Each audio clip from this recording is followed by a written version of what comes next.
No, I forgot to mute my microphone.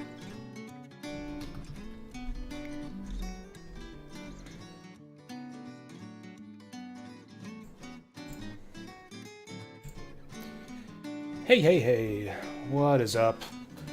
Welcome to the second half of today's stream, or I guess the second last little bit of today's stream. Yeah, I don't know. I didn't have anything in mind. We just finished Suikoden, and apparently I've got nothing but PlayStation games on the brain lately. So yeah, what could possibly be more PlayStation-y than Azure Dreams? That's my ramen noodles beeping right there. Grab them in just a second. And before that, I'll just take 1 second to get the game set up. So, get the game audio on. Although, get the game audio on so that we can turn the game audio off, because this is another game that lets you mute. In fact, I think I have it lets you mute the BGM and play your own music, so we can turn the VG Jazz back on and have a nice, chill Azure Dreams session. So, actually I'm going to go grab my noodles before I go into the whole preamble. But this is the save file. This is the save file we're working on. I started this up a couple years ago, I think.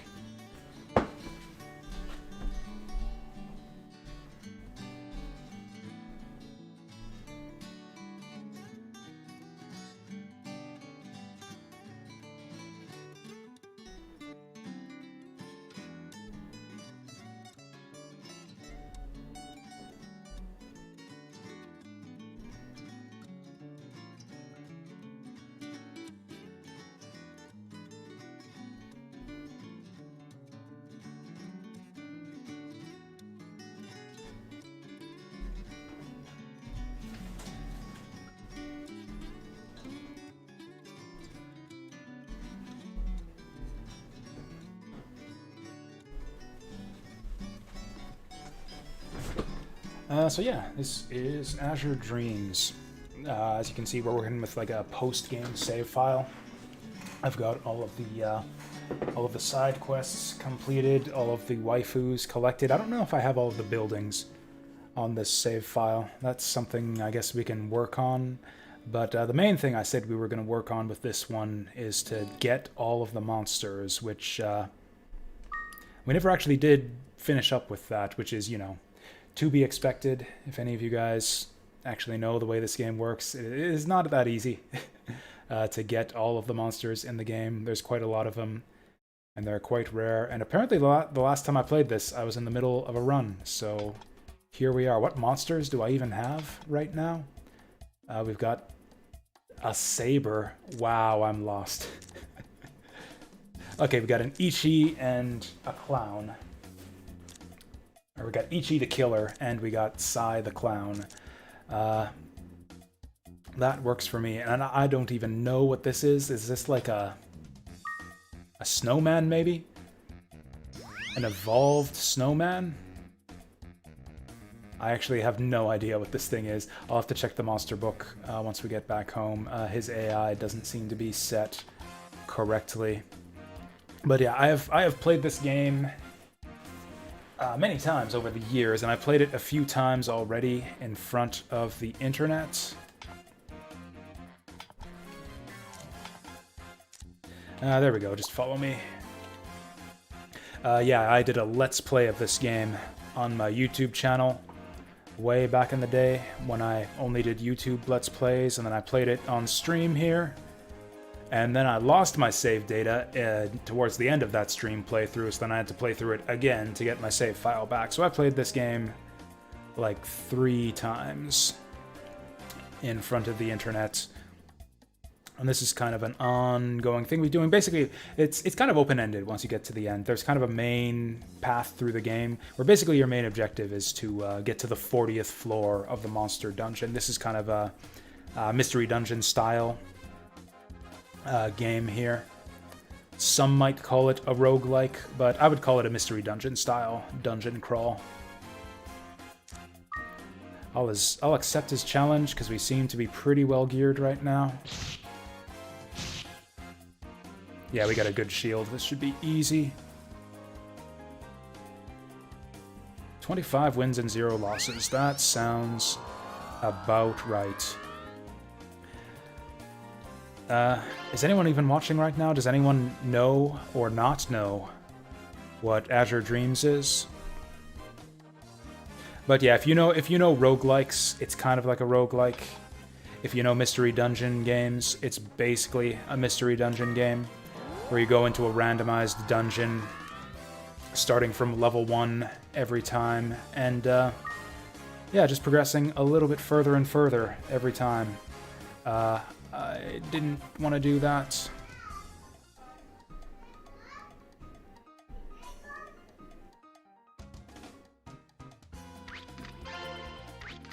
So in this particular game, there's a few different aspects to it. There's obviously the main dungeon crawl portion, where you're going through collecting treasure to sell back in town, and climbing through the tower, trying to get to the top floor. And that's the way you beat the game, basically. It'll roll the credits once you get to floor 40, but the game doesn't actually end there. You can continue playing and do whatever you want from there. And there's a few other side objectives you can do, either during the game before you get to floor 40 or afterwards in the kind of post-game section. So the main elements of this game are monster collecting, town building, and waifu collecting. Or I guess you call it, some people call it a dating sim aspect, but the dating sim aspects of this game are really, really light. You're basically just doing side quests to get girls to like you, and once a girl likes you enough, and you've completed her side quest, you'll get a little icon on your save file. So yeah, on this playthrough, and that's kind of what I consider to be like the closest thing you can get to 100% playthrough, is once you've got all of the icons on your save file. And then you get another icon on your save file for reaching the 40th floor of the dungeon. So that's kind of the closest, what I consider to be a basically complete Azure Dreams playthrough. You get to the 40th floor and you get all the waifus. Oh yeah, I guess there's buildings too. It does keep track of the total amount of buildings you've built in town. It's kind of weird not starting in town. I didn't realize that we'd... Oh dear. Yeah, I didn't realize that we had started, or that we had left off in the middle of a dungeon run the last time I streamed this game. Which again, would have been probably more than a year ago, probably closer to 2 years. So I just got warped away from my monster pet. He's wandering around looking for me. There he is. So I guess you could consider all buildings built to also be a criteria for a 100% playthrough. What isn't kept track of on your save file is how many different monsters you've collected. There's not a ton. It's not like Pokemon level where there's like 600 different monsters, or even like the original 150. It's not that many. There's maybe on the order of like 50, 60-ish monsters in this game. And the way you get monsters is by finding monster eggs in the tower, and those monster eggs are kind of a rare find. So if you want to get all the monsters, really the only way to do it is to do repeated dungeon runs, hoping to find those eggs. It takes a long, long time. There's a couple tricks you can do to make things go a bit faster, to make it a bit easier on yourself. But because I'm stubborn, I am not using... Or actually, it's really one particular trick that'll help you with monster collecting. And we are not doing it, just out of stubbornness.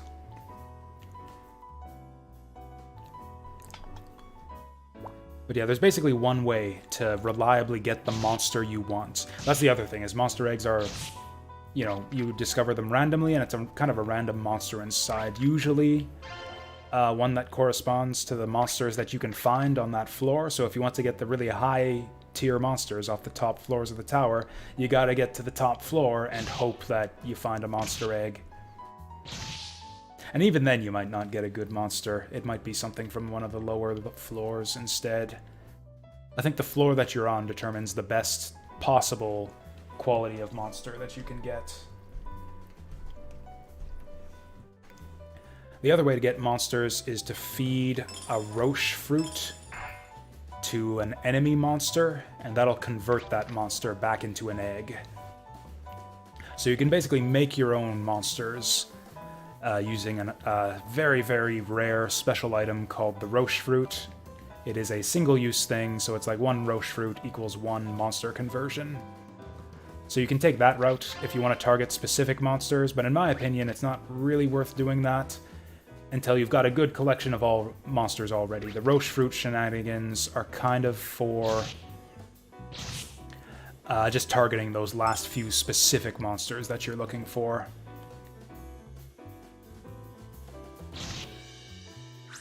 And there's a specific kind of exploit. Not really an exploit, just kind of a strategy you can pursue to increase your chances of seeing a roche fruit, but it's kind of tedious and doesn't make for very entertaining stream watching. So mainly what we're doing on stream here is doing tower runs and looking for monster eggs. So what you'll be seeing me do is just doing a sweep of every floor. Actually, you know what? I had my monsters in the bag for a reason at the start of this thing. Yeah, we don't need monsters to clear these lower floors.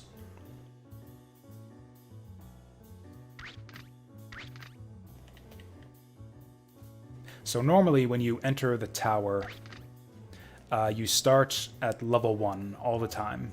So if you die or you teleport out of the dungeon, you will be reset back to level 1 on your next run. Your monster pets, however, do not lose their levels between tower runs. So the main way to kind of reach the top is to train your monsters up and let them do the fighting for you. The trick with that is that monsters can't just fight all day. Monsters have an MP supply that goes down whenever they do anything. Like walking around costs a bit of MP for a monster, attacking costs a bit more MP, and casting spells costs a bit more MP than that. So you can kind of set your monster's AI depending on whether you want them to go all out with spells and whatnot and waste their MP, or not worry about conserving MP, or you can just have them attack to use a bit less MP, or you can just have them do nothing. Or you can do what I do and just put them in the bag and only take them out when you need them.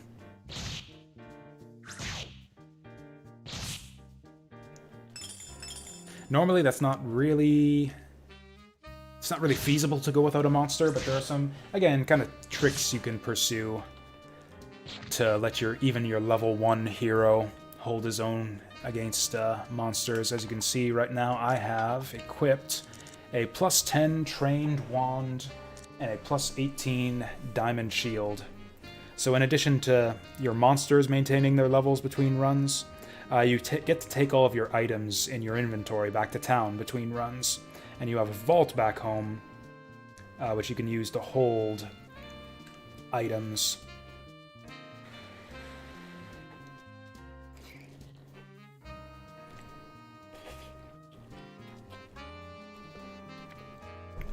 Yeah, so the main way that you kind of... Whoops, what did I just do there? Oh, I just sorted my items. So one of the ways that you build strength between runs without a monster is you collect these guys here. As you can see, we got some blue sand. Blue sand is an item that will buff up your equipped shield. So we apply that blue sand, and my diamond shield is now a diamond shield +19. And there's a go-up trap. We just got thrown upstairs before I wanted to go upstairs. That kind of sucks, but whatever. There probably weren't any eggs on that floor anyways. And then the red sand buffs up your weapon.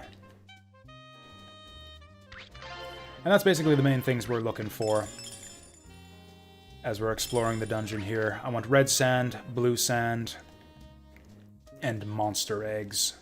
And roche fruits if we can find them, but that's kind of a incredibly rare thing.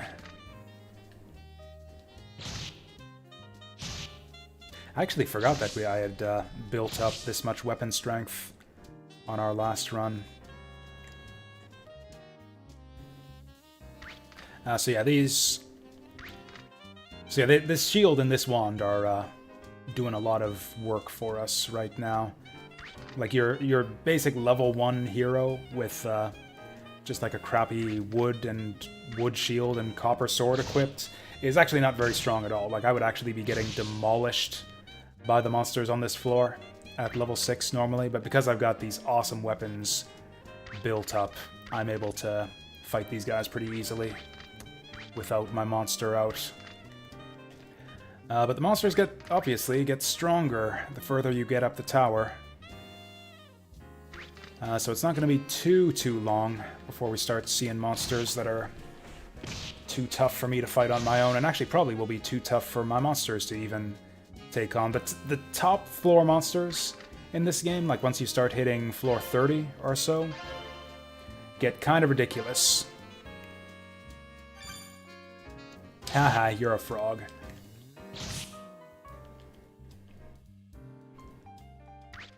It's actually really challenging to train up a monster that's strong enough to really slug it out with the monsters on the top floor. Usually once you get to like floor 30, 35 or so, you just basically start to run like hell from everything you see.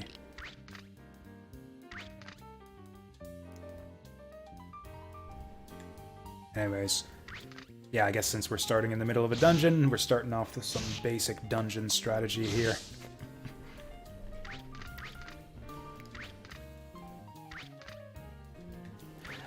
Elevation is a thing in this game. So if you attack from a space that's higher than the monster, you do extra damage, and they do less damage to you. Which was very intuitive to me, coming to this game from games like Final Fantasy Tactics and Vandal Hearts. Actually, that's the way that I first... Hey, Fantasy Girl, thank you for the cheer. Much appreciated. Yeah, that's yeah, just dandy. Glad you came back for some Azure Dreams and jazz here. I'm gonna have to look on OC Remix if there are any jazz arrangements of Azure Dreams music. This is the first time I'm showing off this game on stream in a long time. And you know, the soundtrack to this game is fine, it's just a little bit repetitive, as you know, most dungeon crawlers kind of tend to get. Also, all of the tower themes are just variations on the same theme. It goes like do do do da da da da da da da, and that's like I think every 5 floors the music changes, but they're all just variants on that that melody.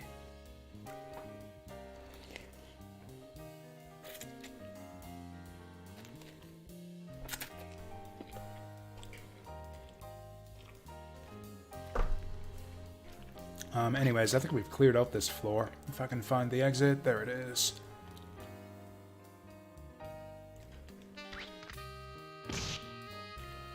I don't think I even care about this guy, but whatever. So on the lower floors, levels, as far as I'm aware, your stat growth on level up is linear in this game, which means that the early levels matter a lot. Like when you first enter the tower at level 1, you have something like 19 hit points. And I think less than 10 strength. And I don't know exactly what you get from every level up. Something like 5 or 6 hit points.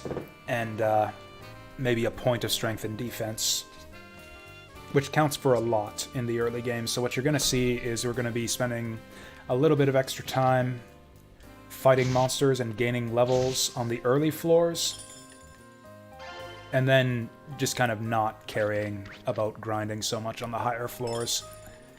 Because yeah, 5 hit points and 1 defense doesn't really do you much good when the monsters are hitting you for like 110 damage. Okay. So that's the sound of a metal fish sinking below the ground. So if it's your first time playing this game, this is kind of the floor where things start to get hard. Oh, I didn't even notice that I picked up a blue sand.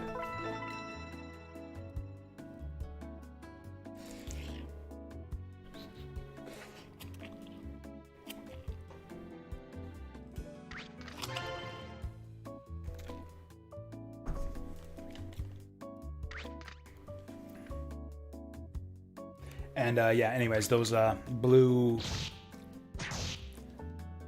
metal piranha enemies are kind of the reason why this is where this game gets difficult. Those are U-boats we just saw there.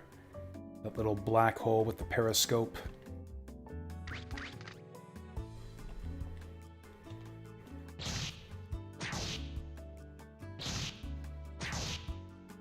It's kind of the first monster that has a special property. So yeah, that's the thing with these guys. They start out sunken below the ground, which means they'll always get the first hit on you. You can't hit them when they're submerged. So they always get the first hit on you, and they're just a lot stronger than any other monster you've seen up to this point. They do tons of damage. So that's kind of your first hurdle going into the tower. If it's your first time through the game, is what the hell do I do about these U-boats?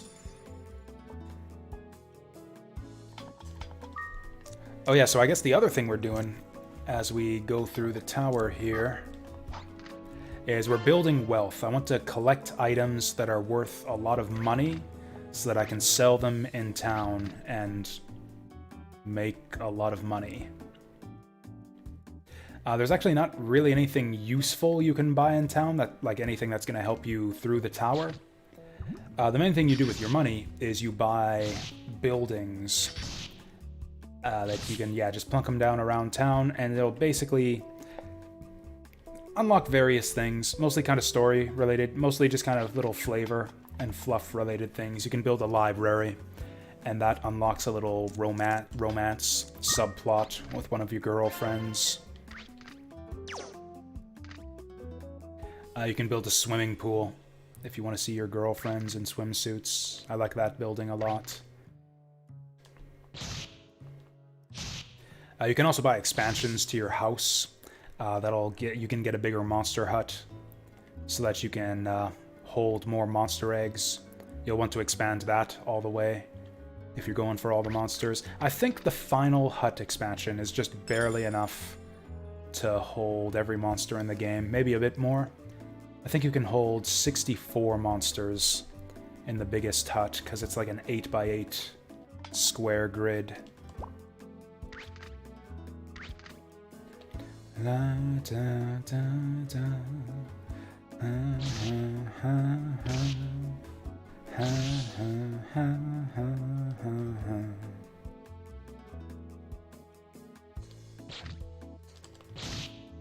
This is a much more chill game when you're going through the early floors with a plus 20 diamond shield, that's for sure. I think we're about done with this floor. Yeah, let's head for the exit.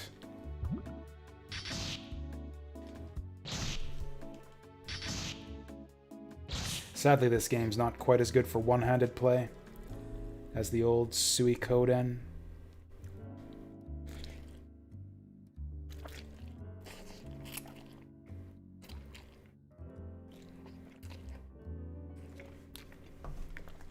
By necessity, I guess. I don't know how you would set up one-handed controls for this game. You know, your standard JRPG, whatever, is you got, like, what? Run, talk, cancel, confirm, that's it. You can put all that on 2 shoulder buttons. 2 shoulder buttons and the D-pad, that's all you need. But yeah, this is a real video game right here. You got move and attack and sprint and camera rotation and inventory management. Oh, I'm in jail! Okay, I'm out of jail.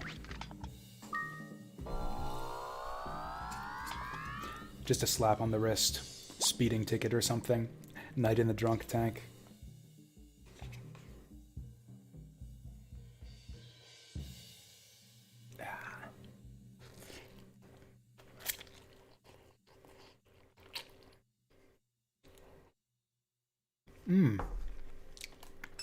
So we got the next graphics change over here, which I think signifies the appearance of our next big pain-in-the-ass enemy. Okay, some of these items are garbage. We can get rid of this guy. I can actually get rid of that decurse scroll too.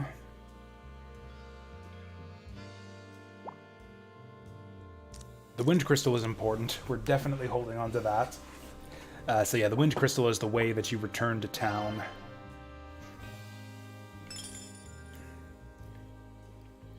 There are basically two ways out of the tower once you started a tower run.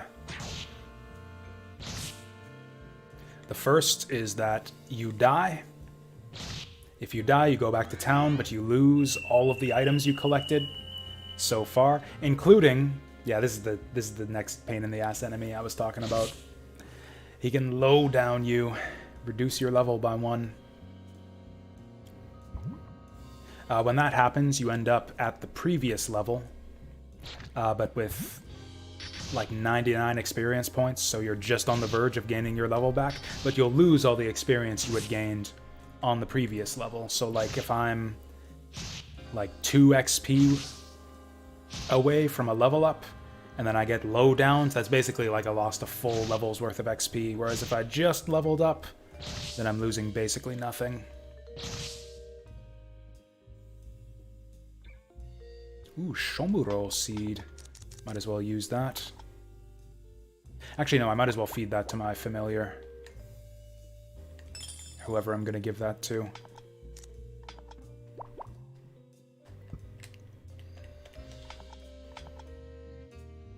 Give it to Kachi, I guess, since that's who we're using, apparently. Give it to Ichi, because he likes to melee fight.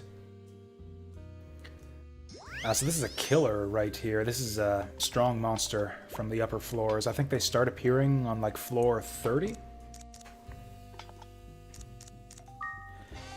Every monster...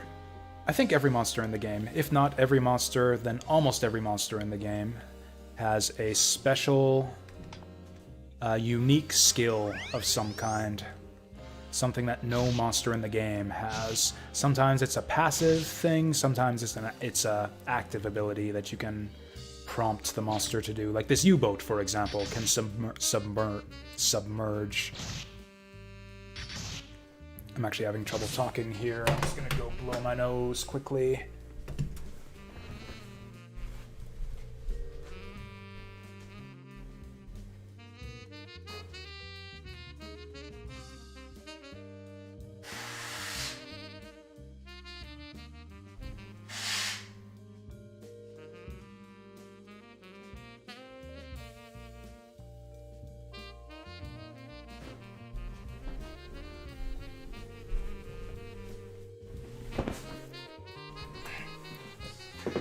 Yeah, so most active abilities on monsters are not very good, at least not to have on a pet. Most of the active abilities on monsters are things that are very annoying for the monsters to use on you, but are not terribly helpful when that monster is on your side as a pet. But the passive ones get kind of insane. All of the best monsters in the game are the ones with passive traits. The killer's passive, I believe, jacks up his crit rate to some ridiculous degree. So yeah, killers have a very, very high crit rate.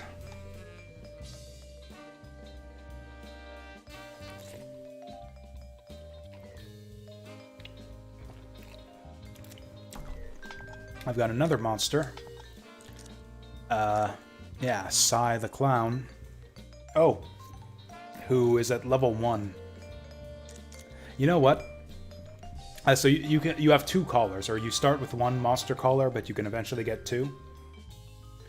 And then, so you can have 2 monsters out at a time. And if you have 2 monsters out, you can perform a monster fusion, where you fuse 2 monsters into 1. I probably brought these 3 monsters into the tower to do some kind of fusion, and then completely forgot. I completely forget now what I was gonna do. Also, Sai here apparently has 0 MP somehow. I don't know how or why that happened. I'm pretty sure I have a clown already.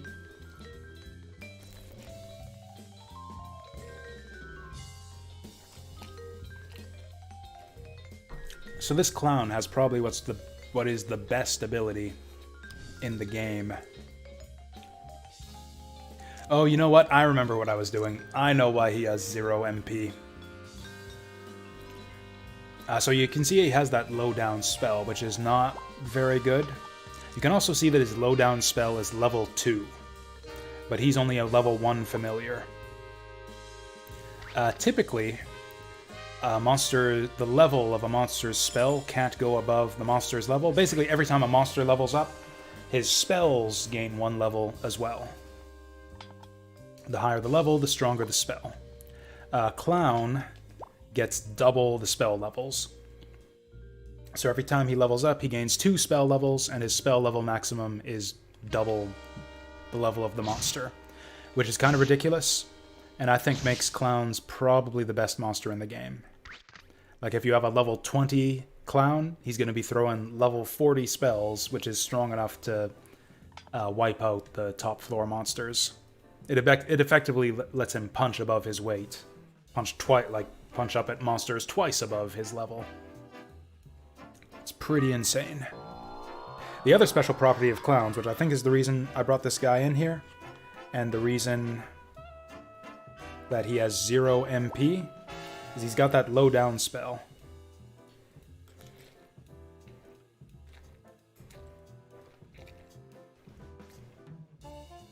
Low-down is annoying. It's like kind of a minor inconvenience, usually, when an enemy clown uses it on you. If you get hit with 2 of them in a row, then it's a pain in the ass, but the other benefit of low down is it lets you de-level your own monsters. And I bet you that's what we were doing here.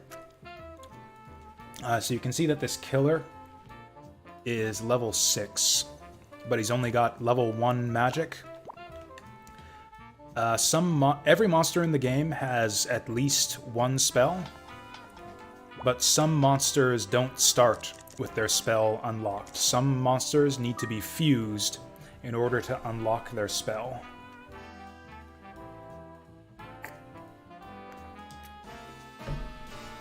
And we must have done that with Ichi here. You know what, I'm just going to use this. It's not that useful.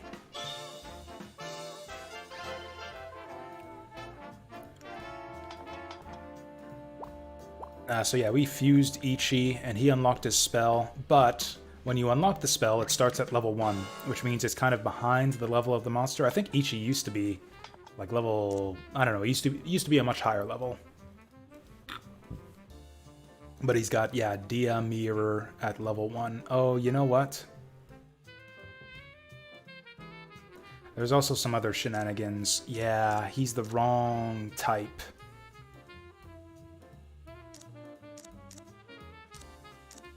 Yeah, so you can see these guys have a brown box behind their spell icon. Like that water drop with the brown background, the wind thing with the brown background, and then the flame doesn't have a brown background. That's because Ichi is not currently in his natural elemental type. There's a elemental triangle in this game. You've got water, fire, wind. Water beats fire, fire beats wind, wind beats water.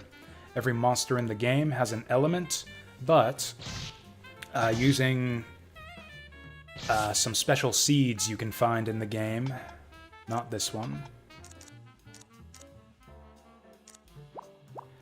special elemental seeds, you can change a monster's element.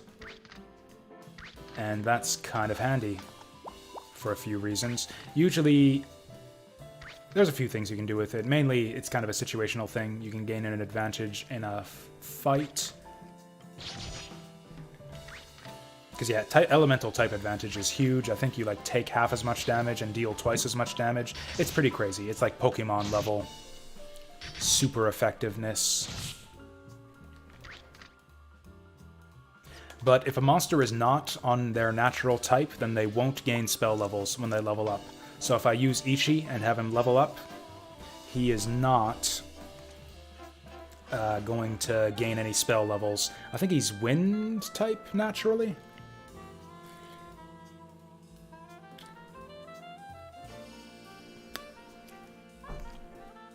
Is that right? I could have sworn that killers were fire. Maybe I'm wrong, or maybe I'm wrong about what that brown box means. Whatever. Anyways, if a monster is not currently in its natural elemental type, then it won't gain spell levels when it levels up. So we need to find, I think, a wind seed to get our killer back on type so he can gain spell levels. And also, the reason I brought the clown into the dungeon is so I can low down him and get him back to level 1, and then he can gain spell levels very quickly. Gold swords is like one of the worst swords in the game, except that it's worth a lot of money, so we're going to want to load up on those.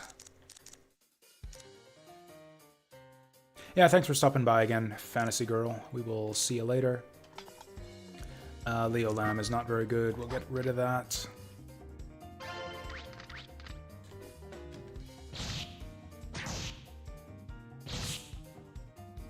Are we done on this floor? Not quite. Thanks again for the cheer. So that's interesting. Why is there a fruit on the ceiling? I don't know, but it's stuck up there. I've never seen that before. I wonder, so apparently, yeah, these walls, these see-through walls must actually exist and must be an extant space in the game. I wonder if there's a way to get your character up on those walls.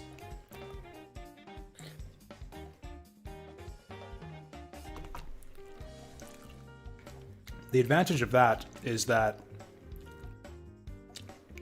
or would be, that if you wander around, or if you pass enough turns on a floor, the floor will collapse. Like, the monsters will continuously respawn on each floor. Like, you just see endless monsters. There's no clearing out the floor. Just gotta deal with endless monster spawns. But you can't grind monsters infinitely.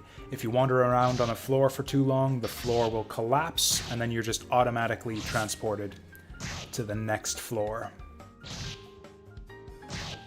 And you forego the ability to save if that happens, but that's typically not a big deal. I'm pretty sure you can't save scum in this game. Like, saving is like a suspend save. Like, save and exit. Although you can actually effectively save scum if you make a suspend save and then copy that save. You can effectively save scum your way through the game, which I totally did when I was a kid. Oh yeah, so as I was saying earlier, yeah, if you die in the dungeon, you lose all of your items, including the ones you took in with you. So if I die during this run, then I lose my +10 trained wand and +20 diamond shield, and my egg and all this other stuff I've picked up. You don't lose your monsters. You don't ever lose your pet monsters that you took in with you, but you lose your items. And that would be very bad.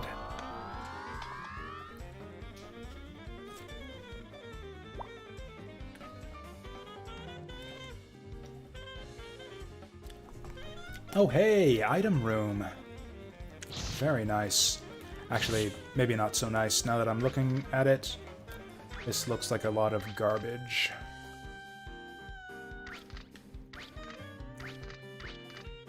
Oh yeah, there's one thing you can do, I guess. Let's get... Yeah, sure, let's get Ichi out here.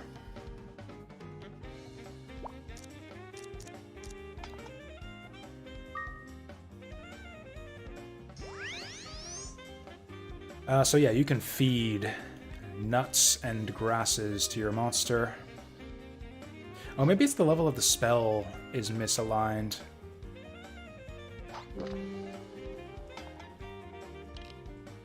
Okay, I see, I see. So monsters can also gain spells through fusion. I think I must have fused Ichi with a water monster, and that's why he has a water spell. So even though he's a fire type monster, he won't gain spell levels unless he's water type. And that's why his D-Mirror is level 1, is because I've been leveling him up as a fire type this whole time.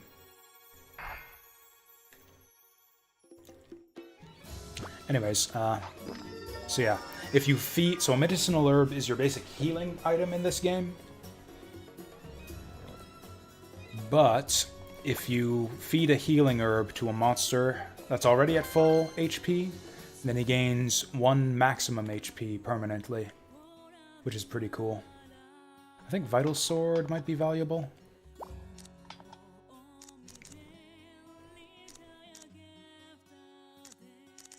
Leva is practical for familiar fusion.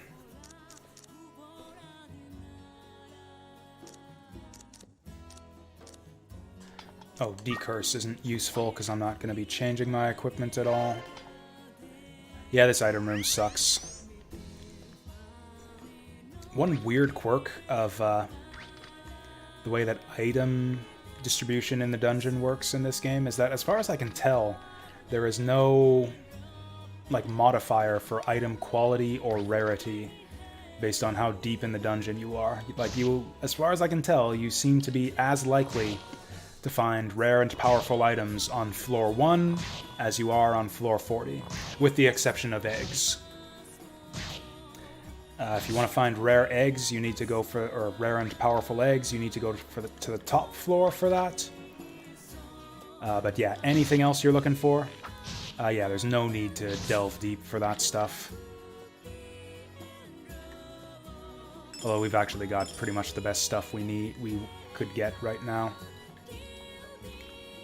Diamond Shield is common. There are actually rarer shields than the Diamond Shield.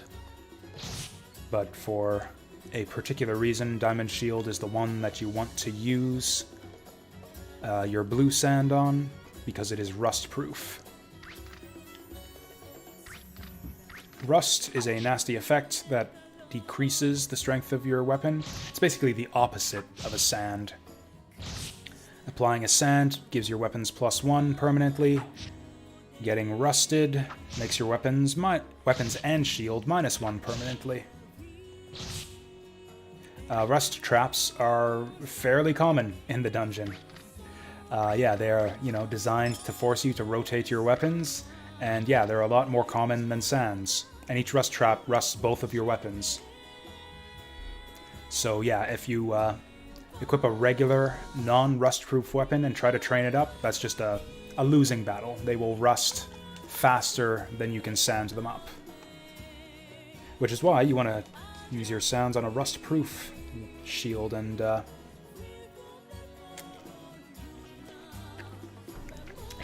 weapon instead. The Trained Wand is a special weapon. Normally, red sands only work on swords. Swords are swords. I don't know how else to describe them.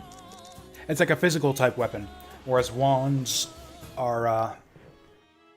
all the wands in the game are 1 strength, so they don't have very good combat damage, but they give you a bonus to your mixture magic when you use mixture magic with your familiar. Let's apply that medicinal herb.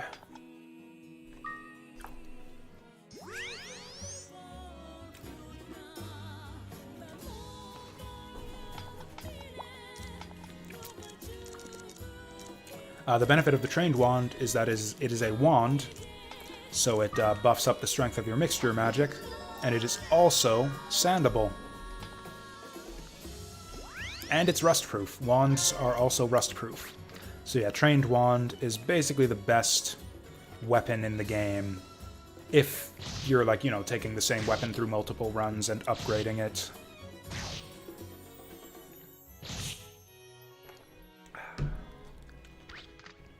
It's pretty rare. I don't see trained wands on most runs through this game that I do. Usually I make it to floor 40 and get all of the buildings and all of the girlfriends before I find a trained wand. But, yeah, since we're going for all the monsters this time, we've been playing this save file for a very long time, so eventually we found ourselves a trained wand. Actually, I think this is only the second or third time I've ever gotten a trained wand on a playthrough of this game. Hey there, Vinny Flacco. I also appreciate that I'm playing this game tonight. This is a good game, although nothing super exciting has happened so far. I should probably speed my way through these lower floors a bit faster. I'm sure I had some kind of reason. It's been like a year since I loaded up this, more than a year since I loaded up this save file. And apparently I was in the middle of a dungeon run, and I can't remember why we were here or what we were doing, except that it apparently involved, a killer, a clown, and a saber-toothed tiger. Which sounds like the setup for a joke, but I can't think of anything to roll with off of that right now.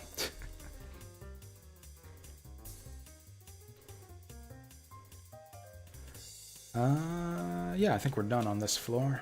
Or is there another? I think there might be another room up there.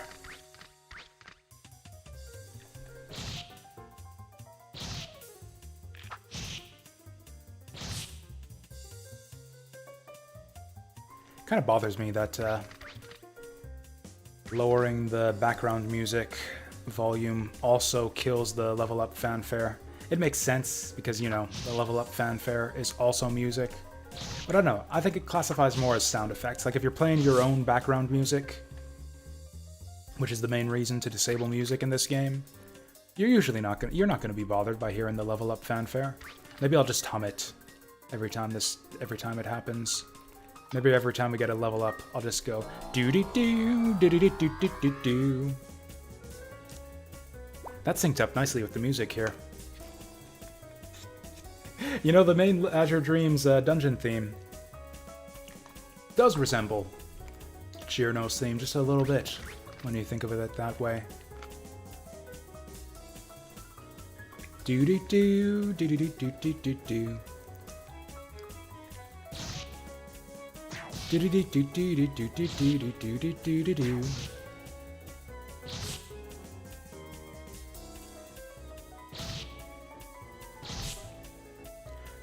I guess we might as well use this. Whatever we were doing, whatever I was planning to do on this run, doesn't really matter. Basically what you want to do on every run, regardless, is go as deep as you can and get as many eggs as you can.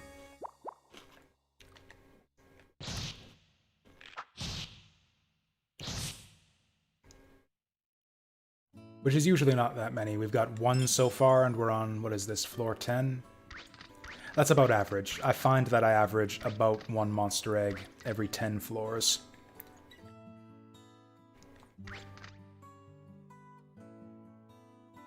Like, yeah, if I do a run all the way up to floor 40, that usually results in about 4, sometimes 5 monster eggs. Fireball. You know what, I might as well use that PETA on our clown. I think the idea was I used the clown to low down Ichi here. So yeah, we can do that right now, actually. Which is actually kind of complicated. I'm just going to assume that that's what we were doing. Let's try it out.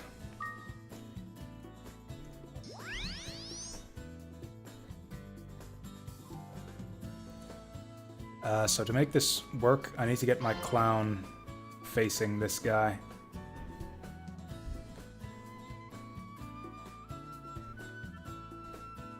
That'll work.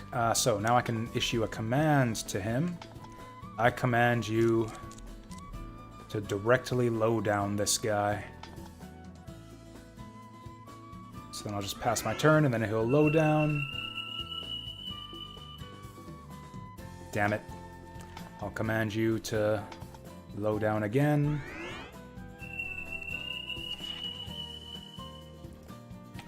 Oh my god. Oh my god, clown. You suck so much.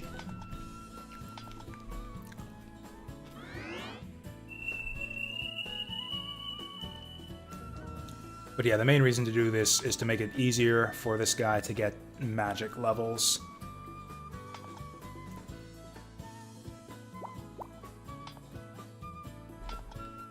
I don't know why I care about his magic levels, but apparently I wanted to do this last time I played this game.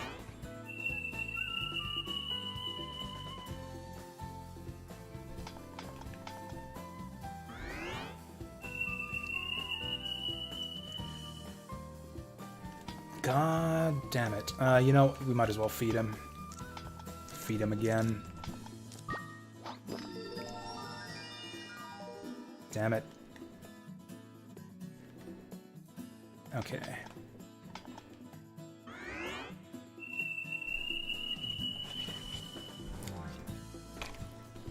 Wow. You know, this spell works a lot more often when it's used against me.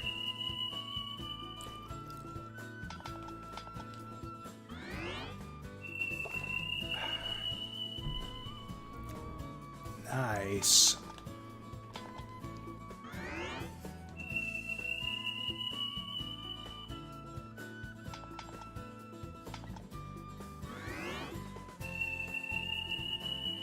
Actually, what I might have wanted to do was fuse this Ichi into the clown, maybe?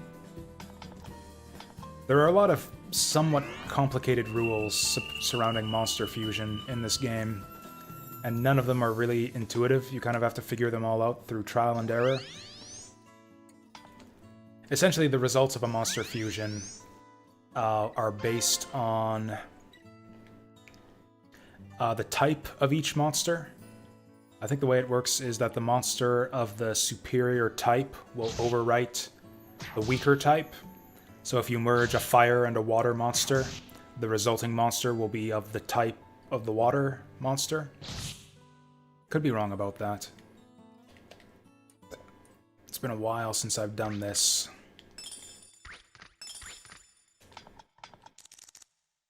And then the level matters as well. Or no, I think the type triangle, the elemental triangle determines the type of the new monster, and then the level determines which monster comes out of the fusion. So, like, if I were to merge... Yeah, if I were to fuse Ichi and Sai right now, I believe the result would be a level 3... killer, because Ichi has a higher level, but he'd be a wind type, because wind beats water. Could be wrong about that. It might be that the type determines the type of the monster, in which case it would be the result would be a level 3 clown.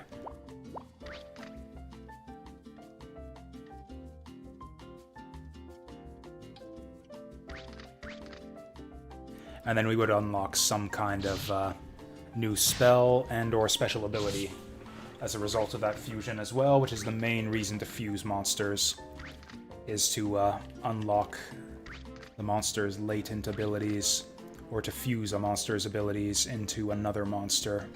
That would be the other thing, is yeah, the abilities of one of the monsters would also be transferred into the resulting fusion, so I think the, yeah, if we ended up with a clown, that clown would have the killer's crit passive, I think.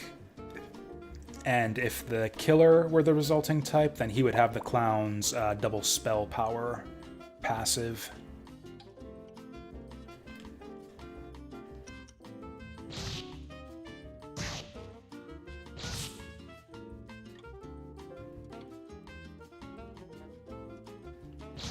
I shouldn't try to talk too much in depth about monster fusion, though, because I can't quite remember all of the rules.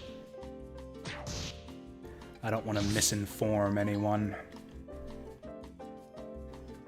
You can figure it out through trial and error, though. Experiment with different elemental types and different relative levels, different monster skills, and kind of reverse engineer it.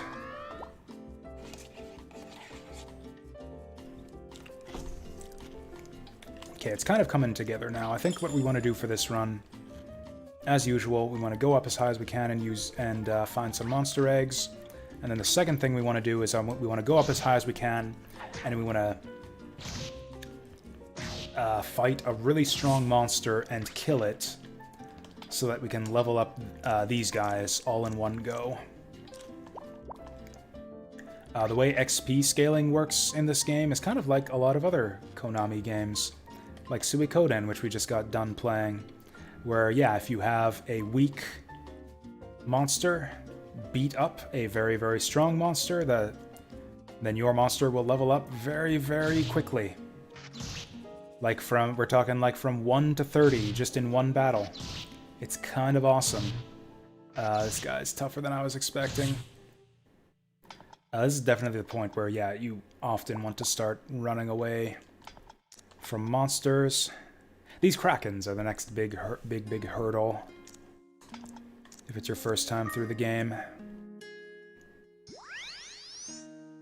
In fact, as you can see, even with a good weapon, you often really just don't want to fight these guys because they reflect your damage back at you.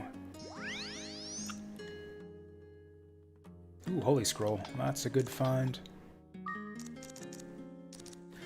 So apart from all this monster fusion stuff, another big part of the game is managing your items. A lot of items in this game have kind of unique properties and often secondary quirks and just multiple uses you can get out of them.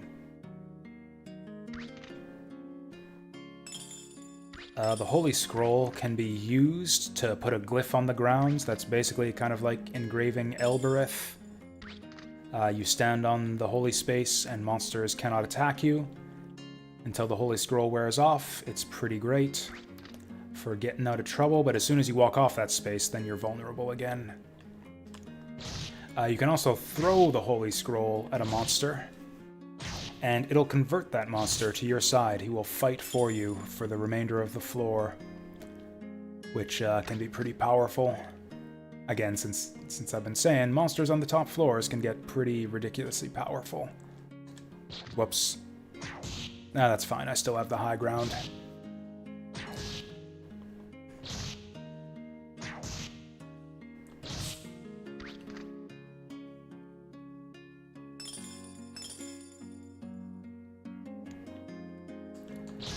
I've been thinking a bit about what we're going to play on stream lately. I've noticed that the view numbers have been flagging a bit on the Tier Ring Saga streams, and I've also noticed that my own interest in the game is kind of starting to wane a bit. It seems a bit on the dull side. I don't know, just in terms of how much I'm enjoying the game, it kind of seems more of like a Fire Emblem 3, Fire Emblem 6 tier game than the ones that I'm really interested in. Like, I don't know, I'm not crazy. Yeah, again, that was my take at the end of Fire Emblem 5, or Fire Emblem 3 and 6 as well. Where it's like, this is fine, I guess. It's alright, I don't hate it. But I'm not super enthusiastic to, this is a lot of shit. Maybe I just want to leave this floor. Okay, we should kill these guys to at least... so as not to build up too big of a monster train. I think what I might start doing is I'll start up a new game to play during the afternoons on my regularly scheduled streams. Maybe even do some Azure Dreams for a little while.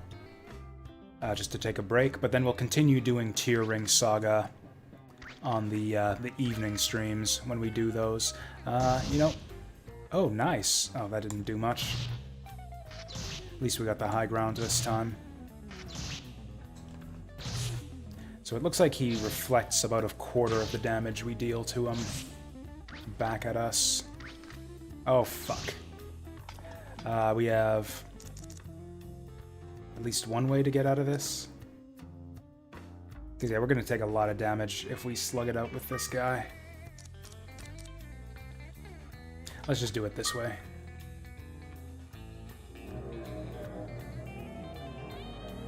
He'll get one more hit on us.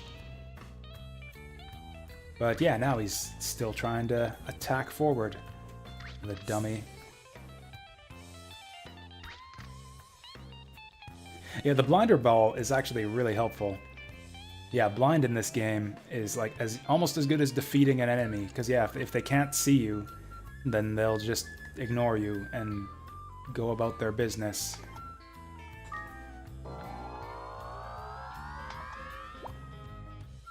Yeah, so maybe I'll just play Azure Dreams during the afternoon streams until I figure out what I want to do instead of Tier Ring Saga. And then we'll do Tier Ring in the evenings until I get tired of that.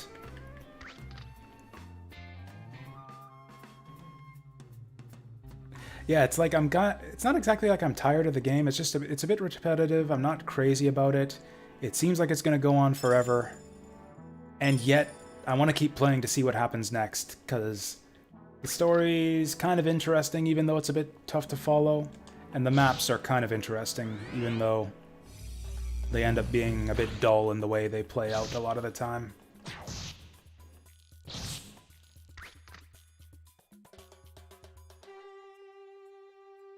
Once again, let's not get a monster train started. We'll deal with this chicken lion here and now. I hate it when they do this.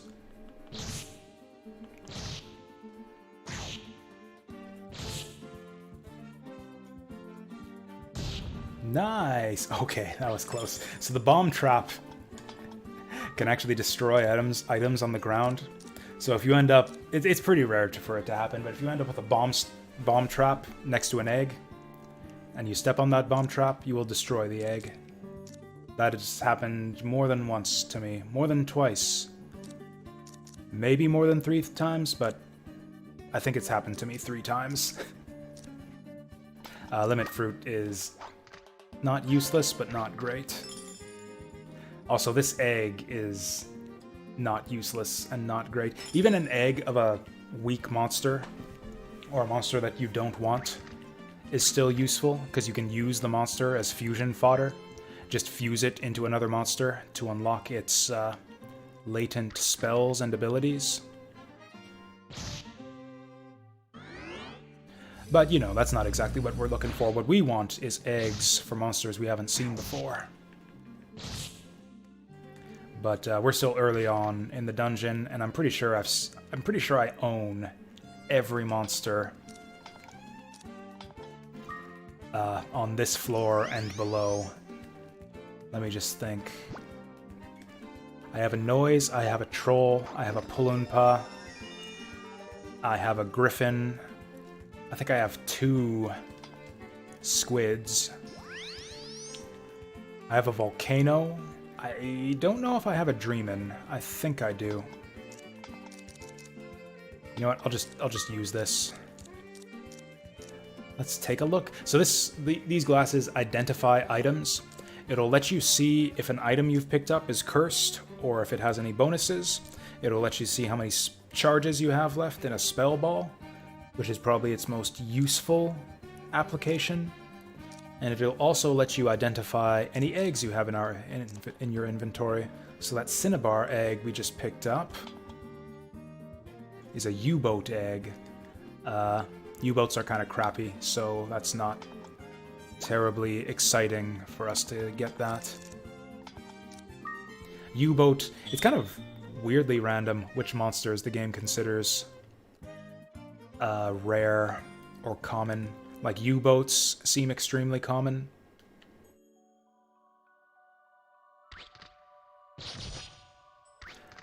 Pulunpas are also really common. Oh yeah, Flame is actually rare. Flame is like the Fire Knights that appear on like floor 2 and 3, I think, or 3 and 4. I actually don't think I have a Flame just yet. Leva is useful for some fusion shenanigans, but not immediately useful. So hey, we got Binding Ball.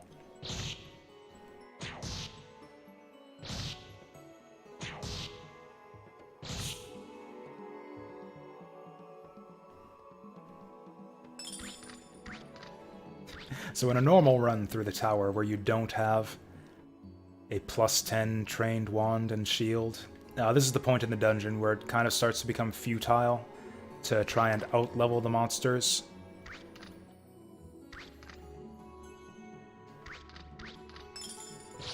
I don't know what it is. The monsters must either they level up faster than you, and so the monsters on this floor are just higher than level 14, or maybe it's just that the monsters have better stat growths, so they just outclass you by the time you hit level 14. But yeah, unless you've got some seriously sanded up equipment, yeah, you're not going to be able to fight monsters on this floor and higher by yourself. This is the part where this is about the point where you have to start relying on your monster to get you through these monsters. These guys are annoying. If they want to, they can just keep the healing and stalling shenanigans going forever. I'm just gonna put this ramen bowl away and be back in a minute.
Oh god, what have I gotten myself into?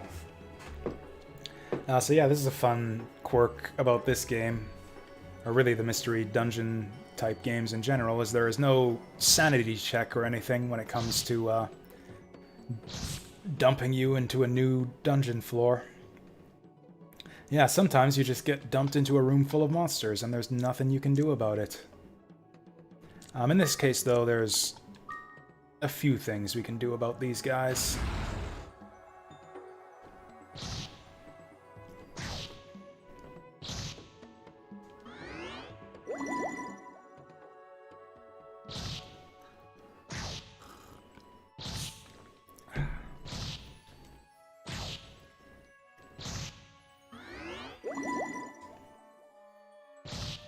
Newell here is an interesting monster. He's kind of one of the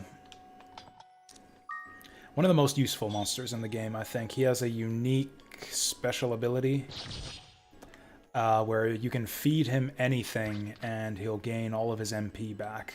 So all of those useless like antidote grasses and anti-chaos herbs and that kind of thing. Usually really incredibly situational, bordering on useless. Almost never want to waste space in your inventory grabbing them. If you have a Newell for a pet, yeah, you can just feed him all of those and then he'll never run out of MP. It's kind of great. He's got good mixture magic too.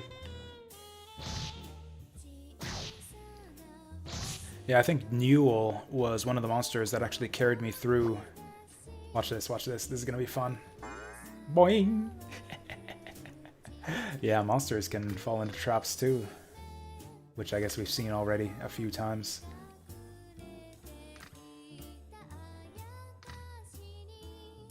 How's the music volume? Let me know if it's too quiet or too loud. I thought I had the volume normalized for this playlist, but it seems like some songs are louder than others. I like this one a lot, so I'm turning it up.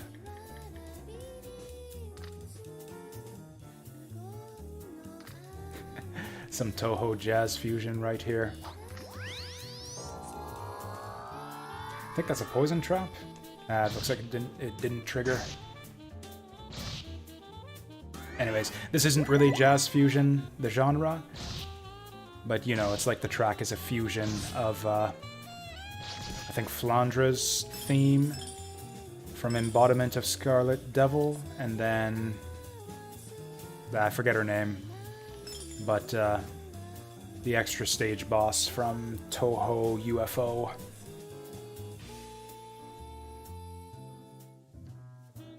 Is this my favorite Toho jazz remix? I think it might be.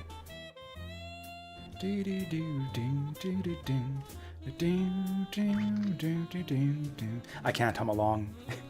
Like, I know the melody, but there's too much jazz for me to follow it exactly.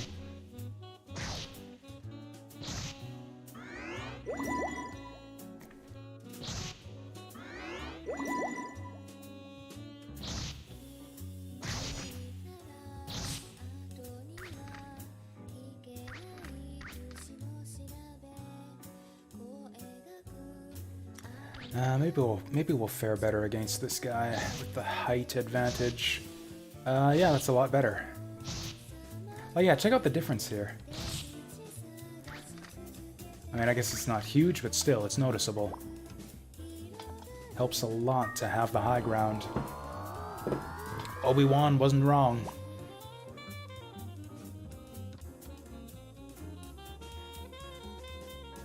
That guy's sleeping right now.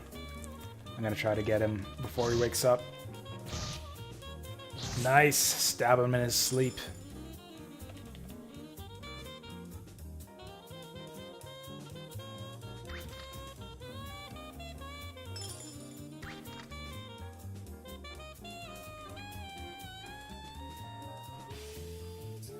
Oops. Shit. I waited one turn too long. Well, that's a shame. Oh, look at that. Yeah, he's doing like triple damage to me now. Did I have high ground this way? I don't.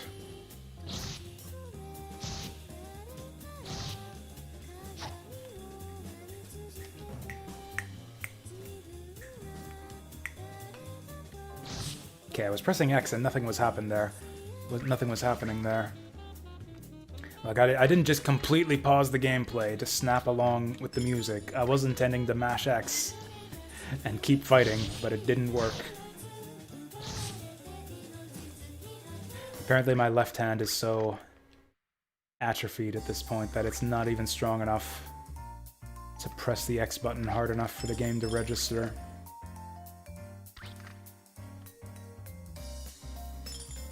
What do we got here? Restore scroll, that's actually worth holding on to. Tumna fruit is okay. I think we'll just hold on to that. Use it on the next monster we see. Holy scroll! Damn, we're getting all the good stuff here. I think I'll just keep both of these in mind. Oh. So yeah, that's the Holy Scroll. This troll is friendly now.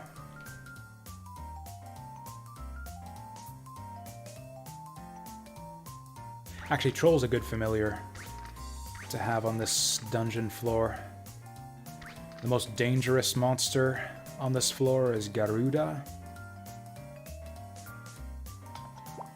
And yeah, the Troll has the type advantage against him. Although I guess he's disadvantaged against Newell, but Newell's pretty weak. Kind of want to get some use out of this guy, but I guess it wasn't meant to be.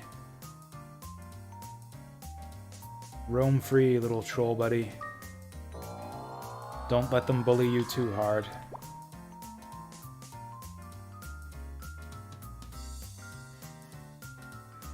Hey, I saw sand up there. Oh, nice! Sucker. Man, I'm beating up the guy when he's locked in the cell. It's like we're actual police now. Punching him through the bars. Red sand. With a stick! With our, yeah, silver nightstick, yeah. This is Police Simulator right here. Another sand.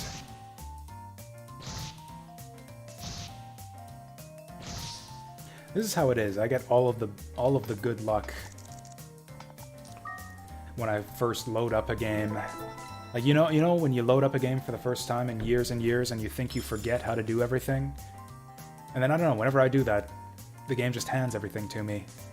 Just the best luck. I remember back in the day, there were a couple games I played a lot, going for like high scores and stuff. I used to play Tetris Attack a ton. I used to try to get the highest time attack score that I could, and I used to play a bunch of Puyo Puyo. Both of those games, I would play them like daily. Tetris Attack, I was going for... oh, whoops, I thought that was Truth Glasses. Oh well. Tetris Attack, I was going for Time Attack High Score, and Puyo Puyo, I was going to trying to beat the game 1cc in arcade mode. And then it would seem that anytime... I used to do them daily, and I would, you know, do runs again and again and get tilted and do worse and worse. To the point where I would just be like throwing the controller and start swearing like mad anytime I made a mistake.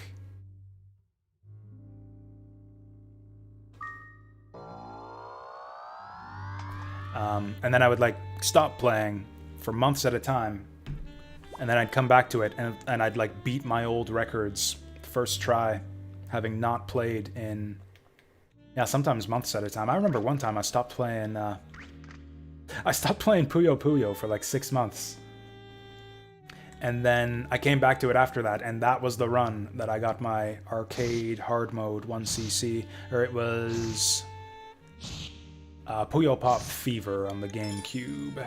Yeah, that's what I thought. So that's the Manova's special ability right there.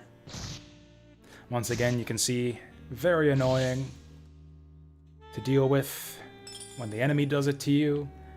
Oh fuck, I forgot about these guys.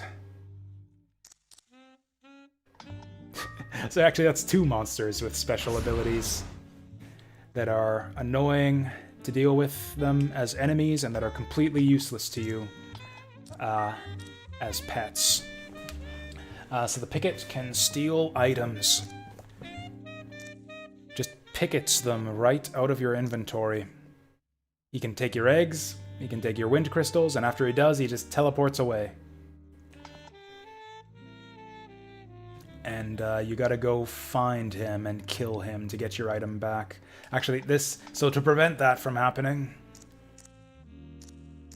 yeah, I think we want to bring out our familiar here. And I think I'll have him... have him attack directly. Oh yeah, the other annoying thing about these guys, they are speedy. Oh, we can't quite one-shot them. That's kind of bad, because that means it takes him twice as much MP to kill these guys. So yeah, we'll want to go through these floors as expediently as we can, just to avoid having to deal with these guys. And I actually do want to use these star glasses this time.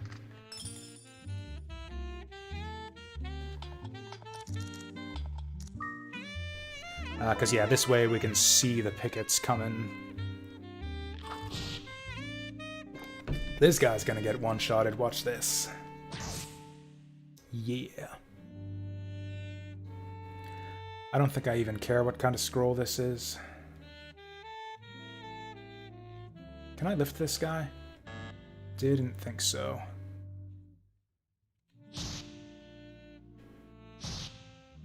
Oh, wow.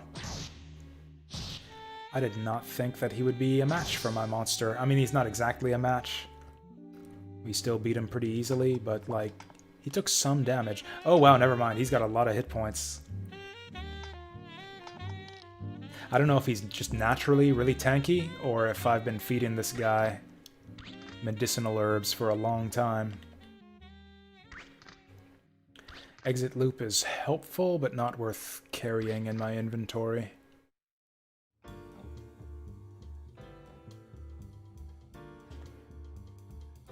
It's a bit different once you get up to the higher floors.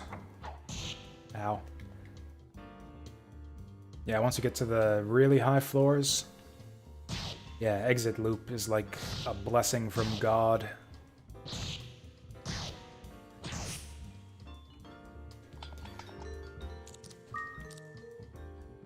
I don't think the Scorched Shield is that valuable. I'll ditch it for the gold sword. I don't think I've been in this room up here. No!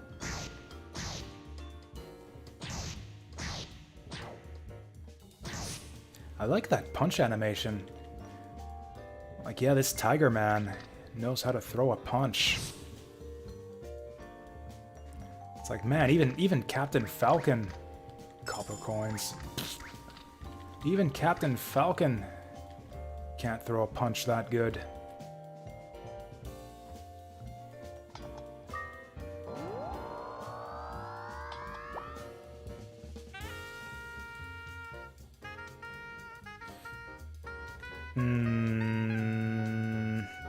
That guy is dangerous.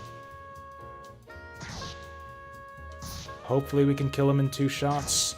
Also, I gotta be careful about manipulating my familiar so that enemies don't get the first hit.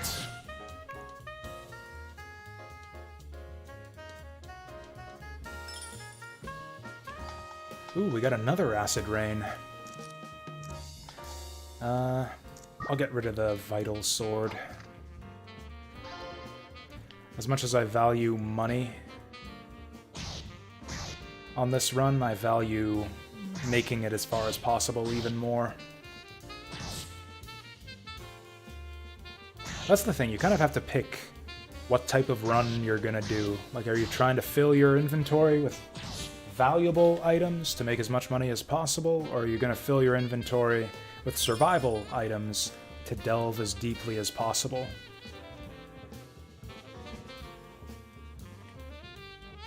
Right now, we're kind of going for survival. No!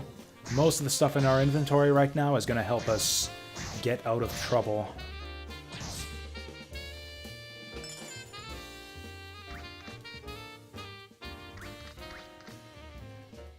But yeah, it's not going to make you a lot of money. Like, we can make it all the way to floor 40, but we're not... It's not gonna be worth money.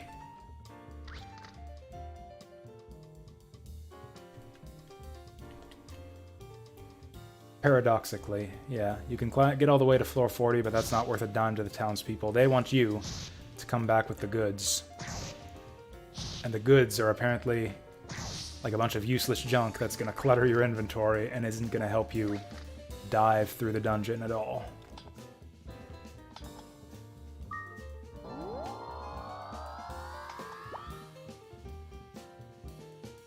What floor are we on? It's got to be at least... I thought we would be on 20 again. Oh, 20 by now. Okay, this is what you can do. You can issue a command to stay. I guess that works. So yeah, if you do that, that ensures that the enemy monster will walk into you. The pet AI is quite dumb. He will walk into monsters and let them get the first hit on you, and that is not very good. So we'll do that again. Stay. Good boy.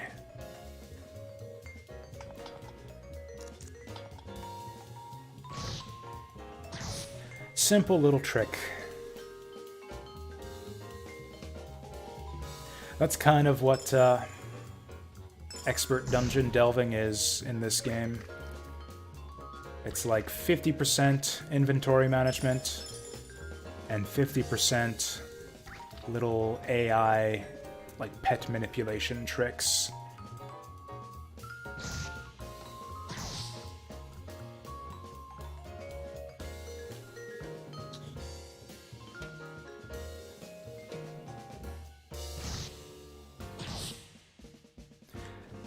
Okay, I underestimated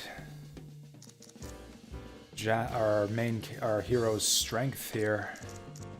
It's actually doing decent damage against the monsters, even this deep in the dungeon.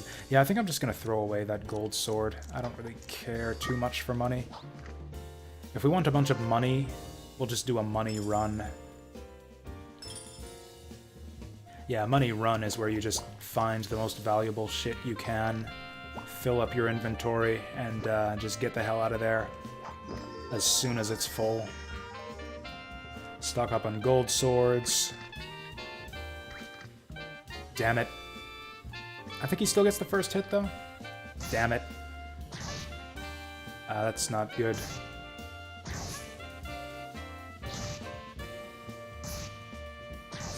So that was painful. Maybe I should have used that medicinal herb. Saved it to actually heal him, after all. This pet is kind of our lifeline now. Like, if he goes down... We're at the point in the dungeon where I can't really solo the monsters very effectively. If he goes down, we're in big trouble. And yeah, he would be hurting a lot less right now if I stopped making stupid moves and letting the enemy get the first hit. Well, there's not even a room here.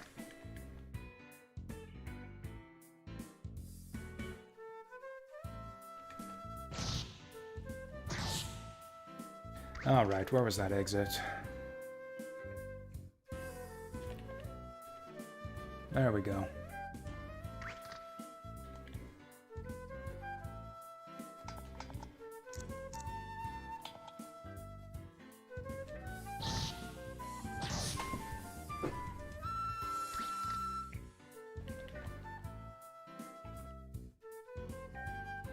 Oh yeah, we do have one lifeline, actually. If I lose my monster, I've still got a revive scroll. So I can bring him back, although he might... He's probably... At this rate, he's probably going to run out of MP before he dies. Okay. These are the Viper floors. Vipers eat eggs. It's kind of annoying.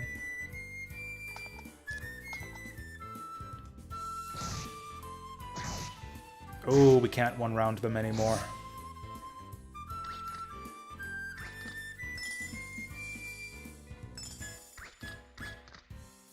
Kind of like the way pickets work.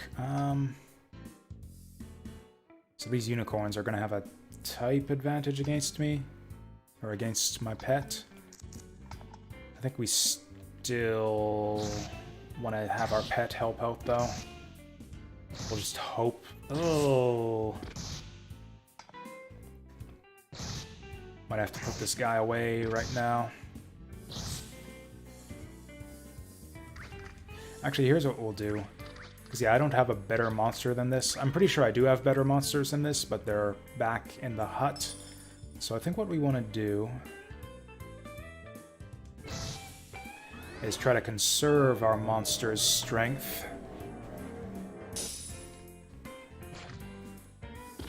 So that sucks. That really sucks. I think we're just gonna dive now. I'm gonna dive as deep as we can go. Oh, fuck.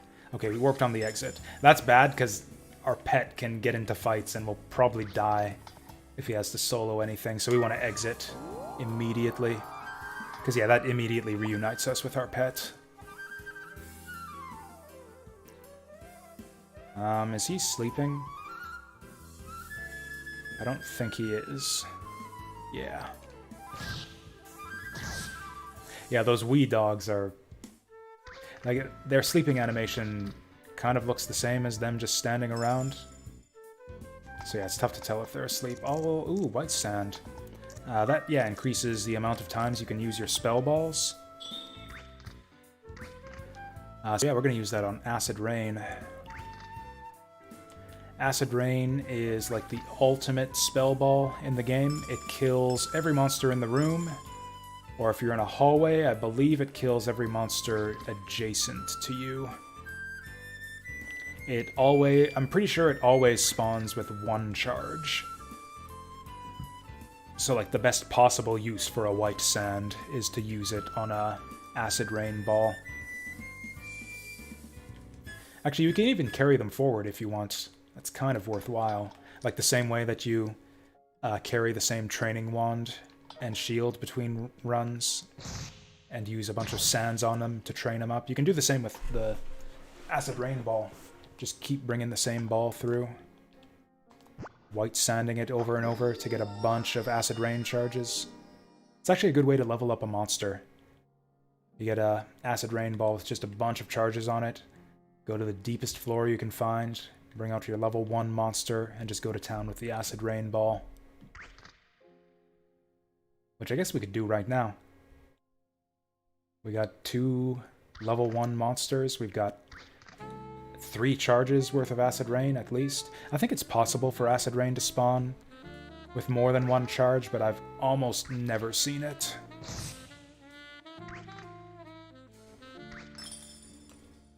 Oh yeah, so these are Pullenpas. We never saw these guys, I don't think. Because yeah, my save file was on floor 2 already. Pita fruit. Yeah, let's do it.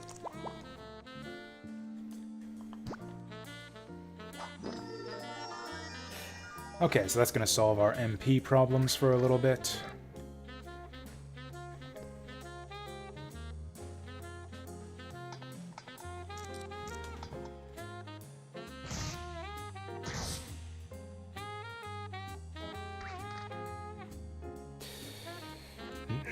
Normally I wouldn't want to fight this guy.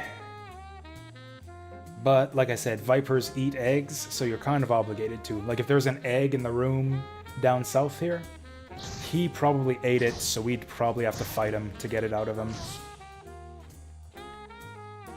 It's kind of like the same way that getting your item stolen by a picket works. He just, like, gobbles it up and walks around with it. And then you gotta kill him to get it out of him.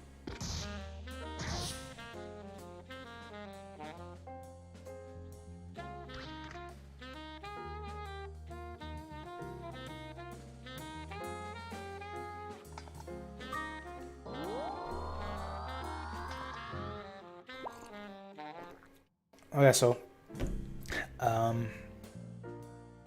think someone on a previous stream asked me what type of sake I was drinking, which was a funny assumption, because, like, I was just drinking wine, just drinking red wine out of this cup, but it's kind of Japanesey looking, so I guess they had assumed I would drink sake from it. Tonight I actually am drinking sake. This, Junmai sake right here.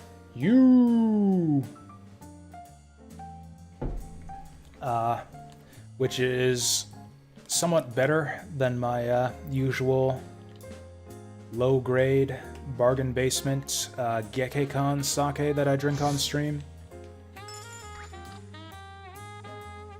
I was kind of saving it for a special occasion, and as it turns out, yeah, that occasion was that there's nothing else to drink in the house, and I didn't feel like going to the store. So here we are. I think I called that out on the night that I bought it. I bought it a long time ago, but I remember saying on stream, yeah, I bought some... yeah, so... That's a thing that those guys can do. They collar jack ya. Oh, he said his attack lowered. Or is that raised? I actually can't tell. I think it's raised. Oh no, lowered. Yeah, max 53. His attack has gone down by 1. But yeah, I think I commented on stream at the time that I bought this that, like, probably that occasion will be that I just don't have anything else to drink in the house, and sure enough, here we are, like a year later. God, has it been about a year? Yeah, I think when I bought this stuff was actually at around the same time I was still playing Azure Dreams, about a year ago. I would really like this to be a productive run tonight. For us to see at least one new monster. Ow. Slammin'.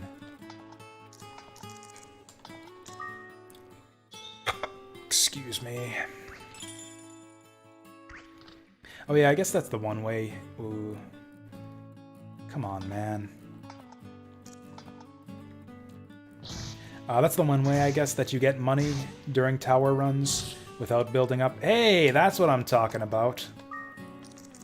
Yeah, you get to keep the coins you picked up off the ground, so that's something, I guess. Malicious isn't brilliant. We'll hold on to it and just use it on the next monster we find. That's another little small optimization you can do in this game, is instead of just dropping an item that you don't want anymore, you can hold it and then just use it on the next monster you find. Get some value out of it rather than just throwing it in the trash.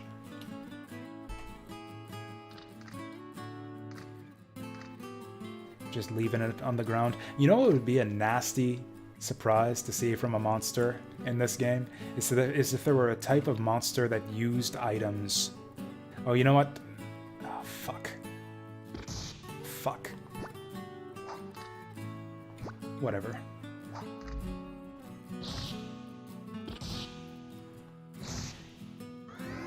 Okay, so yeah, he's confused, which means he's gonna basically do all of his actions in a random direction. Now, I think my monster gets confused if he steps in that, but he shouldn't step in it. He should follow me. There we go. Oh, also, do-do-do, do-do-do-do-do-do. I think we just leveled up there.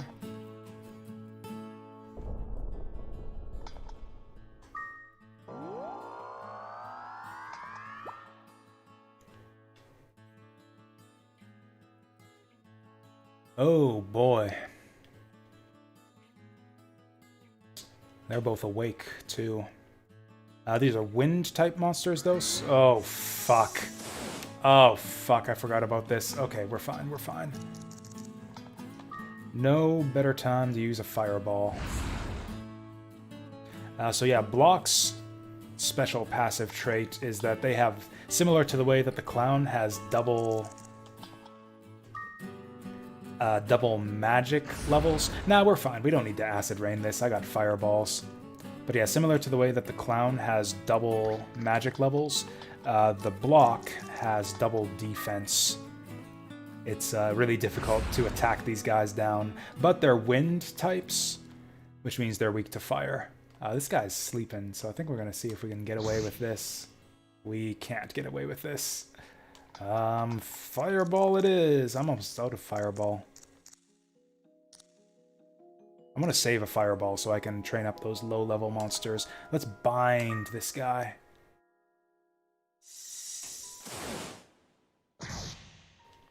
Hopefully this lasts long enough. This is going to take forever, and I'm also wasting my monster's MP. I guess they've got low HP. He must have low HP. Also, keep in mind that this is like a level 26 monster I've got here. Level 28 monster I've got.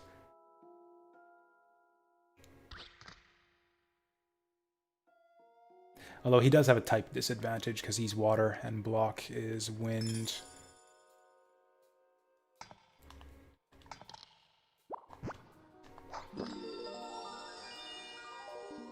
It's probably dumb to be wasting medicine. Oh god.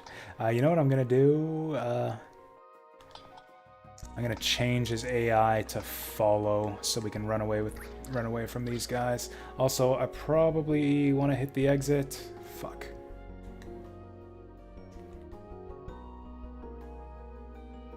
If you optimize your movement and cut corners and shit, you can sometimes gain on these guys and escape them. Motherfuck.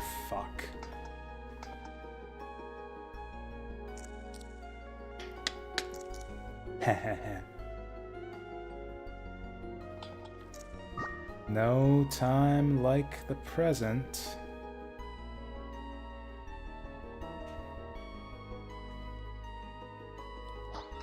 It would have been better to get a block on our side. Oh, also what that does is, yeah, the monsters can't pass through that holy symbol on the ground, so they should be blocked off. Oh, never mind. They can just go diagonally. Fuck. That's fine. This Viper should hold the line for us. Well then. I guess he held it long enough, as long as we don't... whatever, we'll be fine.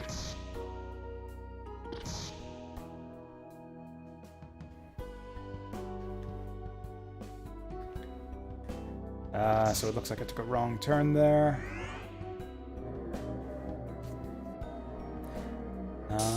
Good, good, good.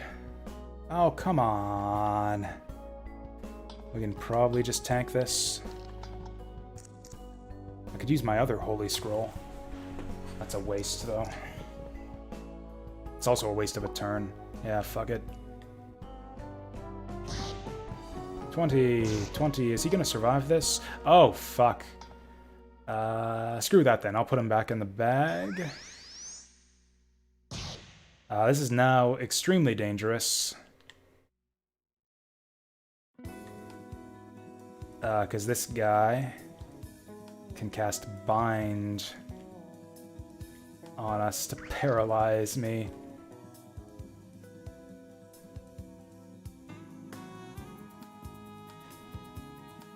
Which means I gotta be doing this zigzaggy movement. Fuck. Okay, good. He went for the hit.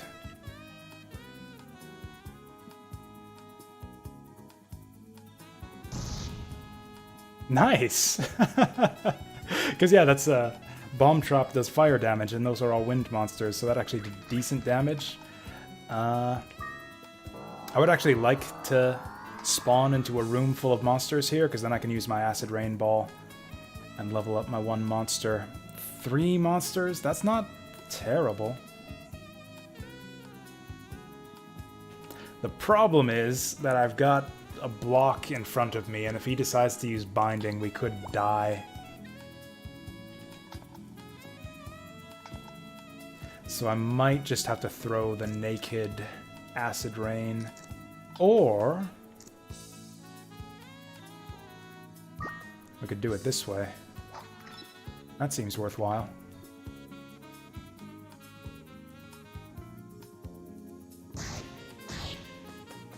Powerful.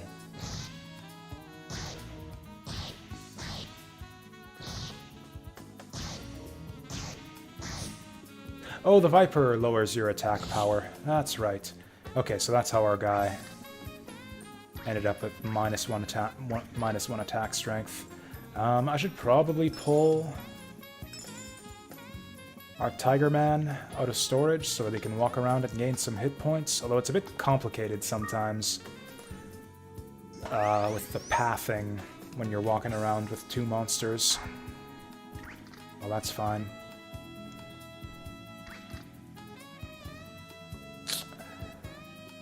Maybe we'll just go upstairs.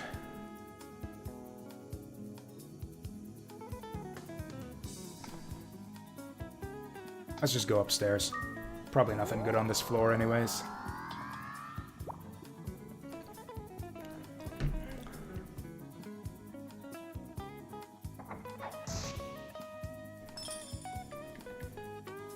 Okay, and that frees up some inventory space now. Let's see something good. That is not something good. Although enemies do sometimes turn around when you throw something like this at them.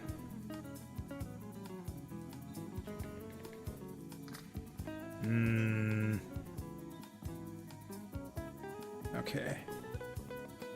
I believe stealth is a... I actually have no idea. I know I've gotten stealth's type wrong before.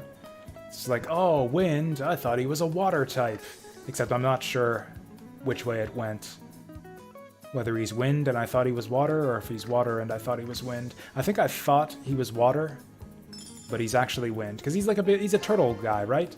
You would expect a turtle guy to be a water type. I don't know, that would be my expectation, but yeah, I think he's wind.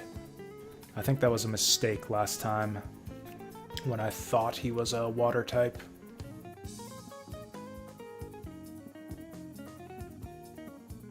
Oh yeah, so this is a terrible part of the dungeon. Because every fucking monster here can paralyze you. Yeah, this guy right here, he can paralyze you. I think he's a fire type. So we should be fine that way, at least. Oh, he's wind. Good enough. You know what? Let's just get the fuck out of here. I'm tired of these guys.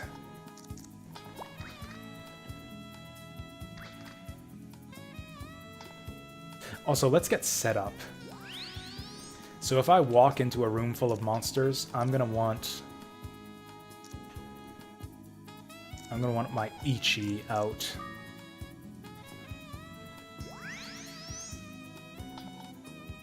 So that I can acid rain and just jack up his levels like crazy. Come on, let's see, like 5 monsters. That's 3 monsters, including a Barong, which I don't want to kill. So actually, I'm just gonna put him away. Put him away, and... yeah, use up our last fireball.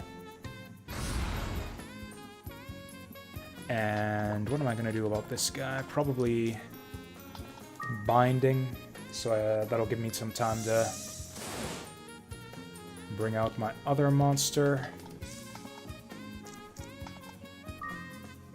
So this snowman right here, I could be mistaken, but I'm... okay. I'm pretty sure that this, this thing that I have here, this weird saber-tooth blue thing, is the evolved form of this snowman. Okay, thankfully this guy's pretty weak. Okay. So this is Barong right here. Barong is special. I think he appears on like floor 13 or something. 13, and then every 10 floors afterwards. Barong will eat anything and then transmogrify it into another thing. Which is an awesome way to see a lot of things. And the things that he spits out at you seem to have a higher than average chance of being valuable things.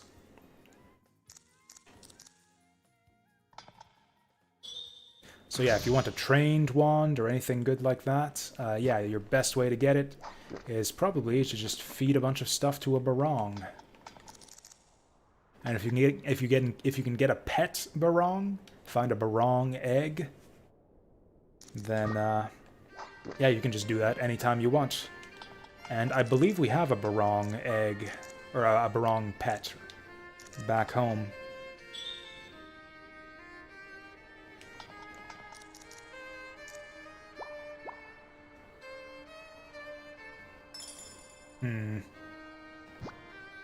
Let's just carry this guy around. You can actually kind of use monsters in, yeah, like I said, interesting ways. Be clever about it. So now he's blocking the hallway for us. That'll potentially come to bite us in the ass when we want to go back this way. But for now, it's all good.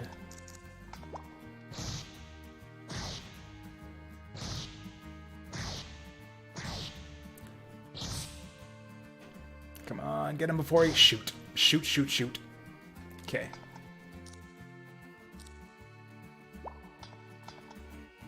Still worth it to do it this way. You know what? You take this one. You take this one, because we would have died if we... or I would have died if we both missed there. I don't know why I'm risking my life for a handful of coins, but here we are. We're going to do this again.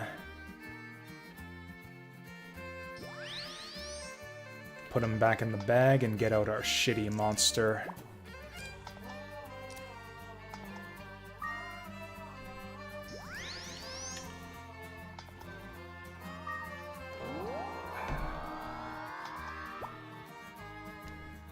What are we on now? Like floor 26? 27. Not bad.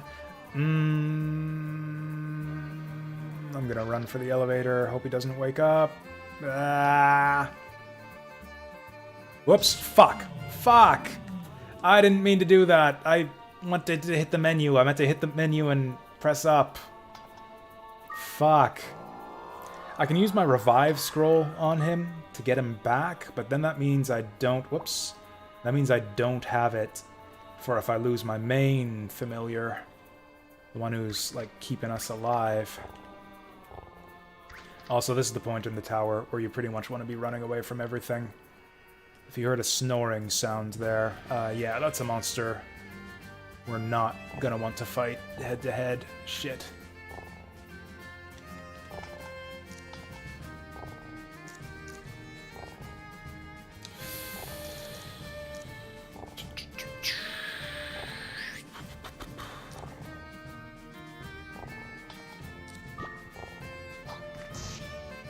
What did I just do?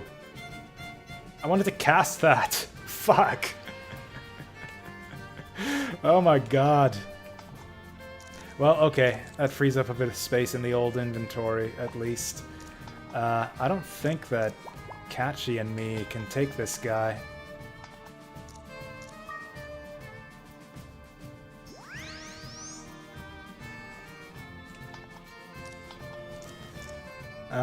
Yeah, let's use that Blaze Ball. It's not going to be super effective, because he's a ice type.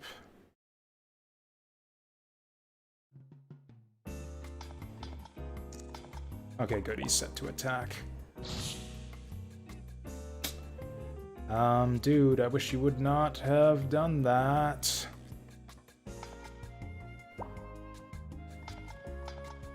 Do I have anything to help him out? How healthy is he?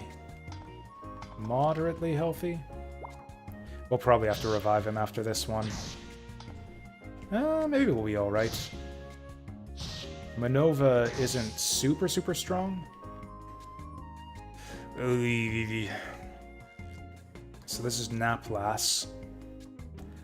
He's a sleepy bastard. He might just fall asleep right in front of us, but I wouldn't count on it. He might be immune to status effects? Maybe. Other than sleep, obviously, which he kind of just does on his own. I'm not even confident that he's going to die in one more hit. These guys have tons of hit points. Actually, I'm going to experiment with this. Let's see if we can bind him. Oh, hey. Okay. So he is paralyzable. Fuck. I'm going for it. Okay, good. That was unnecessarily risky. We could have died there, but it's all good. Truth glasses. I really want to know how many Blaze Ball charges I have left. 0, probably. 2, that's not bad.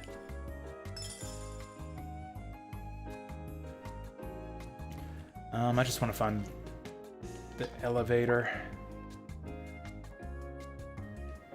Oh, let's get this guy to follow so we don't end up in any unnecessary fights. Ooh, okay, so the monsters tend to hug the wall. They kind of, like, navigate the floors using the left or right-hand rule. So yeah, they'll just keep going left, all the way through. So if you see them hugging the left side of a 2-tile corridor like that, then you can be fairly confident that they'll always take a left-hand turn at an intersection. You can kind of manipulate their movement that way. That was dangerous. I forgot that there were Manovas on this floor. One of those copper coins could have been a Manova. This fireball is useless, so this is dumb, but I'll pick up the mirror shield because it's worth money. I'll use this on the acid rain. We have like at least 4 charges on that now. And God help me, I'm gonna do this again. Oh, that's right, I don't have... fuck it. I'm gonna do it. Because half the point of this run... Half the point of this run is to get this guy leveled up. So I'm not gonna save the restore scroll. For my other... for Catchy here, I'm gonna use it on Ichi, and hopefully we can get him some levels right here. I think I'm holding out too much. If I can kill 3 enemies this high in the dungeon with one acid rain ball, I think that'll be a nice big power level for him. Ideally, I'd hit like 4 or 5, but you can't always get what you want. as they do say.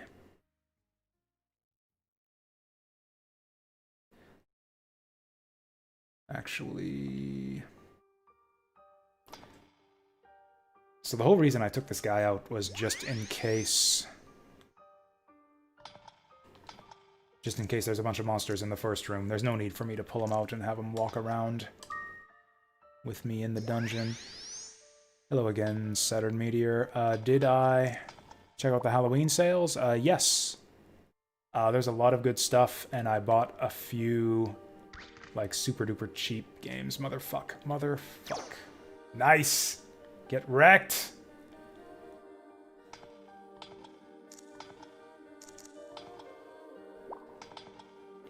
What did I get? I kind of got some Halloween-y themed games. I thought I might try to do like a Halloween-themed stream tomorrow.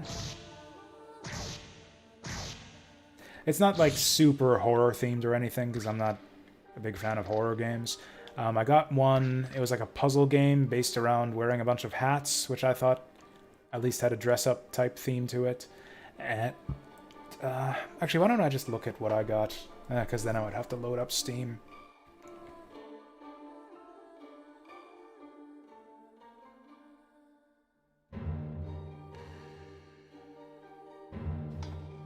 You know what? We're fine. You idiot. I thought he was going to walk forward with me. Okay, fine.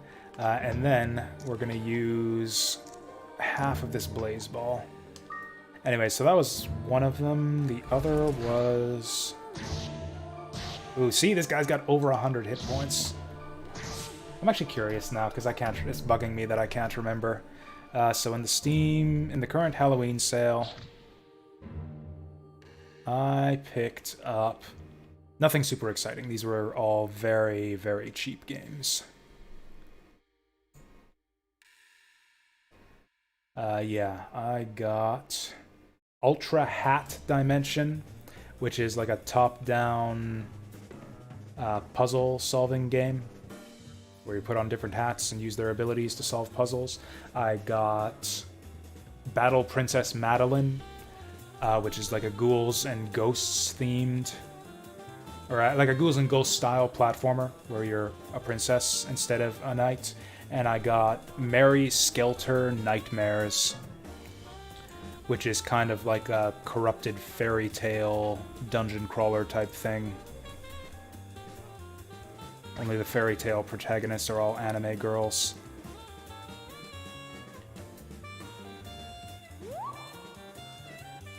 So that's spooky.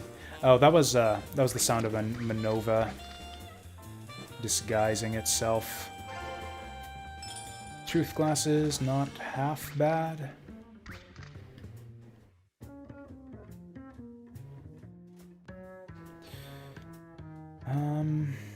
We can take him if we keep the high ground.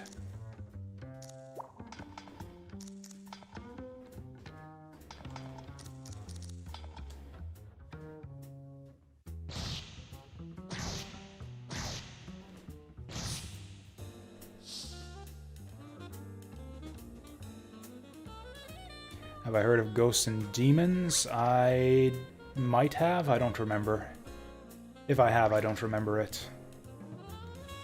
I did play a little bit of Battle Princess Madeline earlier today just to try it out, and I kind of agree that it didn't seem great. We're gonna do this again, because I know that the one time that I don't do this setup, that's gonna be the time that we see a bunch of monsters all at once on the next floor.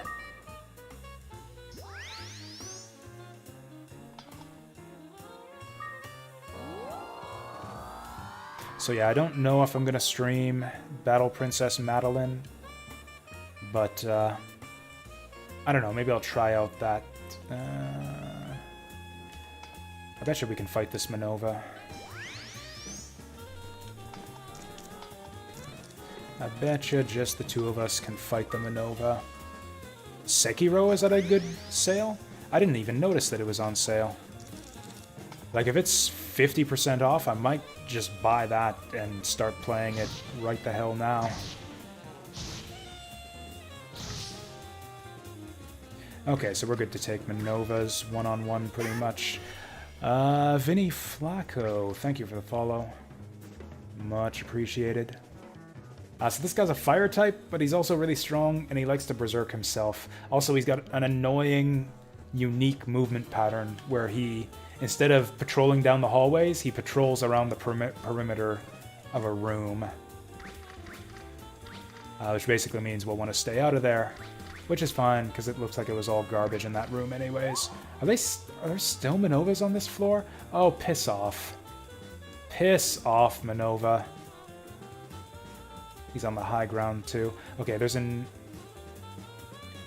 If I throw something ahead of me, I'll be able to tell which one's the Minova. Hey, that's a good thing we got this gold sword.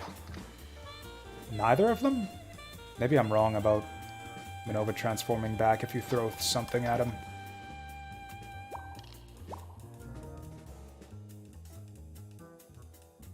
Well, I'll be damned. This is actually just two fruits next to each other. Must be the coins. It's actually two. You idiot! Oh, fuck you. The thing is, he knows that it's a Minova. And he did that just to spite me. No, he did that because I forgot to switch his AI to follow. And now is the time where we see all the monsters, and I won't have... just one monster. Oh, and he's guarding the elevator. Fuck. Okay. We're gonna sneak up on him real quiet, like... I know he's in aggressive mode. I know you want to go up there and smack him. So... Pretty sure Tyrant's a fire type, so we've got the type advantage, and we're still doing this little damage. Not good, not good. I'm actually just gonna use this to top up his HP.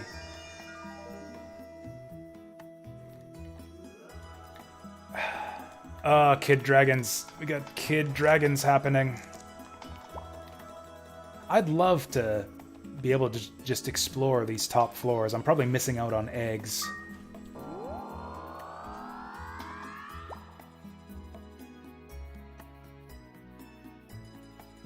How about if one of these was an egg? That would be nice. Light seed, garbage. This is basically my strategy for the top floors. You quickly peek into any room you can see, just to see if there's items in it. So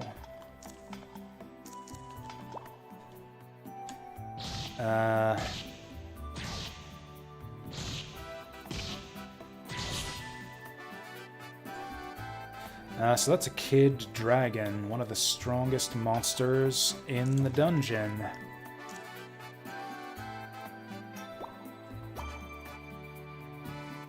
I think this... It's either the kid dragon or the maximum that's immune to status effects. Either that or they have a very low chance to proc. I'm gonna try it. I'm gonna experiment with this. Okay, so he can be paralyzed.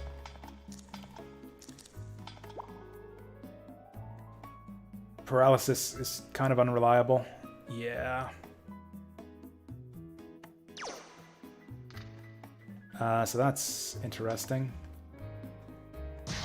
I really wish he wouldn't have walked there. My little pet. Also, I think dragons can breathe fire. Not sure about that. I think I read that in a book somewhere. I think I read in a book somewhere that dragons breathe fire out of their mouths. Could be wrong about that. Thankfully, he didn't decide to do it there.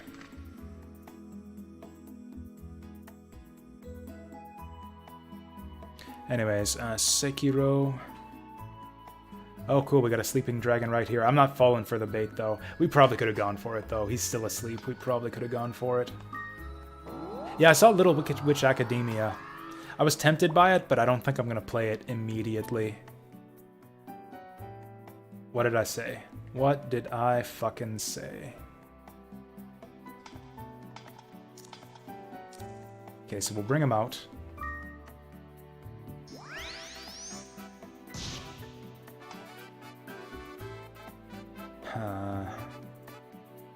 Take this guy back in. So experience that you gain is... Oh, God. Is divided among the monsters you have active. Which is why I wanted to put the other guy back in the bag. Okay, so he's level 4, level 5, level 6, level 7, level 8, level 9, level 10, level 11, level 12, level 13, level 14, 15. That's it, 15. Not the best, not the worst.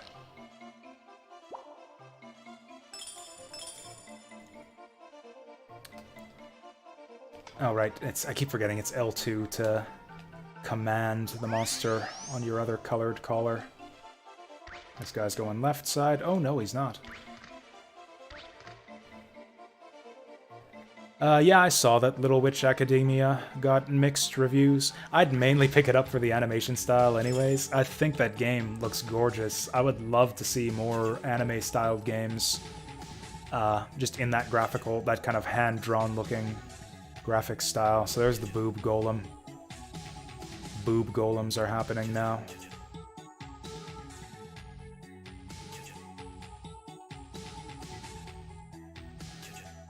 This is good dungeon crawling music right here, actually.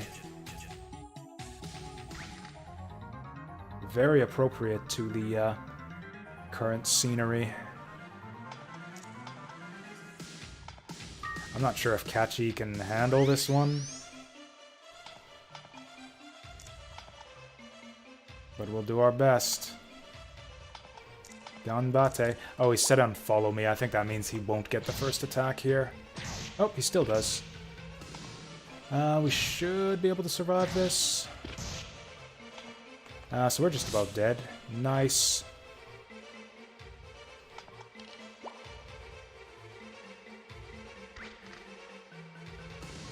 Boob golem. It's not that sexy. There it is up there. Do you see it? Top right? That's it. That's the boob golem. Its head is cut off, but yeah. Motherfucker. Oh, also I need to set you to follow now. Mr. Follow. There's our exit. Is he still following me? Oh no! We got a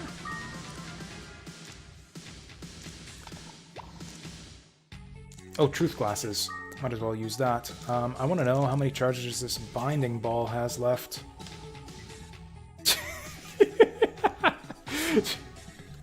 Oh, I didn't catch it in time. I wanted to screenshot that. That was great. That was some deep wisdom right there.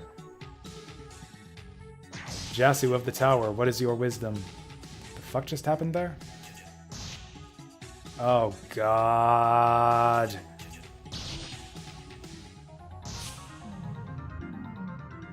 You've got to be fucking kidding me. Blind doesn't normally last this long. Okay. Okay, so now we're in trouble. Probably just acid rain. Just acid rain all the way home. Actually, in fact, I can pull out my other monster. And then he can get in on the acid as well.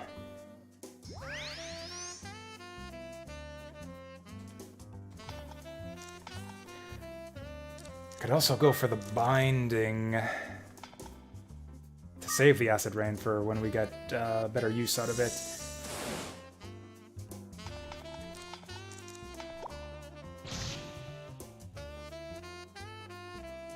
Let's see how well he's doing at level 15. 31 damage. I bet you we kill him. I bet you we kill him in one pass. He survived. I wasn't expecting that. Oh, come on, man.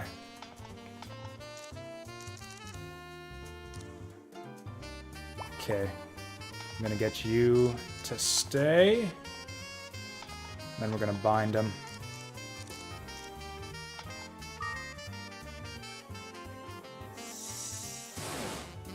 Yeah, binding can fail, but it's generally pretty reliable. The main way that it's unreliable is that I think the higher floor monsters tend to shake out of it a lot more quickly.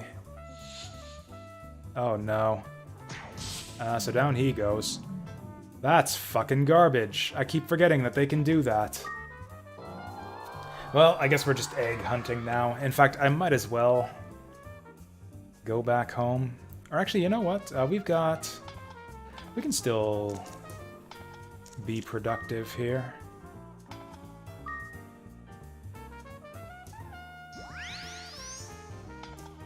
So I don't think that he can gain levels while he's asleep, so we gotta feed him this to wake him up.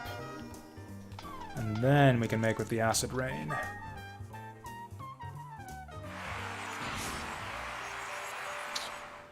So that didn't kill the golems.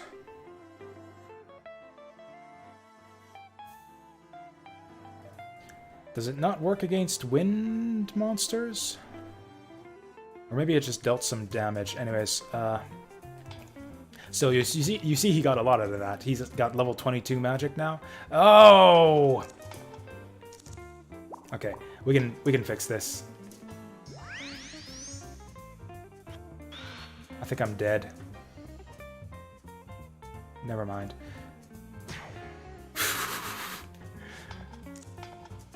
I forgot that it has a one-turn wind-up.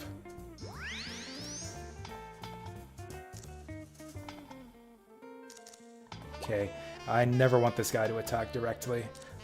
Instead, we'll do mixture magic. So that's not much. I'm gonna try another acid rain, and if that doesn't work, I'll probably just portal home. Motherfuck. I could have sworn I buffed that thing up like 4 times. I think that's it. I could try the other acid rain, but that's not reliable, and I'm gonna die if I get hit by 2 of these guys.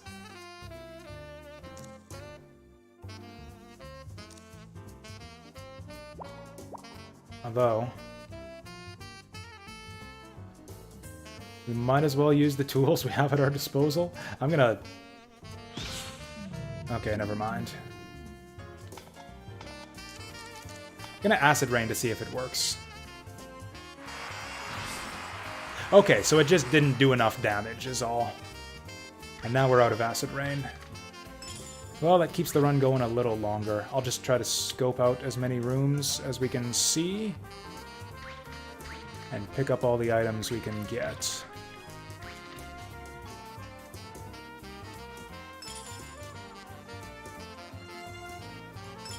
Also, yeah, we basically can't fight anything at all, ever, anymore. Which is basically the way that almost every run of this game ends. By the time you get to the top floors, you just run screaming from absolutely everything. That was a lot of monsters over there. There's a limit to how many monsters can be active on a dungeon floor at one time. Which means that if there's a bunch of monsters over there, there's probably fewer monsters over here.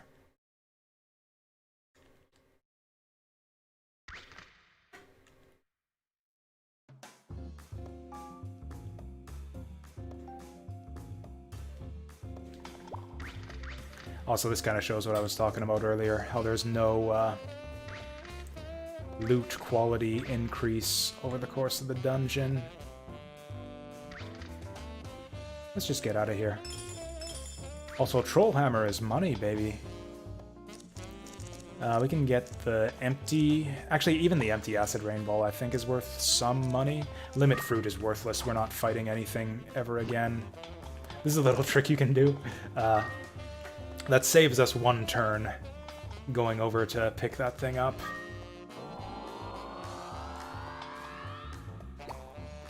Instead of spending 1 turn walking over and 1 turn walking back, you can just pick it up directly in 1 turn from the adjacent space. Trap Scroll is like the most useless item in the game. It re-hides, or basically reactivates and hides all activated traps on the floor. What floor are we on anyways? We gotta be at like 30... 34, maybe going on 35? 36, hot damn. I'm just gonna ignore that grass. There is no good grass in this game. There is some grass is rarer than other grass, like I think Cure-All doesn't appear that often, but it is not useful or valuable. It's so awkward sometimes coming into rooms and the walls are hiding. There aren't Minovas this high up in the dungeon, are there? That's what I thought.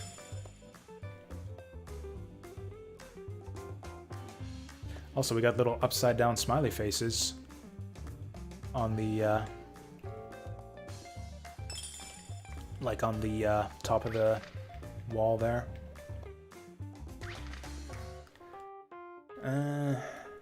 Might as well just dive. I don't want to get cut off. If I could just find one egg. Just one egg. One of these has got to be an egg, right? It's been so long. It would have been nice if I'd have kept some glasses. This is where things get really dangerous. Maximum. Yeah, we got what is it on this floor? Maximum, Kid Dragon, Golem, all the strongest monsters in the game.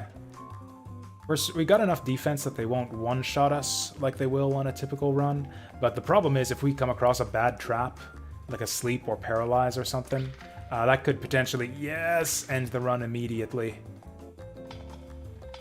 Burgundy egg. So this is the point where this gets really exciting. This could be a dragon or a golem or a maximum. Happy, happy, happy times. I'm gonna dump this malicious scroll. I don't even care what happens. Also, god damn it. I deliberately went over to the medicinal herb spot because I don't want to step on any traps. I don't want to like get on an explosion trap or anything that's gonna destroy my egg. Deliberately went back to the herb so as to not hit a trap. And it's about what I said. This is approximately a level 40 run, and we hit 4 eggs. We probably could have gotten a 5th. Maybe even 6 eggs, if I would have done thorough explorations. But yeah, that is an Azure Dreams tower run. Basically a full tower run, because we started on like floor 2. Very successful. Maybe. We'll see what's in these eggs. Because damn, I know we won't have made a lot of money out of this. So now we're back home. You can sell items directly to your mom. It just saves you a little bit of time running around town, going to the shop. Yeah, a mirror's worth 1,000. The fuck? Oh, I used the wrong acid rain ball. Yeah, there were still charges left in this one. I just used the wrong one.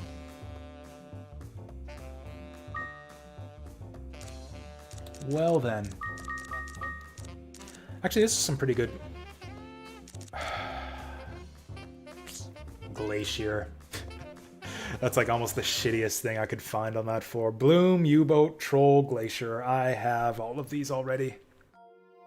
I won't sell them just yet, but I'll probably sell the Glacier because I don't need a second one of those.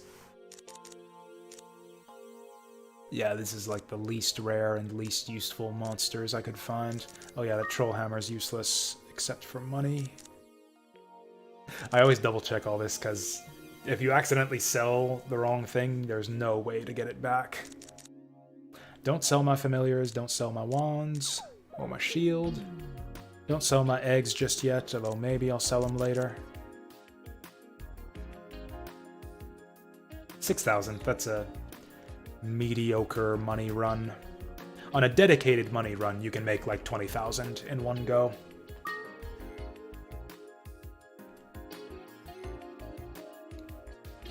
So yeah, now we're back in the town portion of the game. This is Mia, one of our girlfriends. Morning's here. Oh, morning's here.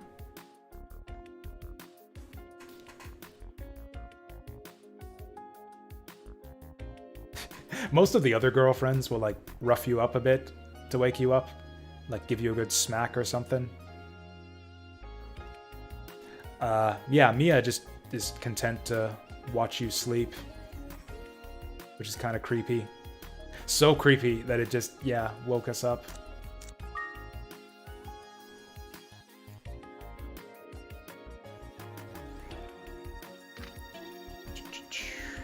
So yeah, this is my house full of these full of all this fantastic furniture that I bought at the general store. So yeah, among the things that you can buy with the money you earn in this game, you can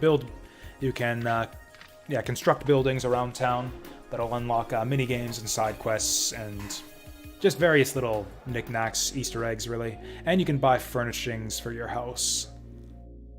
Like I got this deer head, this canopy bed, this weird ass painting. That's actually really cool. Surely this has to be a thing that exists today, right? Like a digital painting, something like a screen on the wall, and you like that interacts with you. You could do something like this. Wouldn't that be cool? Like a digital painting where it like looks like a painting canvas, but like the art is moving around. Anyways, before we do anything, here's my monster hut. Yeah, these are all the monsters we've got so far. And yeah, there's my U-boat, there's my glacier, and there is my troll. What was the other monster we got? Oh yeah, my other U-boat. What was the other egg that we got? Bloom. Oh yeah, Bloom. Bloom is garbage. Hey, Cornhusker. Yeah, that's right. We're going for all of them, is the idea here. We struck out today. I didn't get anything good out of all of this. In fact, I think over on this side is where I keep all my duplicates. Because yeah, I think I've got a stealth already. Oh, I don't. Oh, yes I do. I'm not gonna name this loser. Oh, I did name this loser already. Well then. So yeah, we got a stealth. Basically, I keep all my duplicate monsters down here, just in case I want to fuse them. Yeah, we got tons of blooms, tons of U-boats and stuff. I think do I want a second glacier? I actually don't know what the properties of glacier are. I know he has that one attack where he like poops glaciers out of his butt and throws them at people, but I don't know if he has any other special properties. I'll keep him down here for now, but I'll probably end up selling him in the long run. And then apart from that, yeah, and apart from the money, I guess, that we got, and all of these useless eggs, we got a bunch of levels on our familiars. Like, we got our killer up to, like, level 20 or something. So that was alright. Little Witch Academia could be compared to anime Harry Potter. A little bit, maybe, I guess, in that it's set in a wizarding school. It's certainly a lot less British.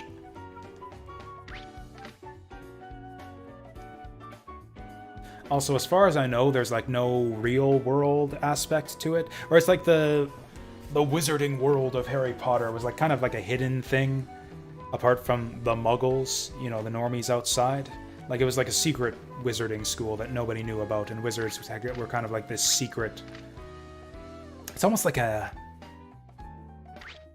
something like isekai, where it's like they live in this whole separate society apart from normal human society. Little Witch Academia isn't quite like that.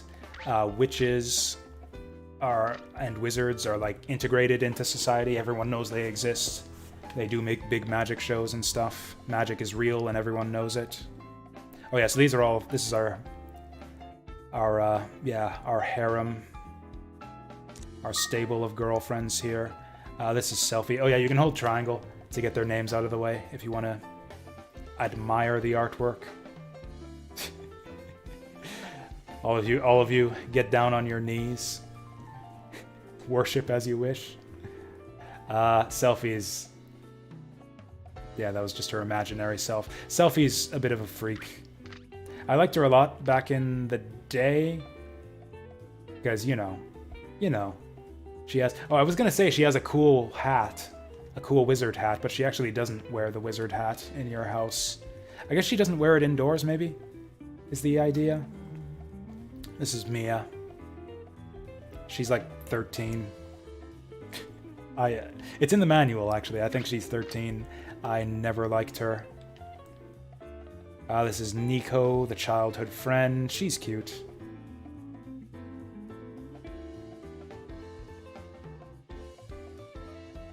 This is Fur. Fur is my favorite, is best girl. My favorite of the lot. You can kind of get a sense of why already. She's got some sass on her.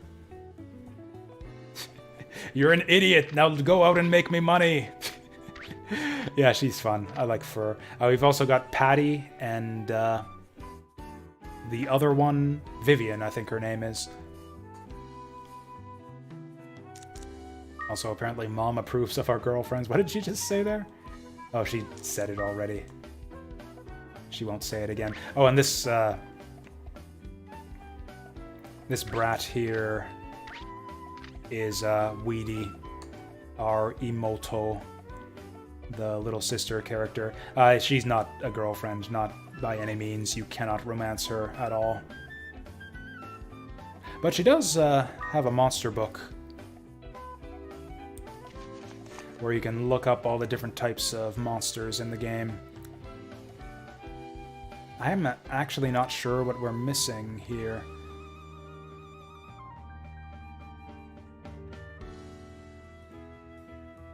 So yeah, you can see it lists all the different types of monsters.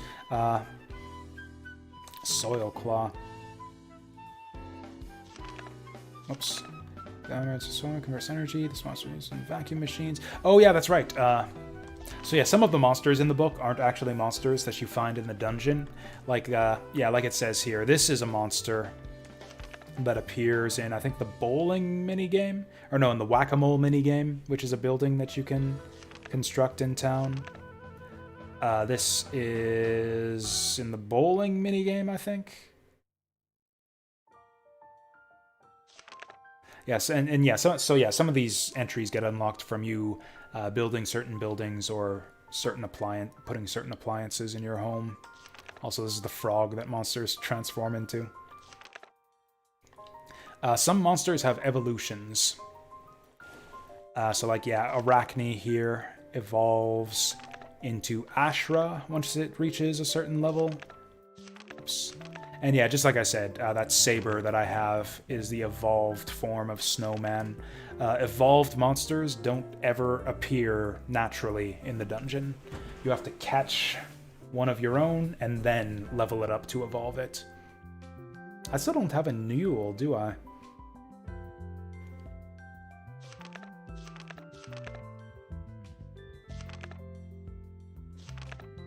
But yeah, we saw pretty much all these guys in the course of our last run.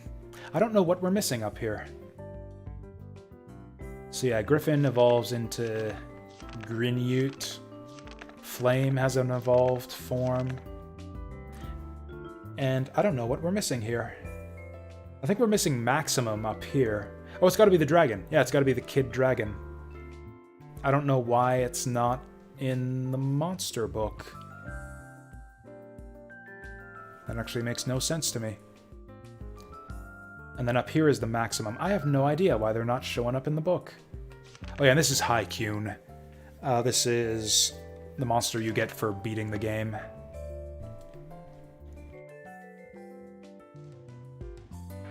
Oh yeah, let's save.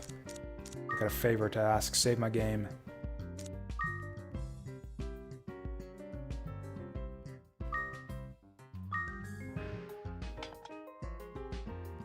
$54.46 up to...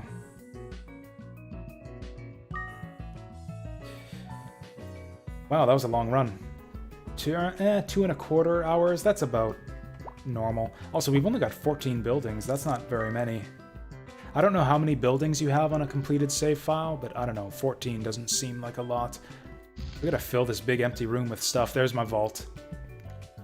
So each expansion that you get to your house expands the size of your item vault, which is the number of items that you're allowed to stash in your vault between runs. It also expands your bath, which doesn't do anything but get you this fun little scene here. Relax in the tub. You'd think you would be able to bring all your girlfriends in there with you, but I guess not. I guess they've already bathed. This is kind of the annoying part of being a big, popular harem guy. Is, yeah, before you leave the house, yeah, you gotta wait for all the girls to give you a kiss. They do this every time you leave the house after a dungeon run. Maybe I should stay longer. I'm leaving. Back off, bitches.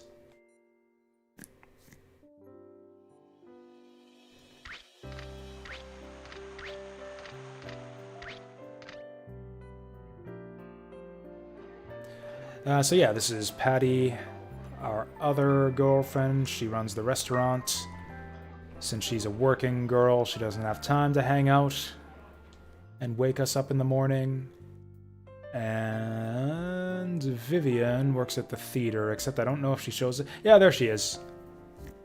Front center on stage there. Because apparently they do morning shows. This looks a bit silly without the music. Honestly, it's pretty silly looking, even with the music. Not exactly Suikoden tier sprite animation, but, you know. Despite being another Konami game.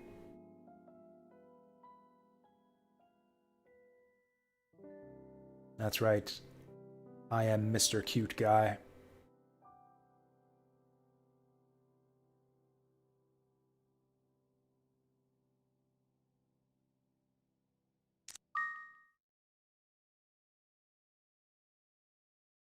And that's all you get to see of her.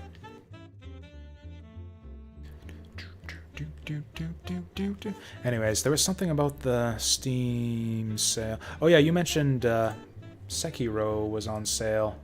I want to check that out before I forget about it.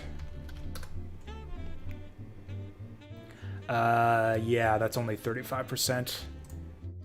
Not good enough. For me, at least. I'm so spoiled with Steam sales these days. I swear I don't ever buy anything that's on sale for...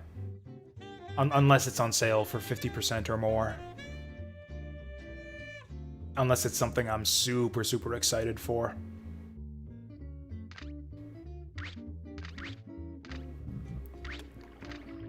Like, I'm probably... I don't know. I don't even know if I'm gonna buy Cyberpunk. That's the other thing is, yeah, day one purchases just seem to me like they're never ever worth it. Like I was considering picking up Cyberpunk day one and streaming it, but now with like the additional delays and stuff, like I'm sure that Cyberpunk will be better if I just wait like 6 months or a year and wait for patches and DLC and stuff, and it'll be cheaper and I'll get it then. I'll miss out on the zeitgeist and all of the attention that it'll get on from streaming it while it's new, but fuck it, I'd rather have the best experience that I can get, you know? Because I'm selfish like that. What was I gonna do? Oh yeah, how much money do I have? I've got 87,000. That should be enough to build just about anything if I can find the builder. Yeah, I didn't buy Sekiro day one either. Again, I considered it, but...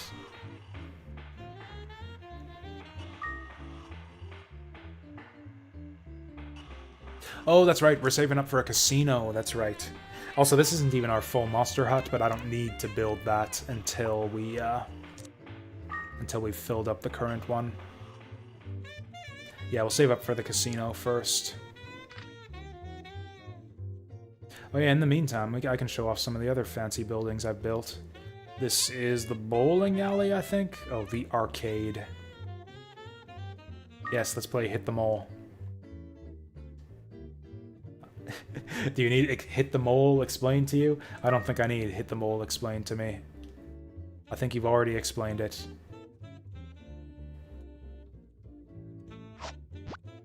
Gotcha. So I think the... oh.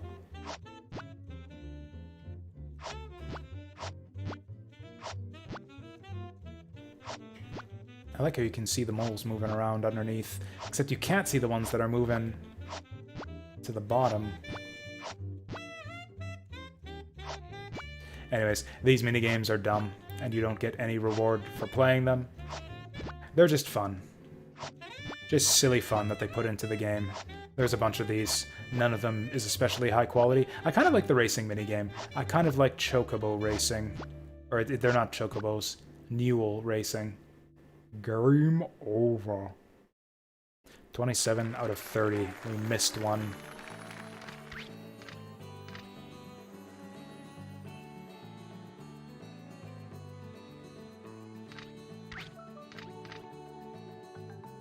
What's going on in here?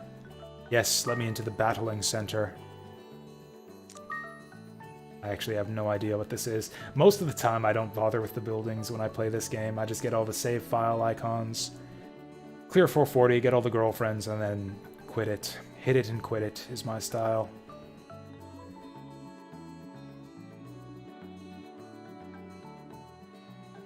Oh, so this is like Octorock tennis from, Ow.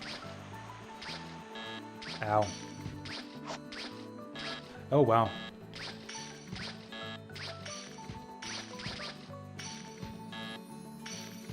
I'm terrible with this. So the instructions said to let the balls hit you in the face and get all inked up, right? That's a lot of ink.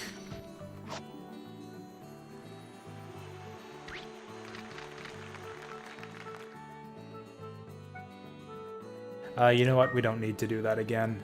In fact, it's not that late even. I probably have time for another tower run. Not a complete tower run. We'll probably end like halfway through. Eek. That's it, huh? Just those two games? Wait, what if we go through here? Nothing. Yep, they got a pool, and they got whack-a-mole, and they got octopuses.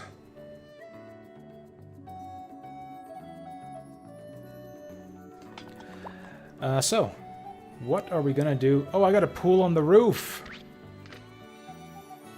I got a pool on the fucking roof! I completely forgot about that. Yeah, check it out! I'm like the richest man in town. Who else has a pool on the roof? Not fucking Gosh Road. Frickin' pauper, frickin' peasant Gosh. With his poolless house.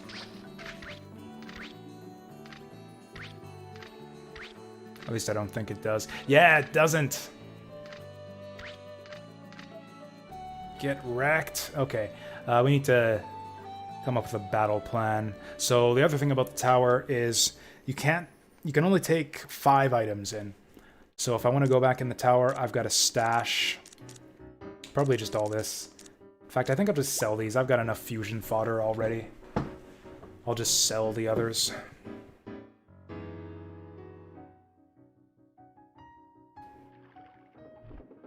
Sell them at my girlfriend's store.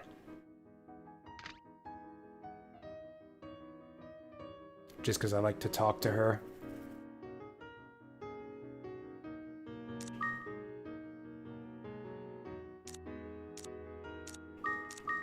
You know, I might as well sell the wind crystal too. Actually, they're not even worth as much money as I thought. 3,000, creeping up there. One more tower run, and we'll probably have enough for a casino. So a lot of these are things I've bought already. I really wish it marked off the stuff you've already bought. I still don't have the Aura bike. Someday I will get one. Also, yeah, the jacket, trousers, and shoes, as far as I know, do literally nothing.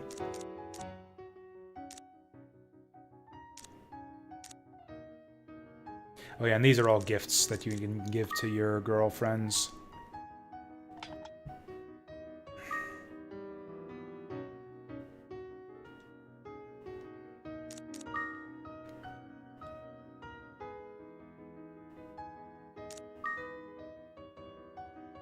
Yep, that's me. I prefer the direct answer. So you hold on to this, you give it to her. This is for you. Thanks. Yep, that's it. You don't gain love points or anything, or any kind of relationship points. It doesn't do anything, they just thank you. And that's it. I think there's been speculation that there was some kind of like dating sim aspect where you build up relationship points and get like a different special ending with the girl who likes you best, but I don't know. I don't know what to tell you. No proof of any of that in the actual game. Just that you can give the girls gifts and then they say thank you. Oh yeah, right. The game plan. Okay, it's been a while since I've seen a new egg. I'm pretty sure the reason that I abandoned this whole get all the monsters plan in the first place was because it's been ages since we've seen a new egg. So let's go find a new egg. I love the way this guy's just lounging around here.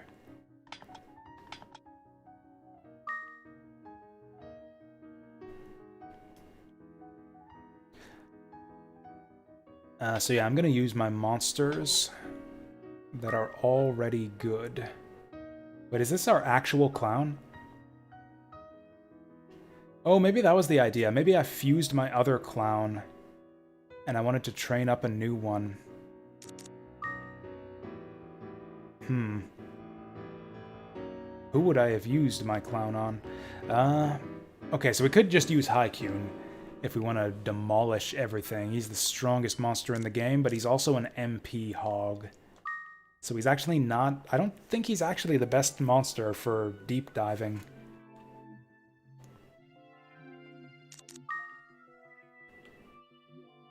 Just because, yeah, he runs out of MP and then he's useless. This guy's just lounging around too. What is it with all these lazy water monsters? It's been so long, I can't even remember. Who is my good monster? Arachne. I think Arachne's one. Never mind. I was gonna say, I'm gonna bring out my strong monster, the one I used to beat the game with. Did I let Kyun go?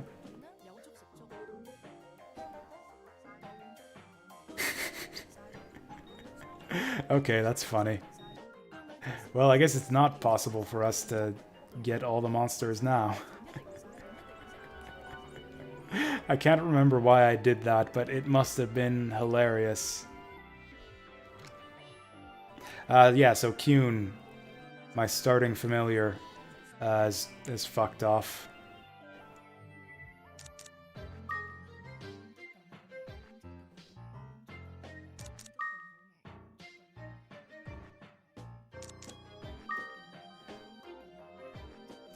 Man, I have no idea who my strongest familiar is. Who did I actually use to beat the game? Maybe this guy? Like, I must have used a clown or something, right? Like, clown is a clown. It's like the strongest monster in the game. Double magic and everything?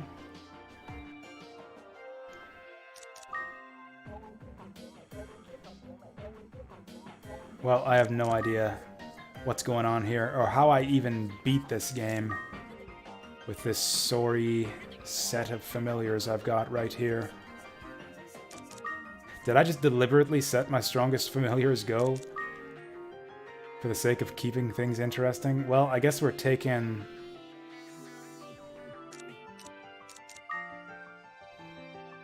good old Catchy along after all.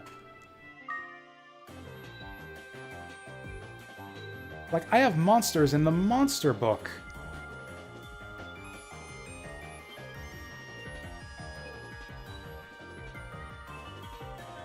I have no idea what happened here. Like, I've got an Azura and Grinuet in the monster book.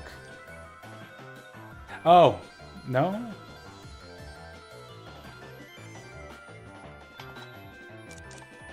Man, it's been like a year, and again, it's been like a year since I played this, so I can't at all remember what the hell happened to them. Yeah, if Grinuet and Azura are in the monster book, that must mean that I have one. Because the only way to get them is to evolve them. I'm losing my mind. Maybe I deliberately let them go? Just to keep things interesting in the post-game? I don't know. That doesn't sound like the kind of thing I would do. Did I put them in the vault? Is that even allowed?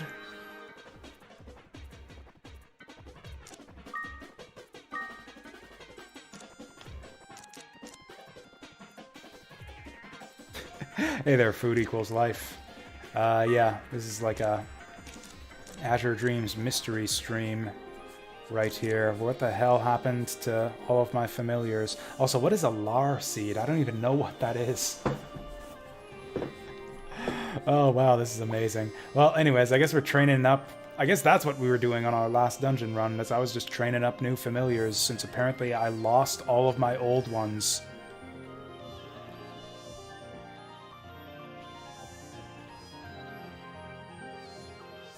Or is there a door that leads to another egg room somewhere? Lar lowers monster level, that's right. Okay, so I must have been keeping those to D-level a monster so that I could give him some magic levels. I guess we can just keep doing what we were doing then. We'll use Catchy for what it's worth. We'll use Killer, I guess? And I should fuse him into something, maybe. Or maybe not. Oh yeah, and yeah, thank you for the follow, Food Equals Life. Much appreciated. Okay, so I'm not entirely clear on the rules of fusion. I've got a lot of water monsters in storage here.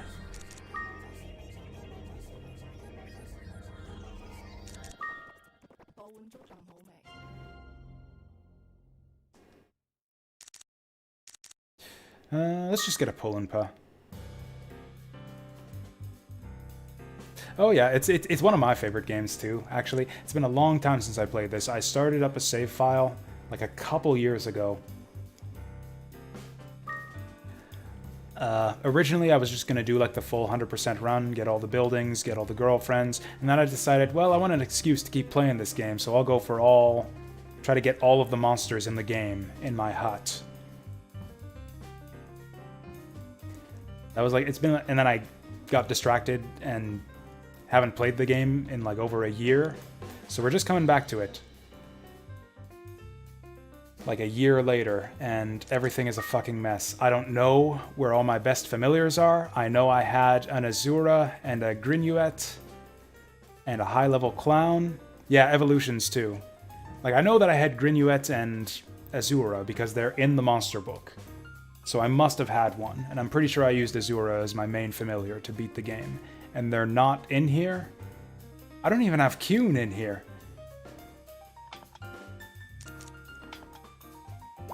But whatever, apparently we're using these two. You know what, let's hatch a Glacier. Let's hatch a Glacier and fuse him and see what he gives us. Because I'm kind of curious.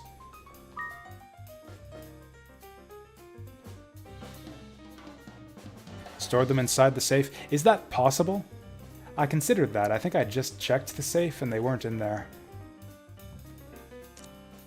I've actually never tried to put a monster inside the safe before.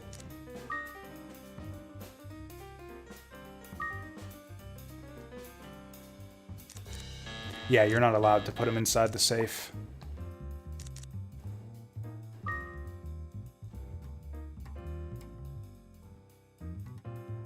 Yeah, eggs can go inside the safe, but not monsters. Anyways, I guess that's it. I guess we're going back in. I mean, it's fine. We can find another one, and then that's just an excuse to play more Azure Dreams. It just kind of bothers me because I have no idea what happened.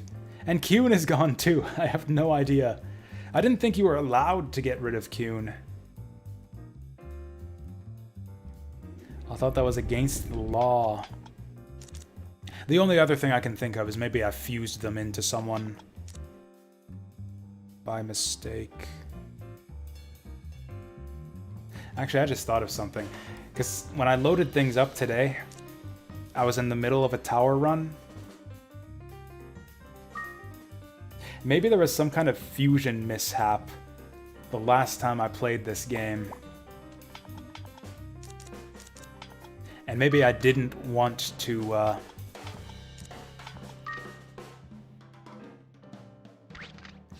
maybe I didn't want to reload that save. Maybe I wanted to, like, overwrite my tower save and go back to town. Oh well, whatever. We'll get him back. We'll just play more and we'll get him back. So is that what happens when you fuse him with Haikun?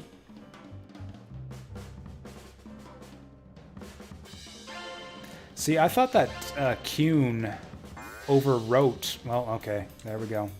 I thought that Kyun, like, overwrote any monster that he fuses with. And actually, I thought that Haikun was the other way around. I thought that Haikun gets overwritten by anyone he fuses with. Yeah, there's absolutely... If Kyun is gone, yeah, there's absolutely no way to get him back.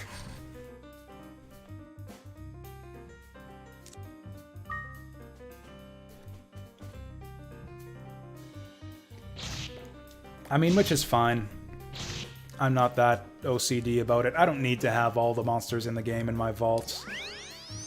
I know we had a Kyun at one point. There's no way that we could have not had him. Just kind of bugs me. Reset. I could, if you guys wanted me to.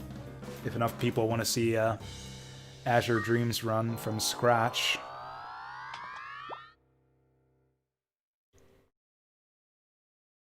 We could make it like a minimal runs run.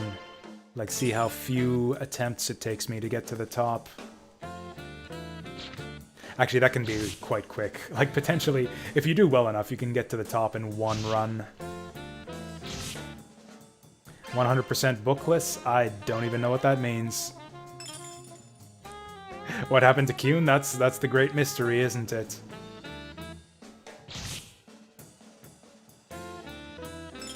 I couldn't tell ya, but he's not here. He left to start a business in the big city. Livin Nico's dream.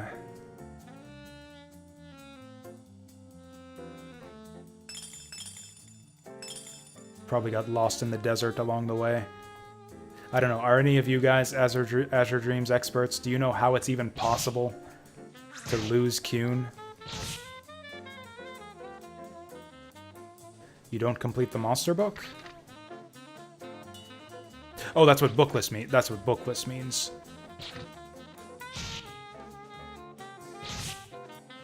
That doesn't sound like fun. Why wouldn't... Why bookless? I want a booked run, damn it. I want to fill in the monster book.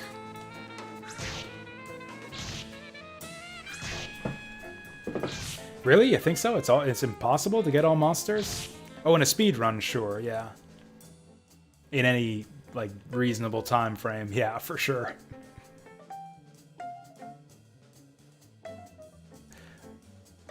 Like, honestly, why is that even a category? Is there a booked speedrun category? What's the best time for it?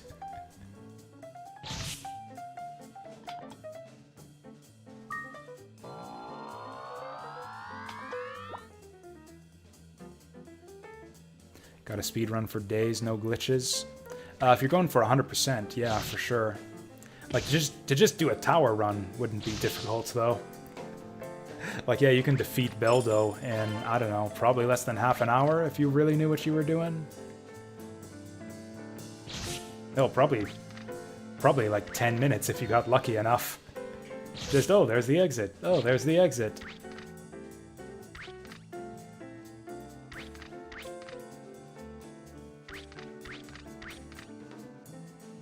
I mean, yeah, the way to do it as fast as possible, but it would be mindless. It would obviously be a Barong setup, I think. Barong feeding for Roche fruits, and then just do a tower run where you just fruit up every monster.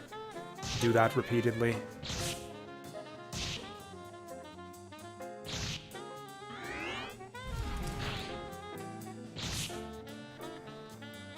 So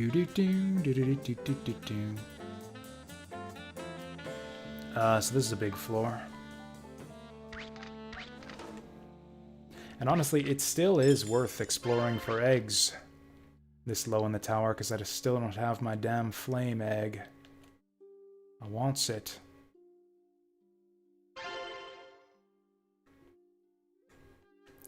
I don't know, the only thing I can think is that in a fit of stupidity, I either fused all of my monsters into Qun or High Qun, or just I deliberately got rid of all my strong monsters for the sake of, I don't know, having a challenge.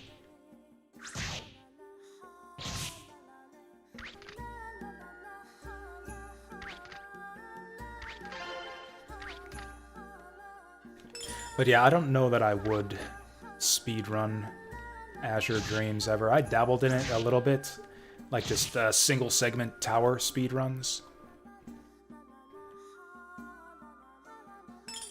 which aren't really speedruns because I almost never beat the tower. Basically, or there was a thing a while back, I think it was a little over a year, where they were doing like 1 hour races, which I thought was a really fun idea, where the idea is just to get as far as possible into the tower in 1 hour. I never participated in any of the streamed races, but I did 1 hour runs a few times on my own, and it was pretty fun. And that's pretty much the closest thing I would get to speedrunning Azure Dreams. Anything else just kind of, I don't know, eliminates a lot of the fun for it for me.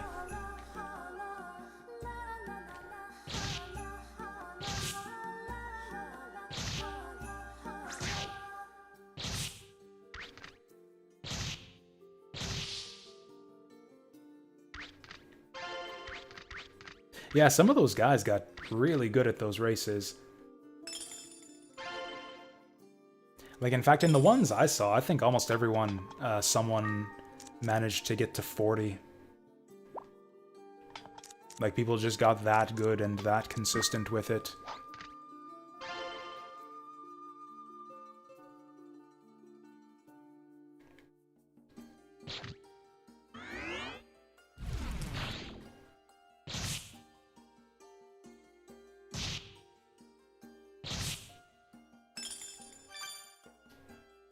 I don't care about the frog.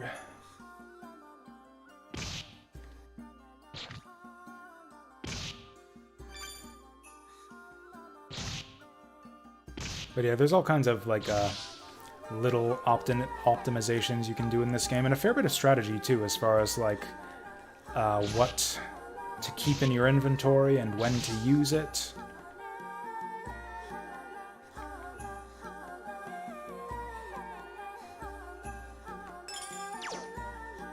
Well, okay. You got me. Warp trap. I guess I'm gonna have to walk back here to see that I missed a lay of fruit.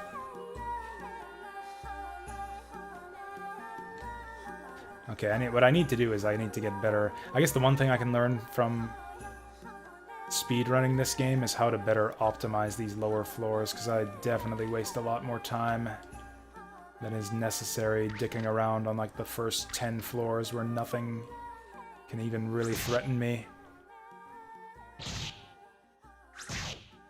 Why do I play diagonally? I mean, there's not any particular reason I'm playing with any particular camera setup right now. But the reason you play diagonally is, in general, if things are serious, you get more camera coverage that way. You can see farther ahead of you with the camera oriented diagonally.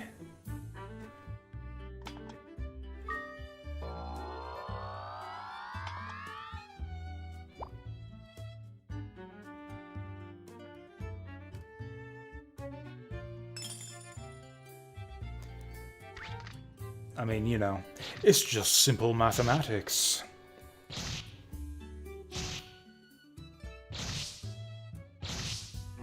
Because, you know, like the diagonals space across the screen like this, I can only see up to that intersection there. Here, I can see way far ahead. Like, it doubles your effective vision.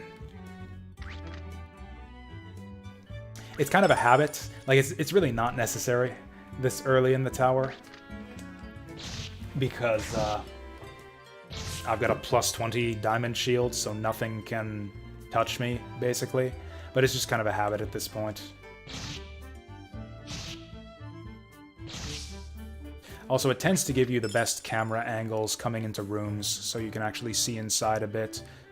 Whereas, yeah, here you don't get a lot of information. Here you can see maybe if there's any... Actually, really, there is no good way to get vision into a room before you step inside.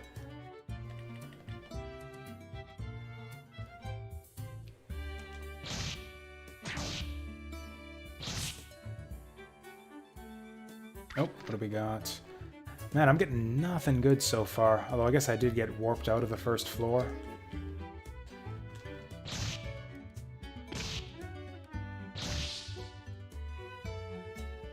I mean, I don't know. Personally, I've had fewer difficulties with the diagonals on the D-pad on the PlayStation controller than any other controller. Like the SNES and the NES, basically the whole 16-bit era has shitty D-pads for hitting diagonals consistently, but yeah, I don't know, PS1, man.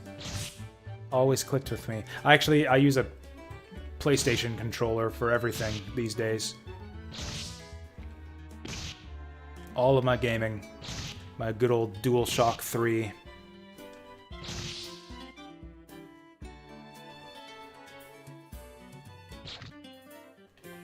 I think that's the whole floor cleared out.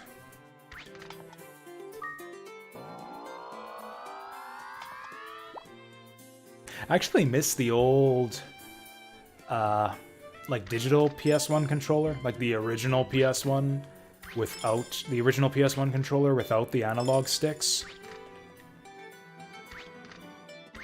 I don't know, it was very comfortable. I kind of wish I still had one that worked. That was actually my preferred controller for the longest time. I was actually a holdout. I didn't get... Actually, I never owned a DualShock for the original PS1. Yeah, well, it wasn't until the PS2 era that, you know, where the DualShock became the standard that I actually started using it and kind of got comfortable with it. Now let's get this crap out of here.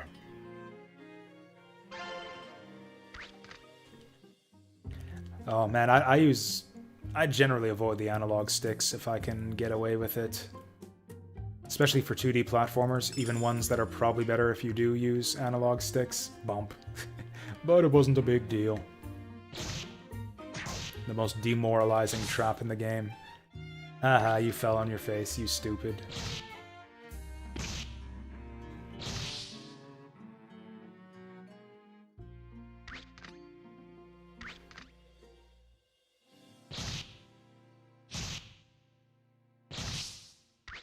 I even prefer the D-pad for some 3D games, but almost no 3D games these days even let you use D-pad controls. Like I would have played like Dynasty Warriors. I think Shinobi on the PS2 lets you use the D-pad.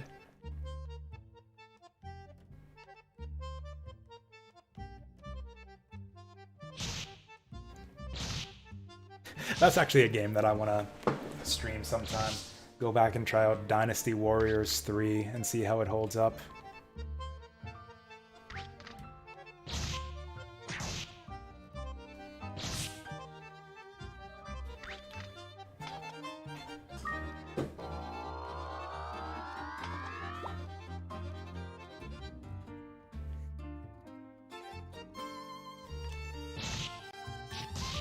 Don't you low down me, bro.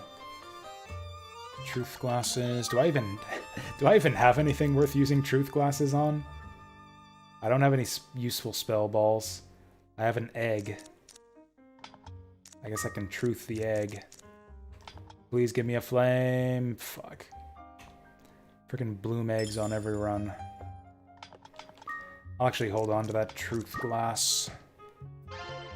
Just in case we get a good spell ball. Actually, using it on the egg is technically kind of a waste. There is no practical reason to identify an egg. Bullshit. Nice. Because the egg just gets identified after the run anyways. I mean, frankly, I can probably ditch it out of my inventory now. It's probably more valuable as just a nuke. Just throw it at a monster. Like, it's not worth a lot of money. I don't need to hatch it.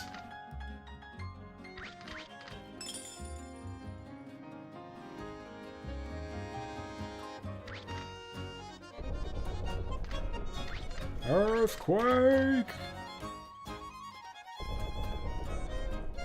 I suppose in a single segment run, like the 1 hour race, it's potentially helpful to know what kind of egg you have, just to know if it's worth hatching.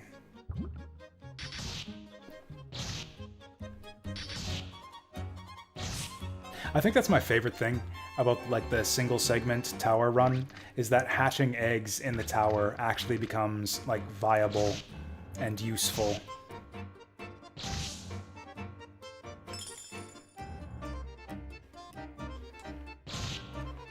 Because yeah, in like a standard playthrough of the game, there's almost no reason to hatch an egg inside the tower. Unless you identify it, I guess, and you know that it's not a useful egg. I mean, it is really useful, yeah. It's just you almost always, in a regular run, like it's more useful to sell it for money or to keep it and use it as fusion fodder.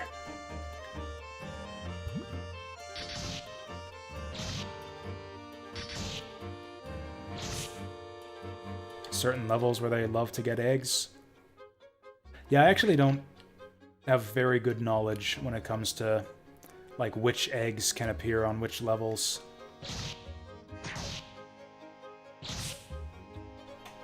Hell, I don't even know where I am most of the time in this game. I am not good at keeping track of what floor number I'm on. I don't even know where I am right now. Floor 6, maybe?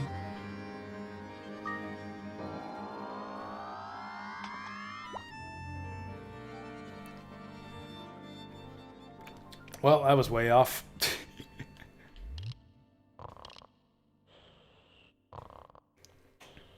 Oh, is it always the same monster on a given floor? Well, this is terrible. Don't you do it again. Okay.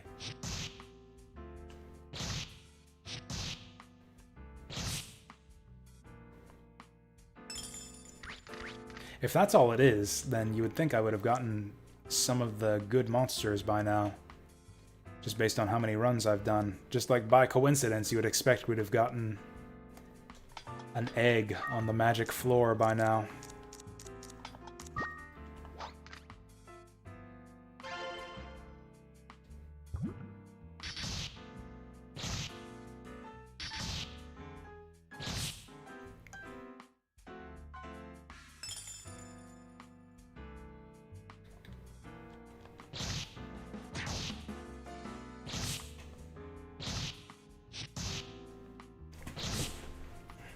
Oh, is anyone watching right now? I mean, I know at least one person is, but not a ton of people. There's a poll, so I make a point of bringing this up from time to time. We just finished Suikoden 2 the other day.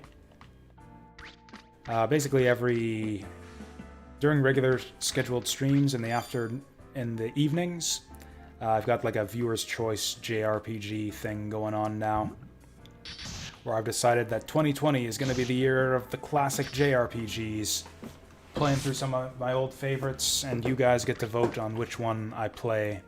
So if you look down below in the stream description, or wherever you can find it these days, because I know they messed up with the Twitch channel layouts. But yeah, there's a poll down below where you can vote on what JRPG I play next.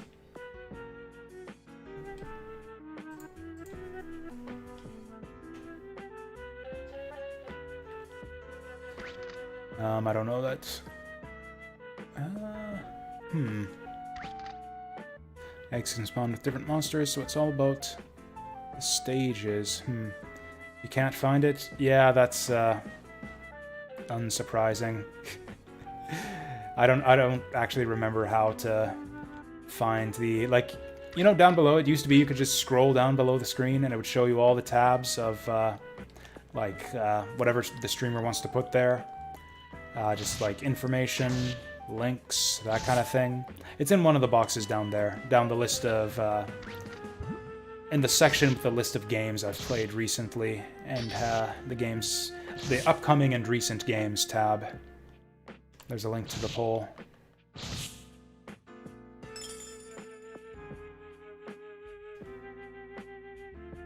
I think we're done on this floor.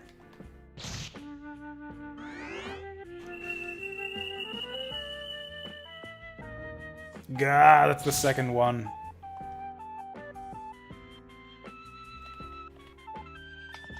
Got screwed on this floor. I have no idea what this music is.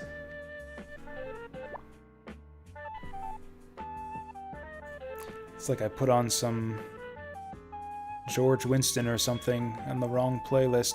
Nope, that's a Toho remix, apparently. Or a Toho arrangement. Hey, we got another egg. Hopefully better than the last. Something smells good. So who's cooking this late at night? Oh.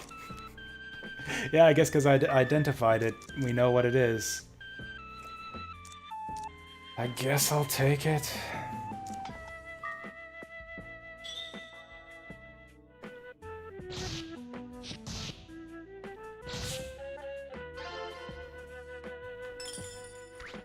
Oh, you don't actually know any of those games? Okay, that's interesting. So when did you discover Azure Dreams, then?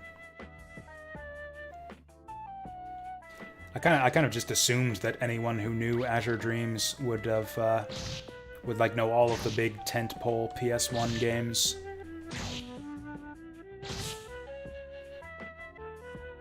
Which I guess that's not exactly what's on the poll, actually. A lot of the stuff on the poll isn't the huge, most popular JRPGs that everyone played.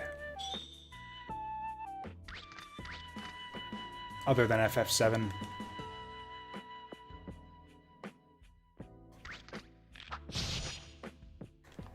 Hey, we found the elevator. Elevator. Elevator.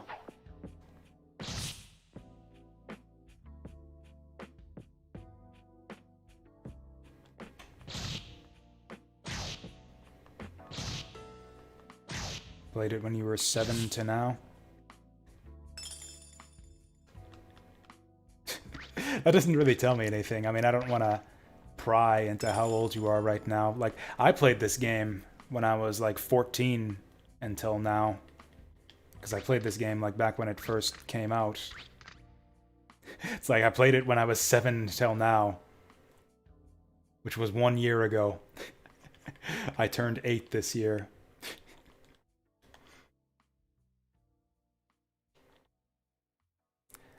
I think that's it. Oh, there's one more item. But we already got our egg on this floor. I've never seen 2 eggs on one floor. Yes, that's right. That's definite. Something's burning. It's not in my house, is it?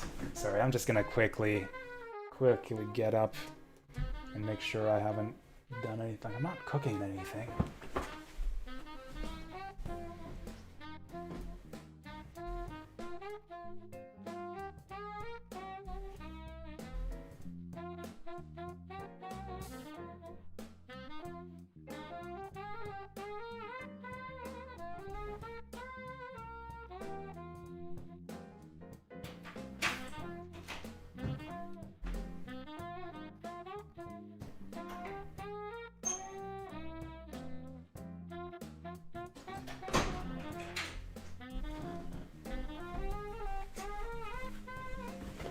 Or am I having a stroke or something? It smells like burnt toast. I know, you know, the meme or whatever, but I smell burnt toast. Or I guess it's not exactly a meme. Actually, none of you guys have probably seen that commercial, because that's a Canadian thing. A part of our heritage. That's an old one, too. I'm gonna go up there. I bet you that one item is amazing. Can't live without that blue dot up in the corner here. Also, I can see where all the monsters are going, so I'll just avoid them. Never mind, they're all going to turn around. Alright, bring it on. Actually, I'll take the high ground first.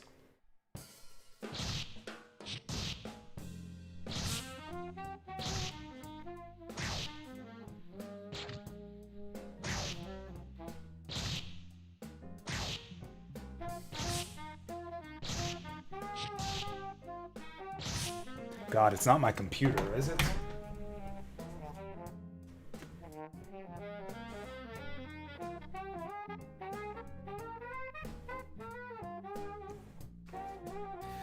I have no idea. It sounds to me like someone's left the bread in the toaster for too long in like the neighboring apartment or something. Have I ever played Chocobo? I've played all kinds of Chocobo before. Also, that was copper coins. We went all the way up here for copper coins. Yeah, I played Chocobo's Mysterious Dungeon back in the day. I played Chocobo Racing. I've actually never played any of the other Chocobo Mysterious Dungeon games. I only played the first one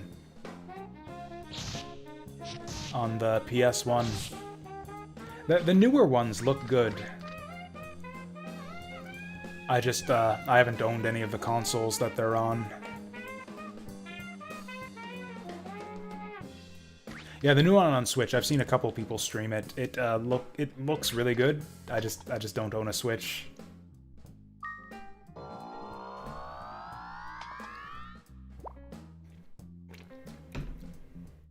I'd kind of like a Switch is the kind of thing where it's like I'd like to get one, but I wouldn't want to pay for one.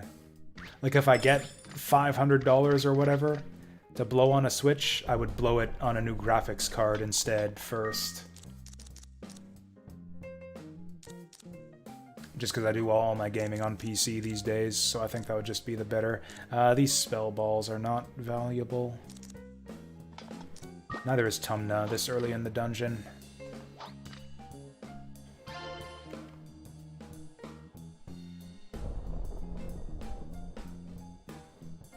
Can I fight this guy, man? Mono a mono? I think I can. Oh, wow. This guy is a lot tougher than I was expecting. I guess I'm much lower leveled than last time we went through here, which is good, which it means we were not wasting as much time. I don't have a wind crystal yet, do I? Dang.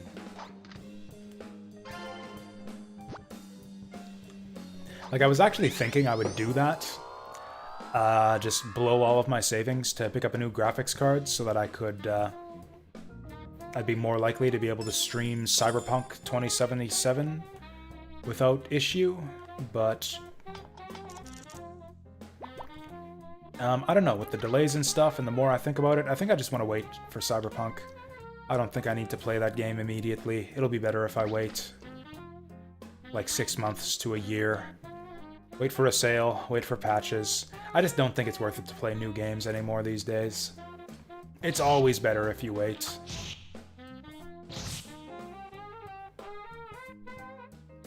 In fact, I almost can't think of a modern video game that I've purchased day one and haven't regretted it. Where it's like they put out patches like 2 weeks later and made the game better. And I would have had a better time if I would have just waited. Like Fae Tactics was a pointless day one purchase. That game was kind of busted day one until they patched it 2 weeks later. Age of Wonders Planetfall, as much as I love it now, took a couple months for it to get all patched up and rebalanced to the point where it became really, really enjoyable. Hell, even Streets of Rage 4. Actually, Streets of Rage 4 was pretty good. Although I didn't buy that on release day, but yeah, eventually that one got patched too.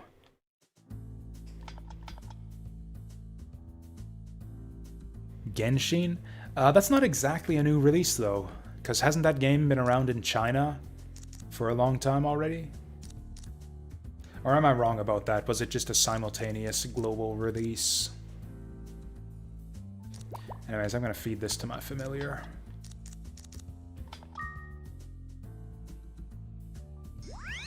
You know what's funny? I saw people talking about Fallout 76 on Reddit. They say that game is good now. They say that they patched up Fallout 76, and, you know, for what it is, for the type of game they were trying to make. So I don't know, apparently it's quite good now.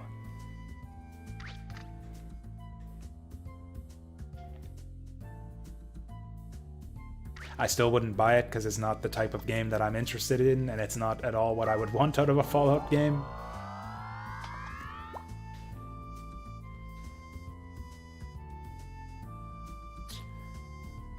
So yeah, these guys. Saber. Smash.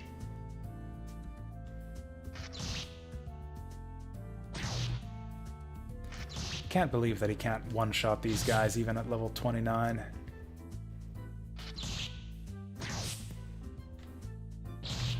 Oh, there was the big story about Bethesda. They got acquired by Microsoft.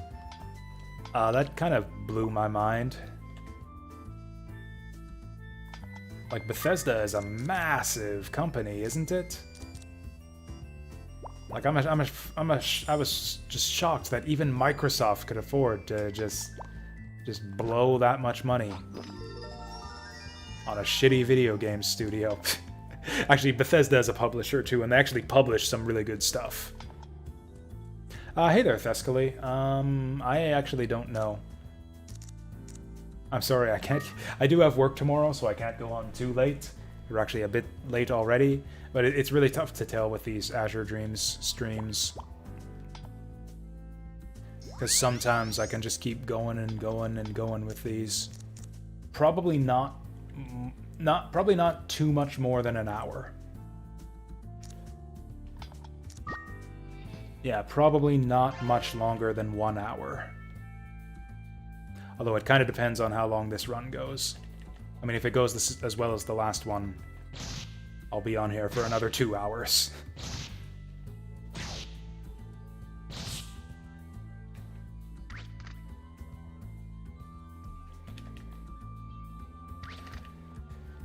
Okay, so we're at the stage in the game where I need to be a little bit cautious, but not too cautious. I still don't want to waste a lot of time on these scrub tier floors. Just scrubbing floors. Scrubbing the scrub floors. Tooth glass, that's going to be helpful on our pillar ball. 3 hours of work? Yeah, I'm not going to be on in 3 hours. I can promise you that. Recovery ball's not that helpful.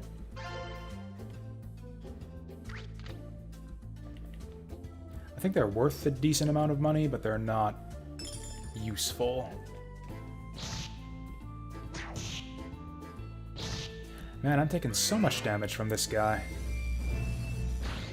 Also, apart from all the money and levels we got for our familiars on the last run, we got a lot of sand too. That's the other thing. So those are like the 3 productive things we can get. No, 4 productive things. Our chief elements are, yeah, money, levels for our familiars, new eggs, and maybe there were only 3 things. Sand. Those are the 4 productive things we can get on an Azure Dreams dungeon run.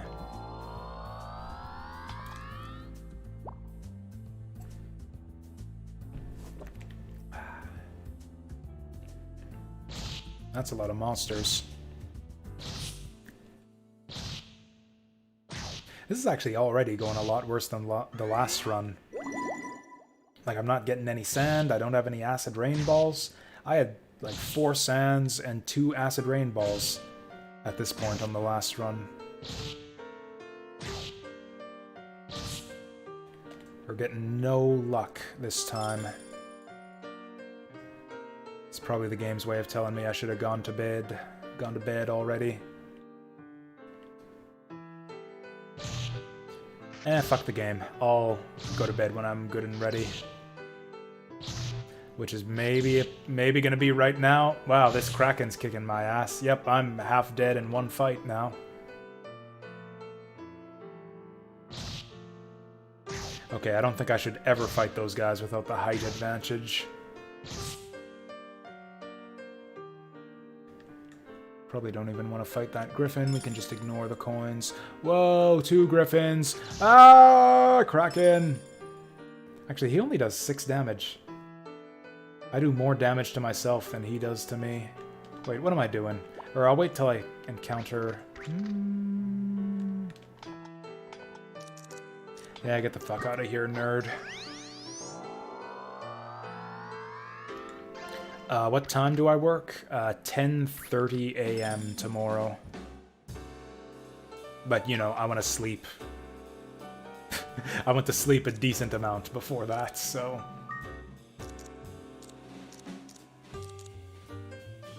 I'm gonna keep that leva fruit, because we might want it. Oh yeah, truth glasses. We'll truth one of the fireballs.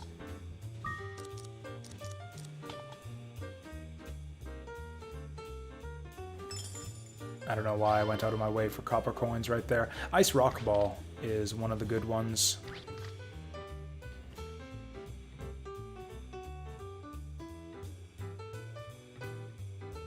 Wow, I'm healing so slowly. I should probably just pull out my glacier, or whatever I have. Well, that wasn't good.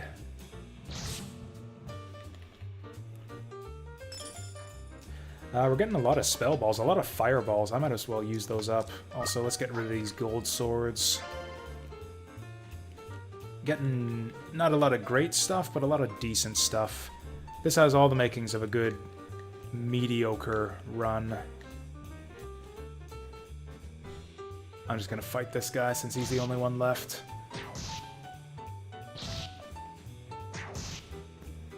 Oh yeah, like 4 hours of sleep. I used to do that all the time when I was young. But now I'm not young, and I don't like doing that anymore.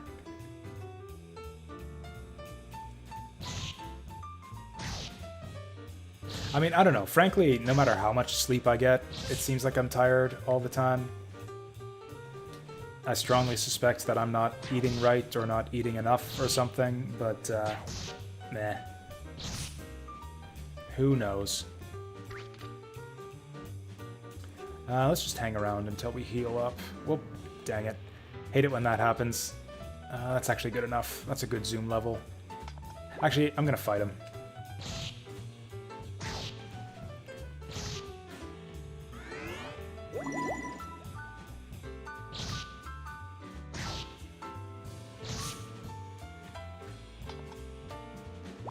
Also, driving to work, or having to, like, commute to work or whatever, is definitely not something that I miss at all.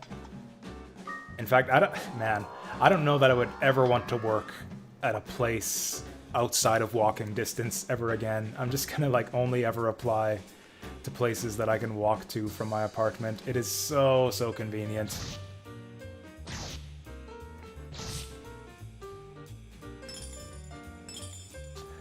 This fucking guy. I think it's worth it to let him get the first hit so I can keep the high ground.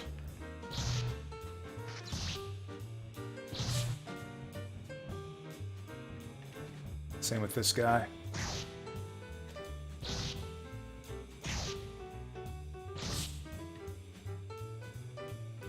I actually don't drive. I use public transportation when I do have occasion to venture outside the few block radius of where I live.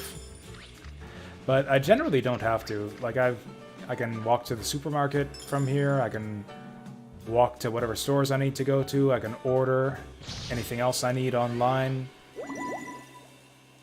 And generally when I go to visit people, like I meet up with friends and stuff, they can usually give me a ride. So yeah, I don't own a car. I've actually never owned a car. I've never even regretted not owning a car either.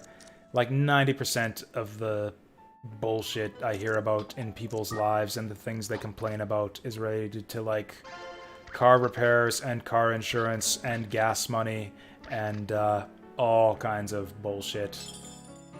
It's just like, what are you guys doing? Why do you even bother?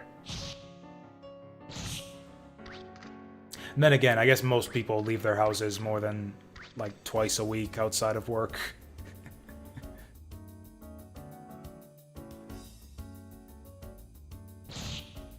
And probably when they do leave their houses, they go to places that are more than like 20 minutes walking distance away.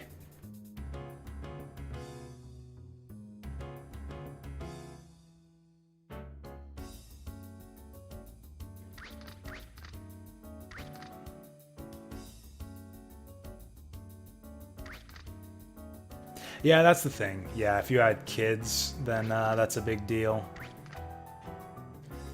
Yeah, like there's a lot of, like, yeah, definitely a lot of job opportunities close off if you don't have your own transportation. So yeah, that's definitely a big deal too.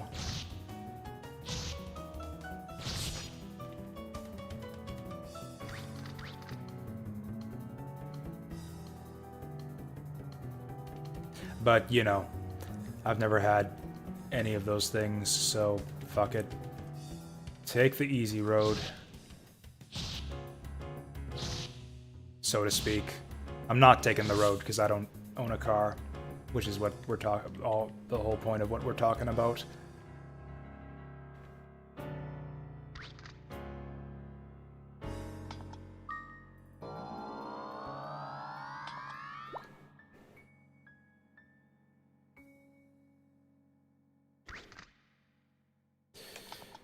You know what, let's just fire it up. I don't give a shit. I'm tired of squids. Roasted squid. Oh no! Oh wow, we got all kinds of wacky shit going on in this room. There we go. Oh, leam fruit. Might as well use that right now. Treasure loop, that's handy. Ooh, there actually is a lot of stuff on this floor.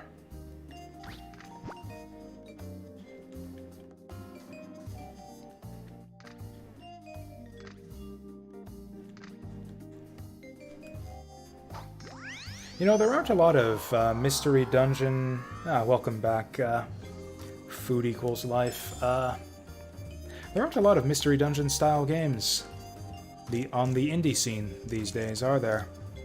There's a lot of Diablo clones, a lot of... or not a lot, but a decent number of traditional roguelikes.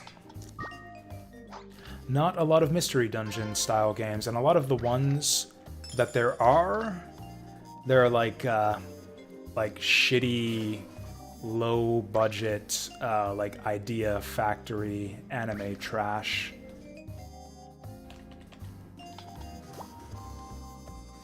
Did I get another bloom?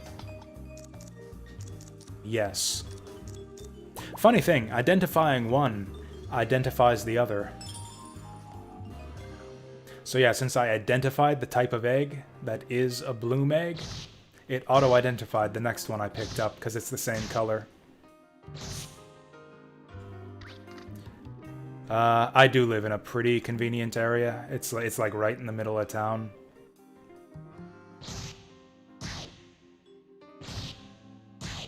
I mean, I'm generally willing to walk too, like, even in the winter. I don't know, I just don't care. I like walking. I have my iPod on all the time. If you guys haven't noticed with, like, the playlists on stream and stuff, I got plenty more playlists where this came from, so, you know, walking's fine. Like, I'm generally willing to walk, like, as much as, like, 20, maybe even 30 minutes away from my place, as long as I don't have too much stuff to carry.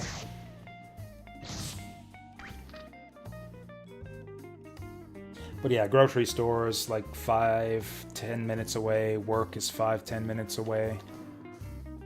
That's basically it. I basically don't have any other reason to leave the house. Quarantine for 10 months already? Jeez.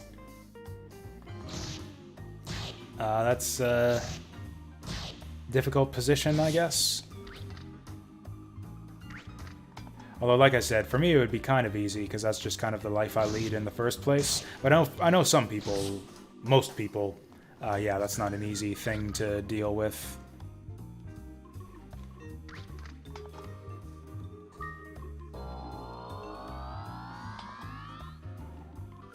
I mean, if it's COVID quarantine, like, I'm assuming it's COVID related and not like you have the bubonic, like, leprosy or something. Like, I don't believe that COVID quarantine forbids you from going outside. Actually, if anything, I've read that going outside and like taking a walk is actually a good thing. Gets you the vitamin D, which apparently boosts your immune system.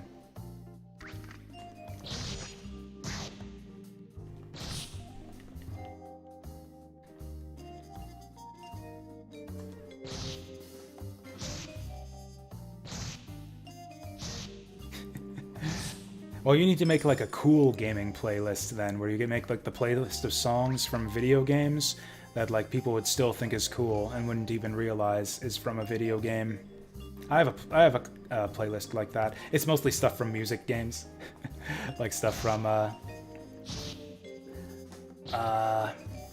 don't know, what are good games? Like Hideki Naganuma soundtracks, Akira Yamaoka, those kinds of people. Ooh, another treasure loop. Lucky. We didn't see a lot of these on the last run. Like, treasure loop is valuable enough that, like, it's great to have, great to pick up and use, but it's, I don't know, to me it feels like it's never worth the inventory space.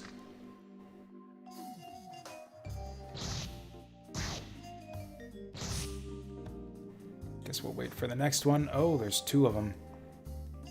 And they're teaming up on me.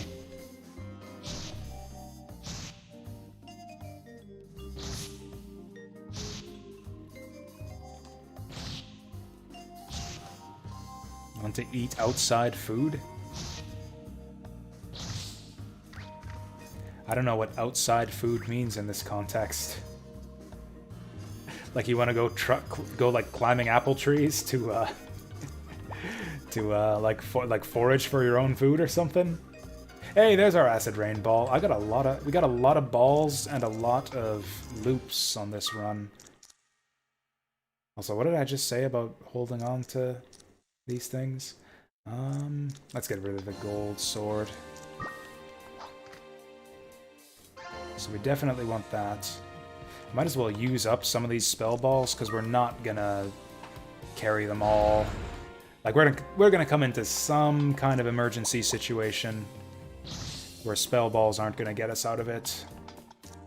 So I might as well use these up. I probably won't get to use all these spell balls before we have to leave.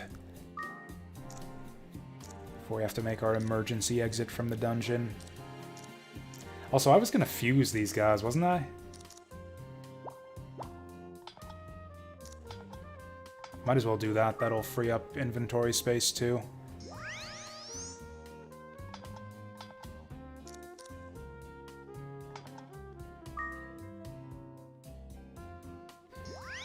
Okay, so if I understand my fusion correctly, he doesn't learn anything new. So D-Wall... Oh wait, no, that's the wrong monster. That's the wrong monster. No, you're the right... God damn it. Fumbling around with my inputs here. So yeah, Glacy and Ichi, those are the two that we want to fuse. Yeah, this guy's been fused already.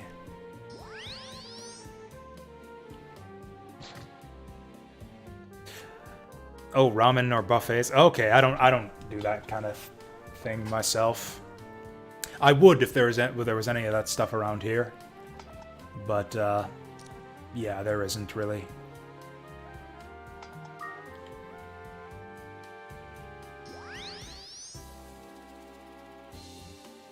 FF7 soundtrack. Lotus Challenge 2. I'm gonna write that one down.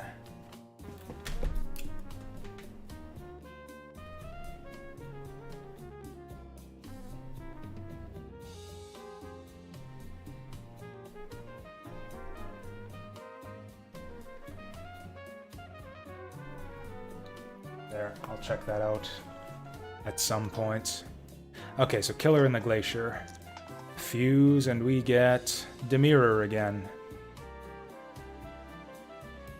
Also, his attack power turns green.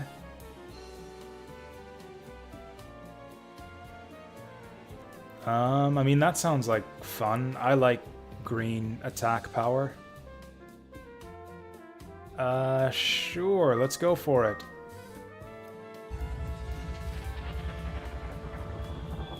I'm pretty sure I fused Killer already. He's talented with Atrocious. Oh, so he didn't have that already. So that's his innate talent. Yeah, the thing I was talking about earlier. The better crit chance. He didn't have that before for some reason, but now it's been brought forth by his fusion.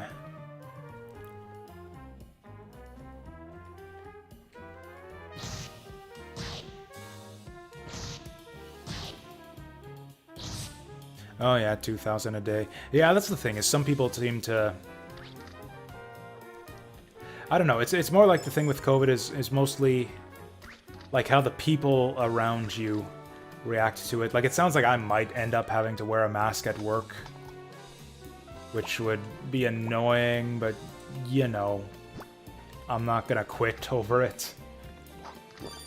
It's annoying because I don't think it's necessary. There aren't a ton of cases around here at all. Like, the positive test rate is something like 3%, which is, you know, higher than it used to be. It used to be like 0.5% positive cases per test, like, yeah, per test. But yeah, now we're up to 3%, so everyone's panicking.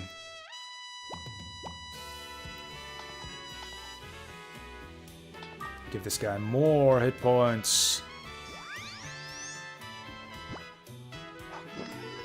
Oh, he was missing hit points. God damn it. I missed out on my max HP.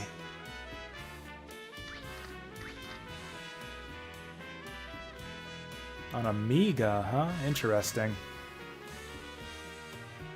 Anyways, that's my COVID woes. I might have to wear a mask at work. That's as bad as it gets.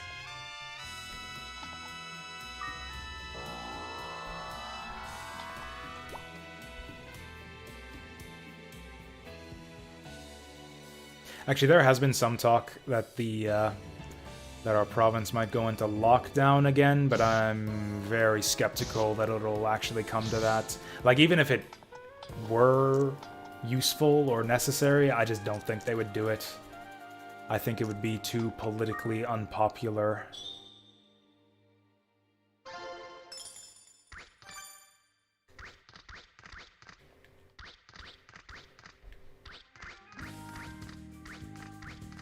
Yeah, that's the thing. Like, everyone has, like, different perspectives on, like, what's a acceptable level of risk. Not just for themselves personally, but at what point, like, the government should step in and say that we need to put policies in place to mitigate that risk. So this is where we need to start using our familiar to not get our shit jacked.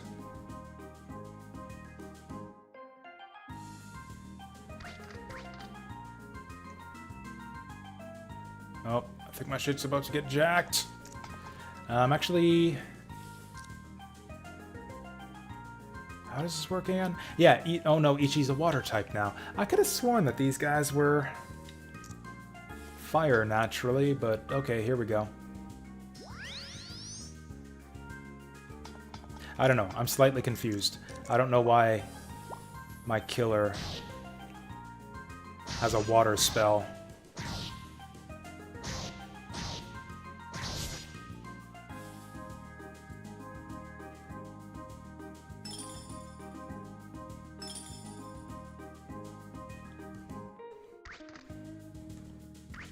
I don't know, for me, apparently my tolerance for risk is very high compared to most people. So this is happening. I can tank one Manova shot. It's fine.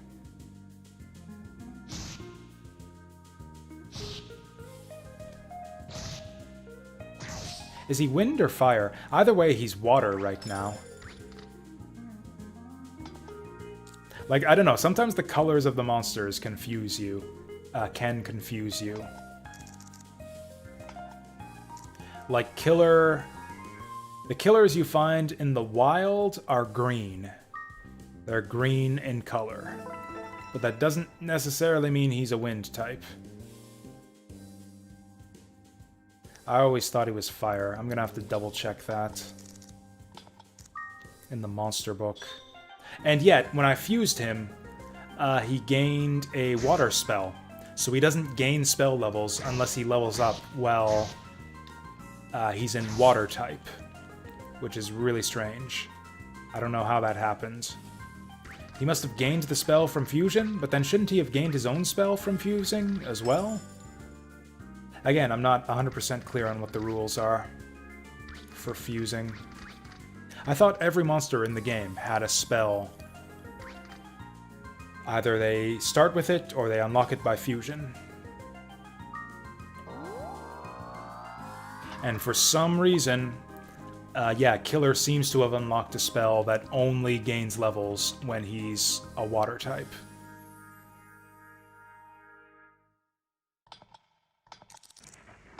Give me sound! Certain you've had COVID when we went to Disneyland in Paris. Yeah, that sounds like that would do it.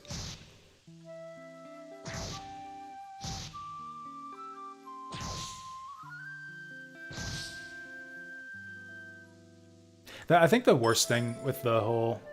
Anyways, last day there, bedbound and had to fly back on a plane feeling like shit.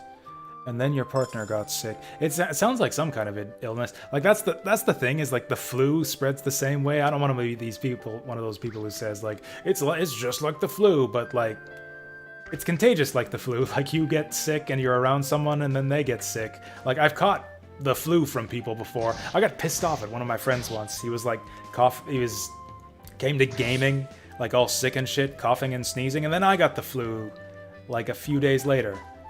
Pissed me off, like, what the hell, dude? Cough into your mouth, or wear a mask, or stay home, or something.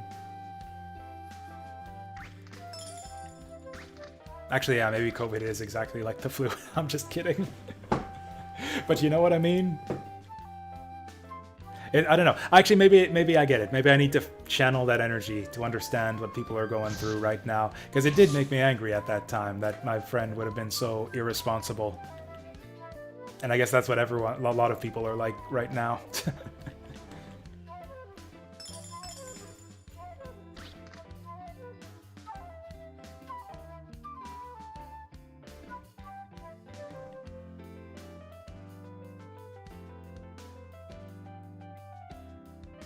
Oh, you don't fuse monsters? Interesting. Yeah, there's a lot of benefits, but it's a bit confusing, the way it works.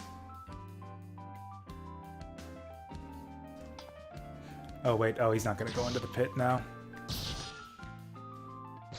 It's another strain of flu. I mean, that's not entirely inaccurate. I could be wrong about this, but the flu is a variety of coronavirus, isn't it?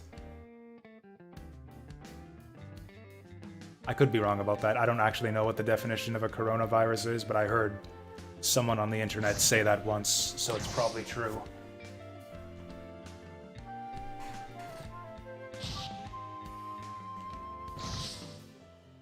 Yes, Titan Arachne is arguably the best fusion in the game. Because, yeah, then you combine... Or, wait, what's a Titan? Is that an evolved block? Either way, yeah, Block Arachne is arguably the best fusion in the game. Because then you get double defense and double attack. More truth glasses.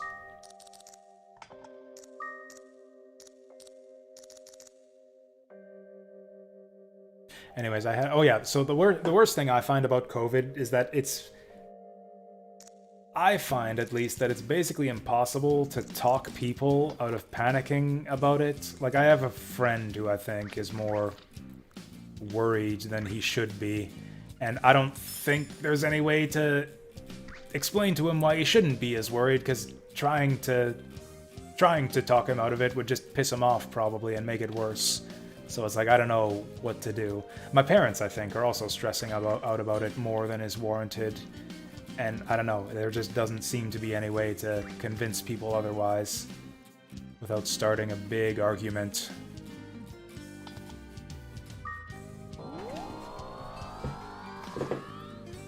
There's a lot of things like that these days, where it's just there's no point in discussing it.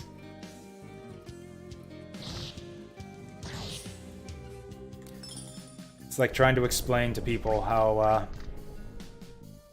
Final Fantasy X-2 is the best Final Fantasy game. Just forget about it. They will never understand.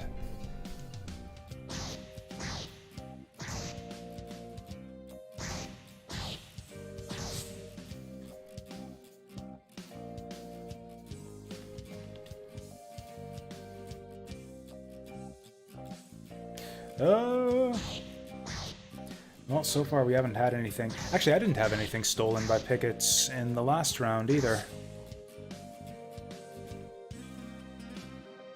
Whoa! Whoops.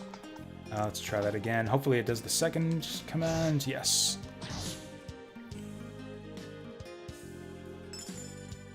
What happened to Ebola and SARS? I don't even know. I wasn't mature enough to pay. I think both of those happened during like the windows in my life where I was too immature to follow the news or anything, so I didn't pay attention at all to any of that stuff when it was going on. I think I was too young for one of them and too immature for the other. Or Ebola's pretty old, right? I don't know. I actually don't know when the last outbreaks of Ebola and SARS were.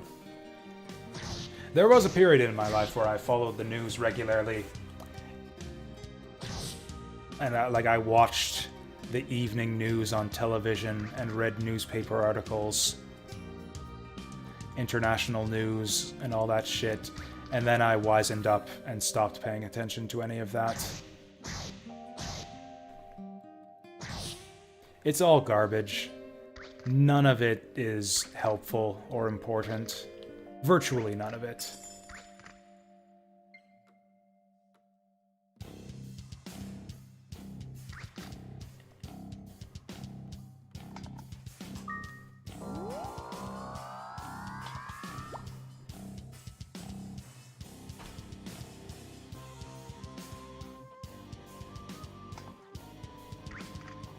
Oops.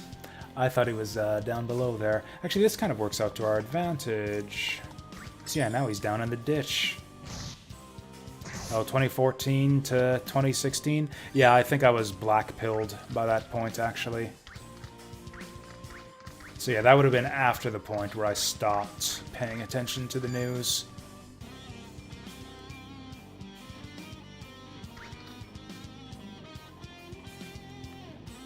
Got him.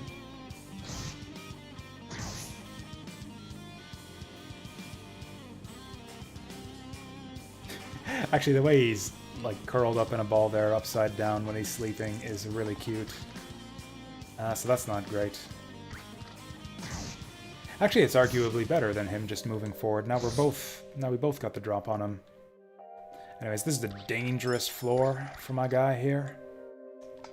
Since he's a water type and there's a lot of dangerous wind types now. Wait, is that right? No. Is Viper water or wind? Again, with the coloration, because he's green, but I think he's actually a water type. Oh, also, we don't need this anymore now that we've done the fusion already.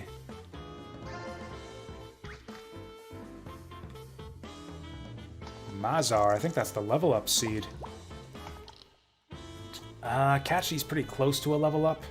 I think I'll try to level him up and then come back for that.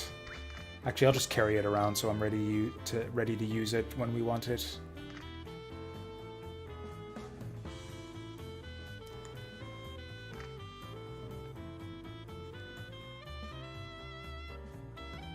Yeah, Arachne is water. I guess I'm mainly thinking, I think Zoo is wind. Stealth, I believe, is wind, which is coming up soon. Ooh, Restore Scroll. I want that. So many spell balls. Oh wait, where are... let's use Star Glasses here.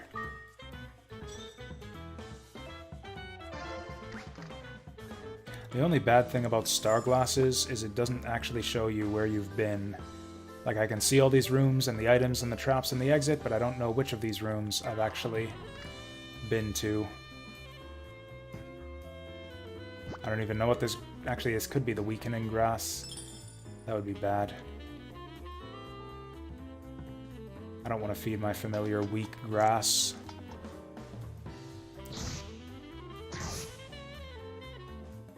Yeah, it's kind of, so yeah, Thessaly, as far as COVID, I take the same approach. It's like, you're gonna get it or not, and yeah, there's not really a whole lot you can do other than mask if you want to, and socially distance. It's the social distancing thing that makes me think that I'm probably not at serious risk, because I tend to keep my distance from people in the first place. Like, I don't think I ever stand more than, like, 4 feet, like, within 4 feet of anyone, other than when I'm, like, hugging my mom. Other than that, I think I'm pretty much always 4 feet away from any given person I'm talking to, in any circumstance. What's my favorite monster in this game? Probably Flame is the coolest looking. He's got a cool evolved form, too. And so naturally, he's super rare, and I almost never get to see him. Now this guy's still not leveled up.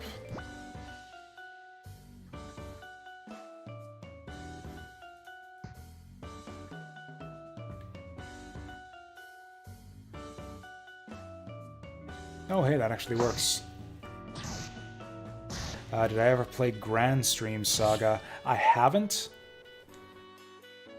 And I'm slightly struggling to remember what that is. Is that the same as or similar to Growlancer? I feel like Grand Stream Saga had some relation to Growlancer, but I might have made that up.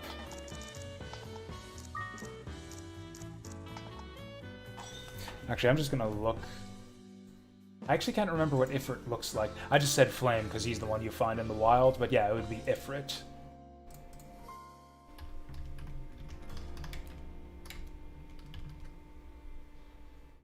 Oh, okay, Grand Stream Saga is not what I was thinking of at all.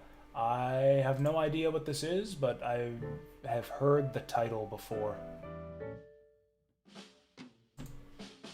It looks cool. The continents of Grand Stream are sinking! That's a nice box there. It looks like the kind of thing I would play and be interested in.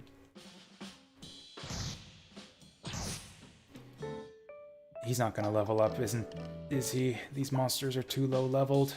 I'm just gonna feed it to him. Should have used it earlier if I was gonna use it, but whatever.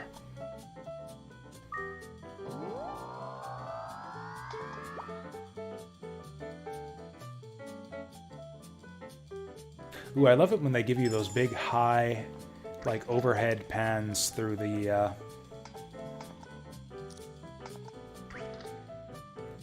across the dungeon floor, because then you can get a lot of information and sometimes spy items ahead of time, so you know where to go.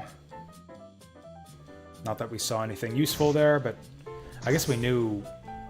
Now we know where not to go. Yeah, this direction seems like a big bust. We didn't see anything in that room there. Though I should double check just in case it missed something. Nope, nothing. It'd be Titan, then Batsneal next, lastly Cune. I mean, in terms of the strongest monster, like the strongest and most useful monster in the game, it would be Clown, for sure. Largely just because of the fact that he's not actually rare at all. You can find clowns pretty easily, usually, and usually as soon as you find one, you just win on, like, your next run. But yeah, in terms of, like, being cool, like, having a good, nice all-round balance of being useful and cool-looking, yeah, I would go for Flame or Ifrit. It's a good game.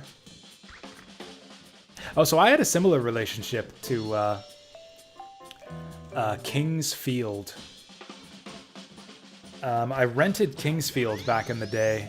It was the only game I ever rented and returned early. I couldn't stand King's Field. I couldn't like figure out how to play it properly. I didn't play it for more than a few hours where I was like, this game is bullshit. So I took it back to the store the next day and I was like, this game is dog shit. Can I please just get another one for the remainder of the rental period? And they were like, sure. And then I went back and played Kingsfield years later. It was before I became like a FromSoft fanboy, like before Demon's Souls came out. But yeah, I played it years later and I really loved it. I actually think Kingsfield was brilliant. And I wish there were more games like it. And actually there are now, because now we have Dark Souls. Why Clown? So Clown has a special ability where he gets double magic levels. So like every time he levels up, he gains 2 levels of magic. Which means that he can throw like level 40 magic spells at level 20. Which lets him kill level 40 monsters. It lets him punch way above his weight. He can basically slaughter everything. There's a trick. There's a trick you need to know with Clown, which I don't know if I'll be able to show to you or not with these monsters. There's a trick with the interface that you need to know, because Clown's spell is low down, and low down by itself isn't a useful spell. If you just direct cast it, that's not good at all. But there is a special trick you can do with monster magic.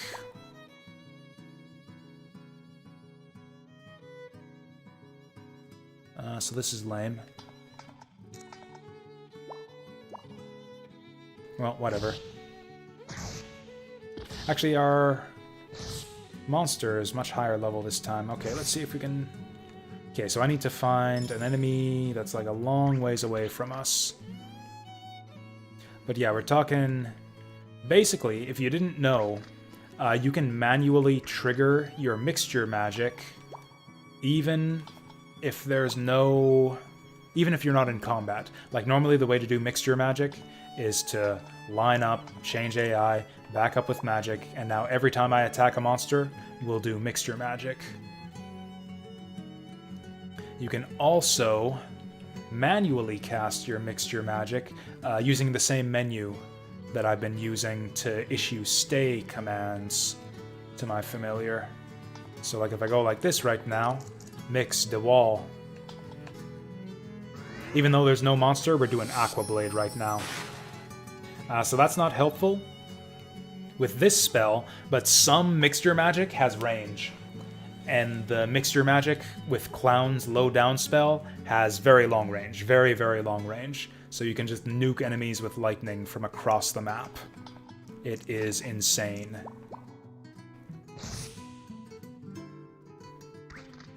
Zero interest in... You're not even interested? They're so good.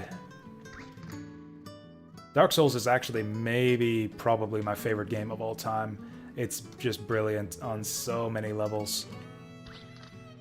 I've loved the series since Demon's Souls back in the day, actually.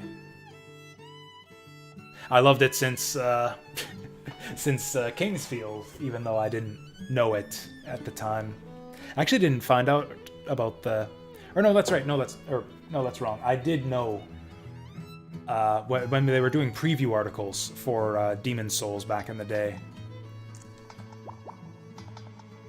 They mentioned, it's like, oh, FromSoft, the creators of Kingsfield.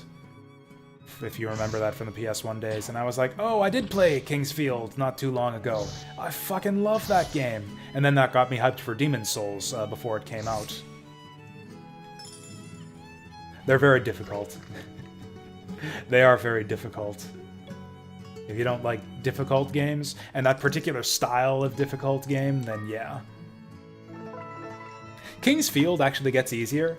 Kingsfield has a rough start, but because you have very limited healing options at the start of Kingsfield. Like, a relatively short way into the game, not, I don't know, maybe like a good 10-12 hours in, you get like a healing fountain that's at like a big central location in the game, and you can get flasks that you can fill up with healing water at the central fountain. And then there's a point at around that at around that point in the game where you can get a lot of flasks. So you go from having no healing to having like 6 healing potions on hand at any time that you can refill anytime you want. You start unlocking shortcuts too, the map becomes a lot more accessible. I've got so many balls. We're like overflowing with balls here. I'm gonna get rid of the Holy Scroll. Holy Scroll is a one-shot use, whereas balls are... You can fire a ball off like multiple times. Seeing a lot of pull and puzz on this floor. Yeah, let's get out of here. Oh, there's blocks on this floor. I forgot. Yeah, good thing we didn't see any of those. Forget the name of the PS4 version game? Oh, Bloodstained? No, Bloodborne? I actually haven't played Bloodborne yet because it's still, PlayStation 4 exclusive.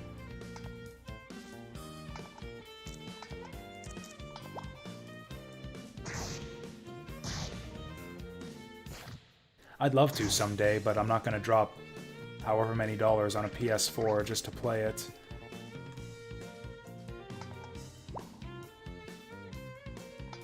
That exit loop would actually be handy on the next floor, but I don't know if I want to drop anything, whoops, to do it, so let's just get out of here. This guy's got twice as much attack power as me. Twice as much defense, too. Dark Souls 3... I never owned a PS4, I stopped buying consoles at that point. I don't know if Dark Souls 3 is a PS3 or PS4 game. It might be PS4, I'm actually not sure. Dark Souls 2 was definitely PS3. I actually don't know if Dark Souls 3 was PS3 or PS4. 4? Okay. That's probably right. It probably looks too good for a PS3 game, motherfuck.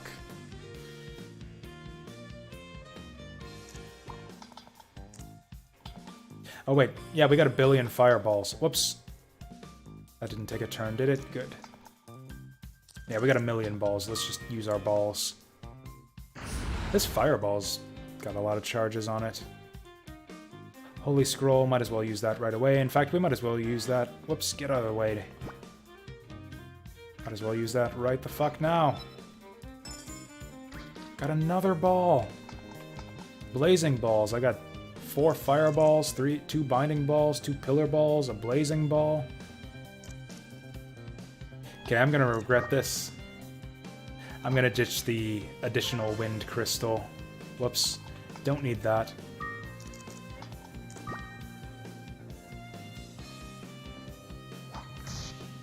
Yeah, sometimes they turn around if you do that. I'm just gonna leave the block to take him out. Because, yeah, he's got type advantage. Get wrecked, nerd.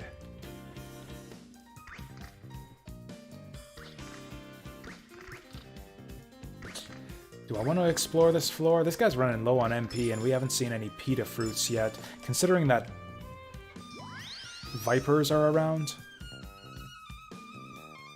Yeah, I might just use this block as my familiar for this floor, just to give our snowman a break. I keep forgetting what he's called. Oh, well then, that's that problem solved. Can a block enemy evolve? As far as I know, no? Although enemies can level up if they get enough kills. Maybe they do? They probably don't, because enemies in the tower are at a very high level.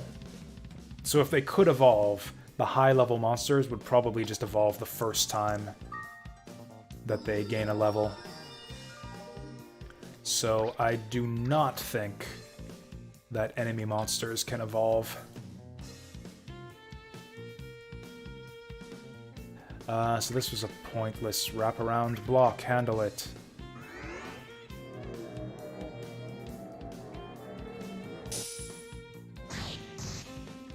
This is actually going to be annoying, because now he's going to be going and getting into fights while I'm not around.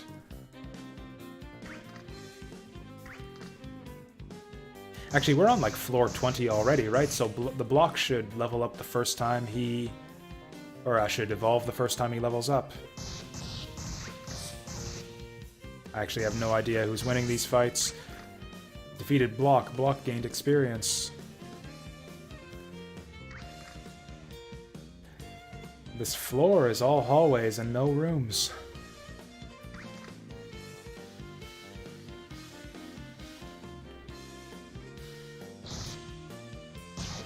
Oh shit, he's still on follow.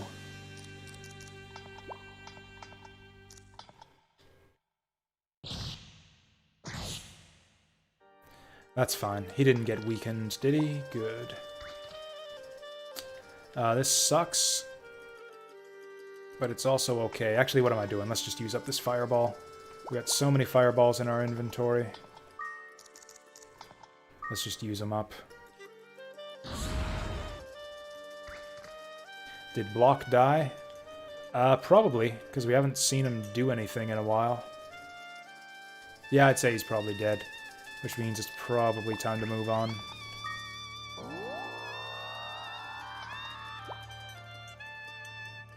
I mean, it was time to say goodbye already. We're moving on to the next floor.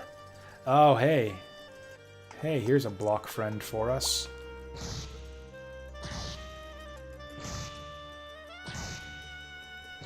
Goodbye, friend.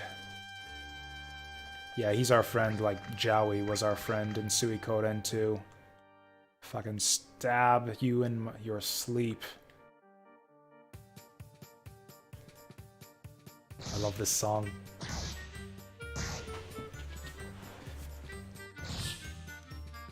Oh.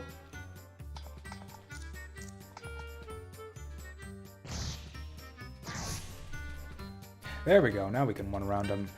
Star glasses, thank you.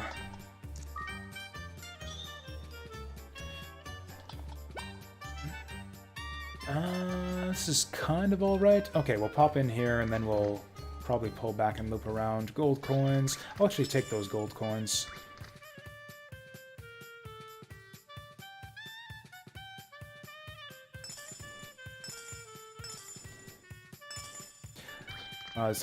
Silver coins are a big step up from the copper coins, but then the gold coins are just bullshit again.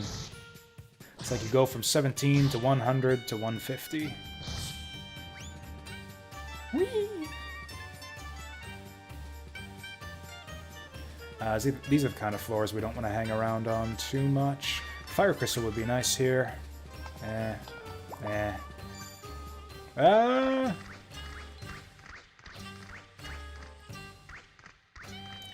How about something good, like an egg or something? Like a decent egg that we don't have already? Still nothing... Oh no, we got a red egg. I don't think we got it on a good floor. Yep, we're gonna fireball.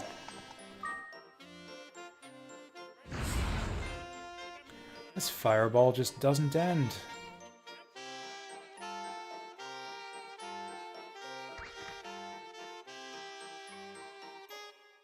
How many times have we used that fireball? Like 5, 6 times?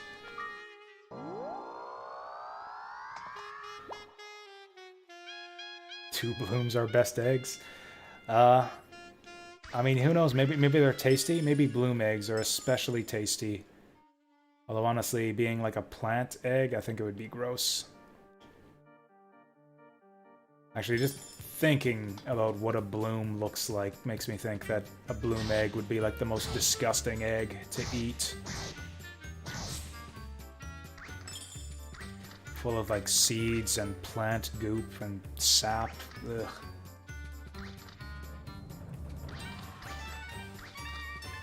Although maybe we would get you high, actually. Maybe they'd have like hallucinogenic properties because the bloom have that that brainwashing spell. Please don't go this way, thank you. Oh, come on, man. Okay, good shit. That's fine.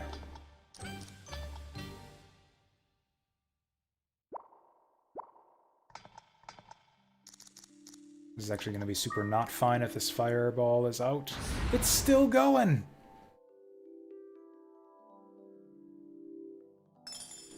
Using the lift reminds you of deadly... Oh, the sound effect! Yes, there's a lot of overlapping, a lot of similar sound effects in this game to Suikoden. It's actually the opposite for me. For some reason, even though I played Suikoden first. But yeah, using Deadly Fingertips in Suikoden makes me think of the lift sound effect in this game. I think I commented on it. I think I said that actually during my Suikoden playthrough. You know what? Let's get this guy. Still going. I think I'm just going to use this up to free up inventory space, and then we'll get the hell out of here. Actually, there might still be vipers on this floor. I should find a way to fit this in here. Let's just carry it around so nothing happens to it.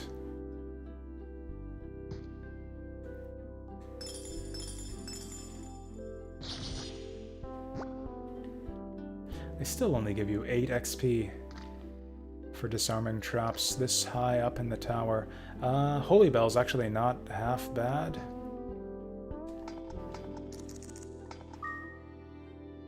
Okay, now it's done.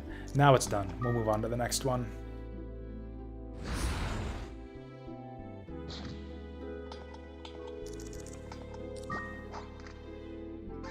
Okay, so we're on 4 eggs already. That's as many eggs as we found on our whole last round.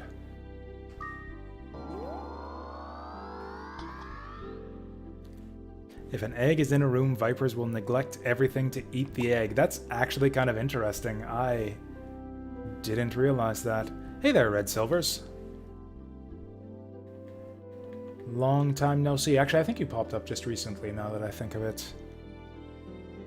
I think I neglected to say hi at the time because I was distracted until later. But anyways, hi. Icon image? I'm actually not sure what you mean by that.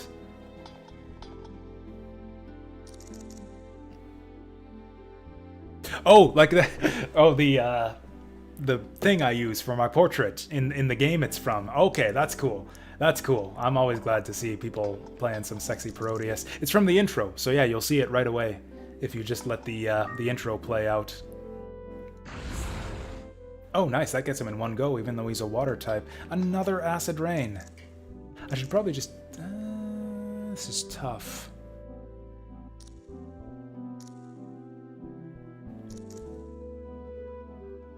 You know what, I'm just gonna ditch this fireball, even though I don't know how many charges are in it. Acid Rain is worth any number of fireball charges. But yeah, I like this penguin image. It's like, there's one frame in his little animation where he's like spinning the abacus, and he like reaches over to start pushing the abacus over. But to me, it looks, in the still image, it looks like he's reaching for his green tea. So that's why I like that particular frame. When he's like leaning over and smiling. It's even funnier because his little stubby penguin flippers are way too short to actually reach the green tea. So if you imagine that he's reaching for it, like you just know that he's never gonna make it with those short flippers. You're attacking, right? Oh, he's not. Shit.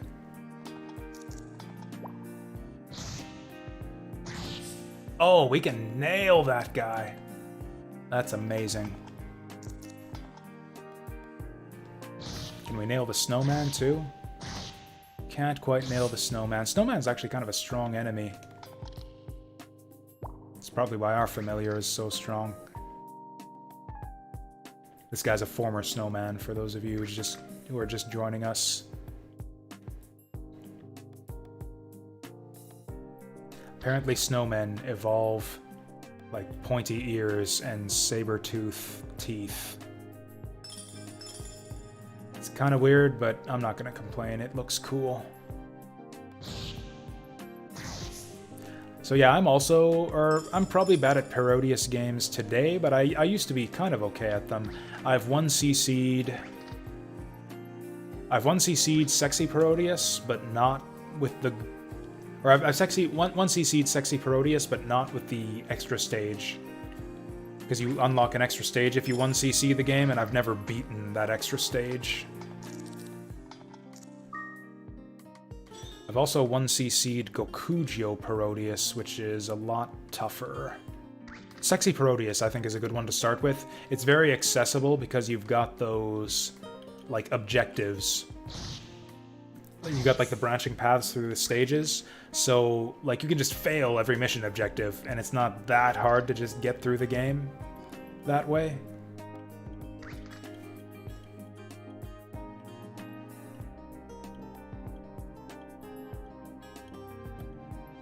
Oh yeah, testing MAME for someone. You know what, let's just ignore this guy. Where's the elevator? Have I seen the elevator yet? Oh, of course, it's always in the last place you look. Ah, that works too. Sure, why not?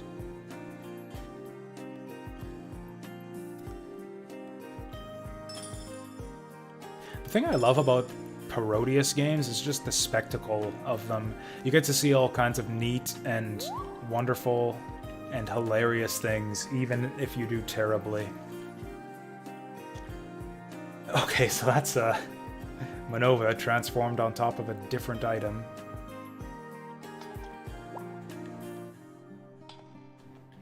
And if I set him off of follow, he's going to attack that Manova, which I don't want.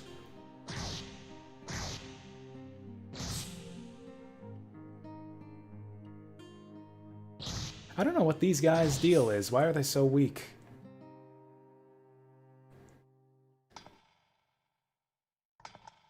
There's no way for me to not get owned by that Manova, is there? Oh, this'll do it. No, it won't.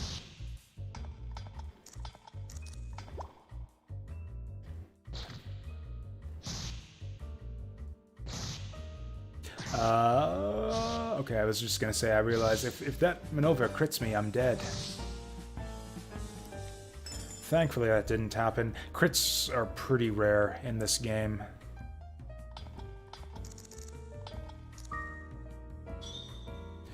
Well, this is a tiny floor. I guess we didn't really need that at all. I guess it gives us peace of mind. Whoops.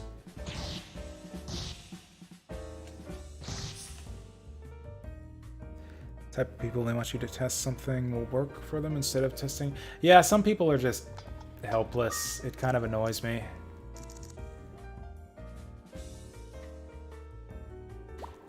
I find that especially with like people on the phone when I like get calls at work.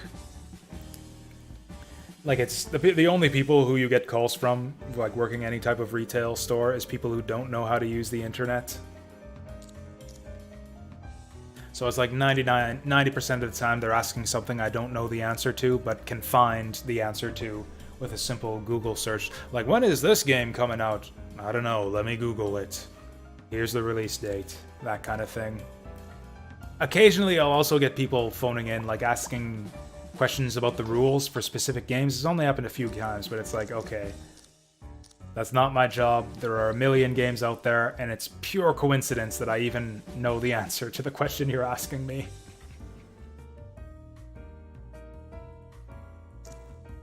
Do I just get rid of the binding ball? I don't think we need the binding ball if we got all the fireballs, because the fireball just kills them. That's like the ultimate binding. Get bound to the grave, nerd.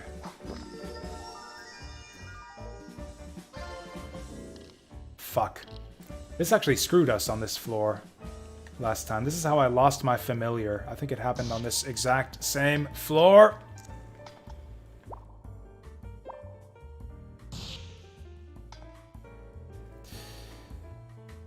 And the blinds just last fucking forever. That's us winning, right? Okay, we won. We actually won. Blind trap is the worst because I always underestimate it. It's like, oh, it's fine. It just it just prevents you from seeing. You still have full control.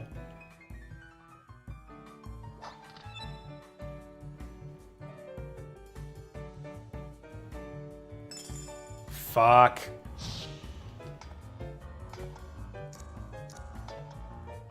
You know...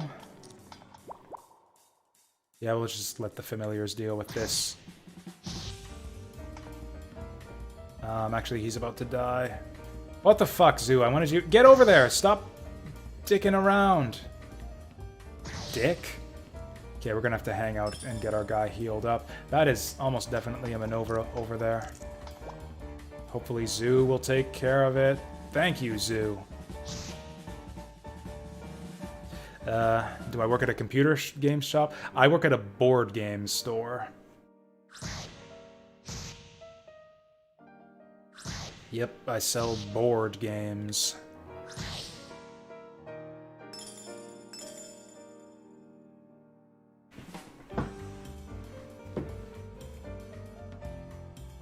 Oh, hey there, Souls Orker. Yeah, I know about the standby trick. It only works if the enemies come to you, though. It doesn't work if you're, like, gonna walk into a Manova or something. And no, it's not. I don't consider it cheating at all. There's all kinds of... Like, it's just giving commands to your pets, you know? That's part of the game. Knowing how to use the tactical command menu. Anyways, I think we're just gonna hang out. Actually, I'll put him... Actually, he needs to regain health, too. I kind of wish I'd have kept that healing ball. We'll hang out until we heal a bit.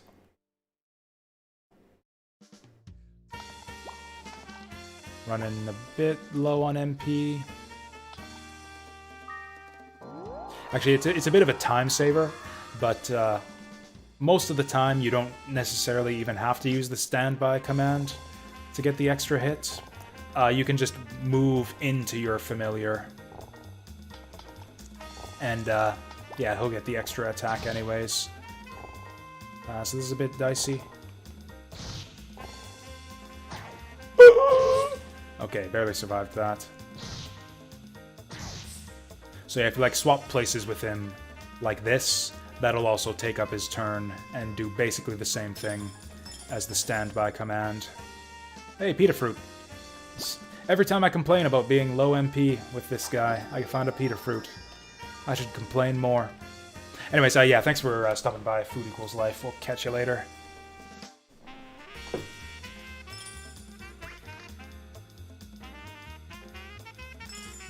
Okay, this is the money. This is where the monsters keep all their spending money.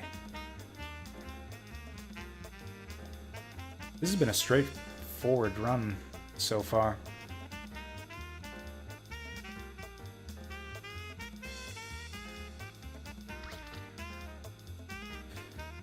Is he gonna... Oh, wait, the Manova's on me. Never mind, let's just fight him. Wow, what a difference a height advantage makes. Please be treasure trap. The lowest of loops.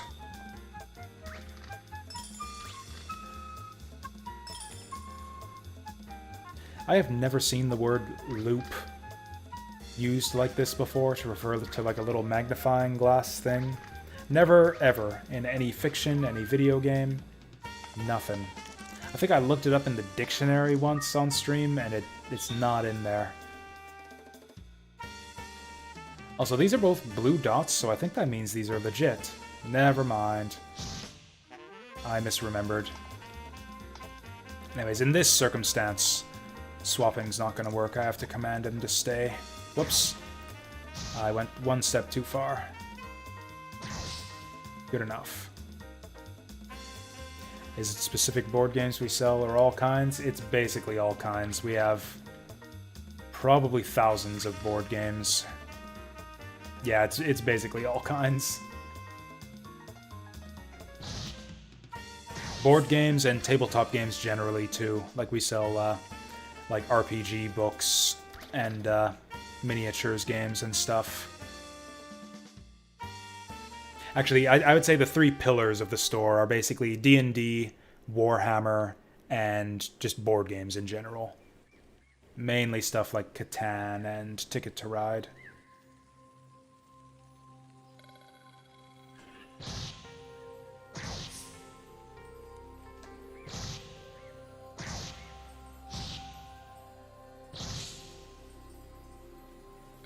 So I guess the treasure loop revealed that there is no treasure left on this floor. I fucked it up. Man, those guys are super weak and they give good experience. Just like a free XP punching bag.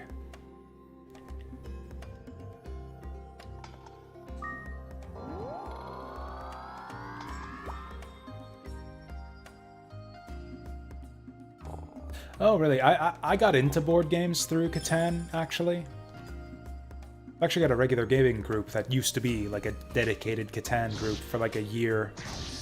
We had like the whole works. We had Catan and all the expansions, and we'd get together and play like 2 games a week for like a year. I haven't played Catan in a long time.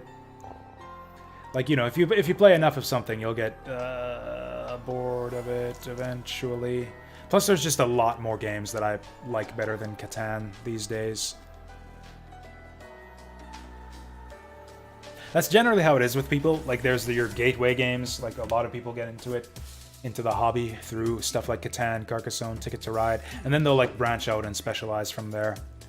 Find some more unique titles and their own personal favorites.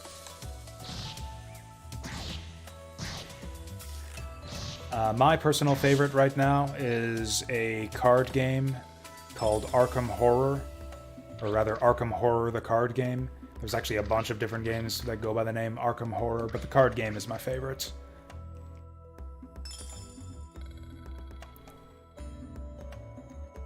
Oh yeah. Yep, I have asked many a person if they had wood for sheep. It probably happened at least 2 or 3 times a session, actually, back in the day. Does anyone have wood for sheep? Yep, that's the classic trade offer.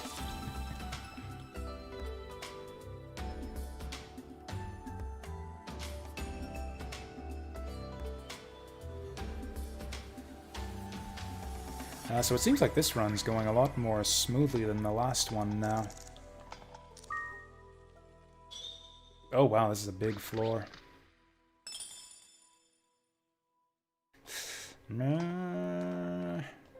We should be fine. It's just a lowly snowman.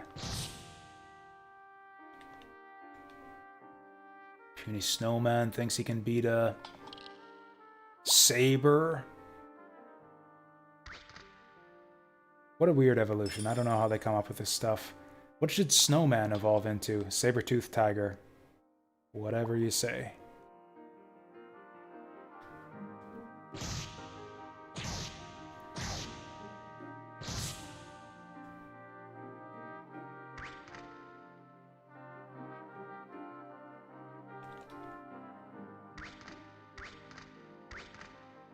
Actually, another board game, I guess... Yeah, it's kind of a new crowd lately. Another board game I've been getting a lot, really bigly into lately is the Game of Thrones board game, which is like a big, heavy strategy game that takes like 5 to 8 hours to play. So yeah, we've actually got a solid group together. Like everyone knows the game pretty well at this point, and we're all pretty competitive at it. Like, the last couple games have been super close. Like, almost everybody had a chance to win it at one point or another in the last couple games.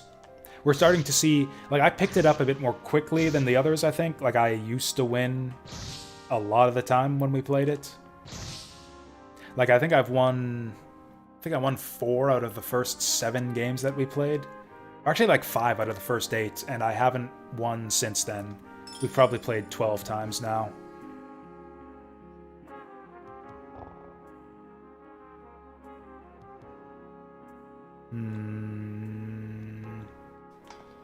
Can I get away with this?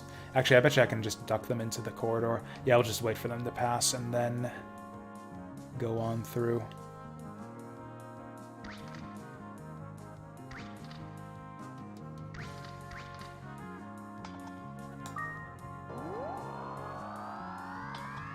Oh, actually, I don't know if the sale is still on. There's a solitaire game that I like as well. It's one of my favorite single-player tabletop games. It's called One Deck Dungeon. There's actually a digital version. You can buy it on Steam, and I don't know if the sale's still on, but you can buy it for like $1 now. So yeah, if that sale is still going, I strongly recommend picking up One Deck Dungeon on Steam. It costs like $1. Mind you, it's kind of a gateway type thing. Like, there's a bunch of DLC packs for One Deck Dungeon. So it's like the base game is super cheap, but they expect you to buy the DLC. This is a bit dangerous. He's a fire monster, though? Or is he wind? I don't actually know. Whatever, he's dead now. We didn't see any killers last time. I think I just ran away from everything here last time, and I think we're gonna do that again. Get the fuck out of here. Or we could acid rain it. I think I'll actually do that. We got a few acid rains.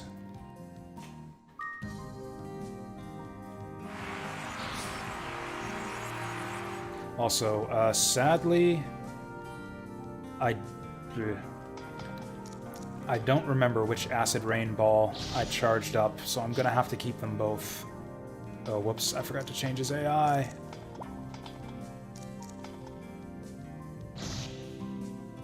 Exploding Kittens is... I was gonna say underrated, but it's actually extremely popular. Exploding Kittens is a game that gets kind of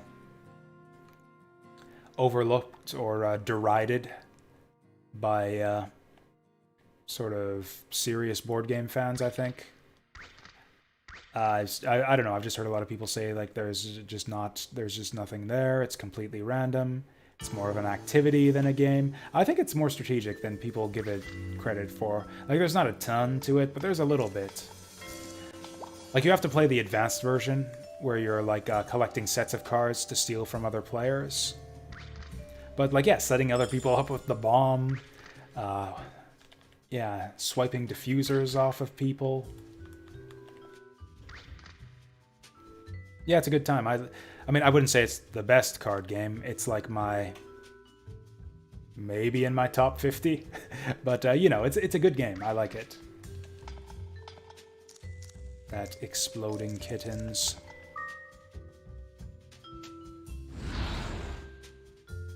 I bet you we can just take this guy out.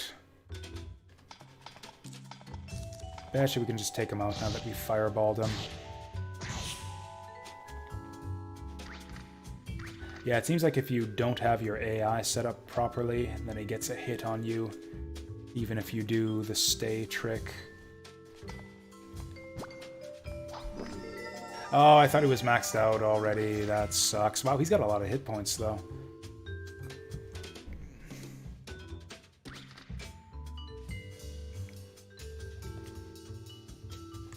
Yeah, so the Arkham Horror card game is... Oh, nice. Go for it. Go for it. Get him. Get him. Beat him up right through the bars. Yeah, stay down, punk. That's what you get. Go to killer jail.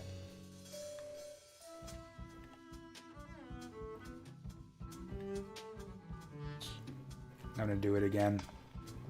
We're doing it again.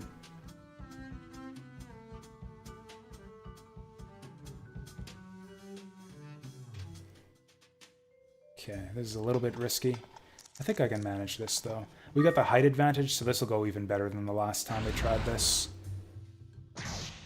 Ooh, okay, I thought that might one-round him before he gets his attack, but I guess not. Used to be a massive Magic player. See, I never got into Magic. Magic is a game that I think is massively overrated. I mean, I don't know, again, I don't like that phrase, people like stuff as much as they like it. But, like, Magic has always been the least... The thing was, is I tried a couple other card games before I played Magic, and I always liked those better. So it's like Magic was kind of... felt like... I don't know, I never liked it as much as Netrunner, or Warhammer Conquest, or Legend of the Five Rings. I hate the collectible format. I prefer the LCG format where you just buy your pack every month and you get all the cards. Also, I hate the land mechanic where it's like you've got your mana shuffled into your deck and you can get mana screwed if it doesn't come up in the right proportions, which seems to be the way that all of the Magic games I play basically end.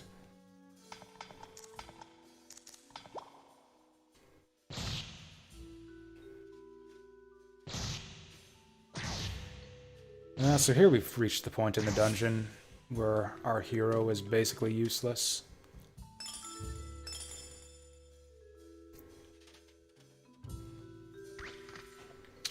With the height advantage, we can probably do it.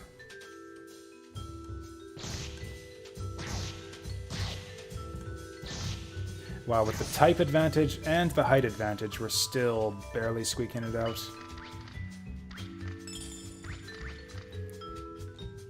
You know, I never actually played the Pokemon game back in the day. I read the rules. I was like the only kid on the schoolyard who knew how to play, but no one wanted to play with me. We all just collected the cards. Also, I probably didn't even have the rules right. I doubt that I had everything 100%, but I had the basic flow of the game down. This would have been back when I was in like 7th grade. And that game still exists today. We sell Pokemon at the store I work at and run tournaments. Fuck. Oh, there's an egg too. There's an egg. This isn't even gonna work, but we gotta get him down off that ledge.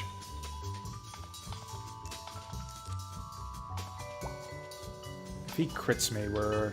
Actually, I think we still survive if he crits me. Let's go for the binding. That's probably more reliable. Because, yeah, I don't know how much damage a fireball's gonna do, or if it's even gonna work. Motherfucker.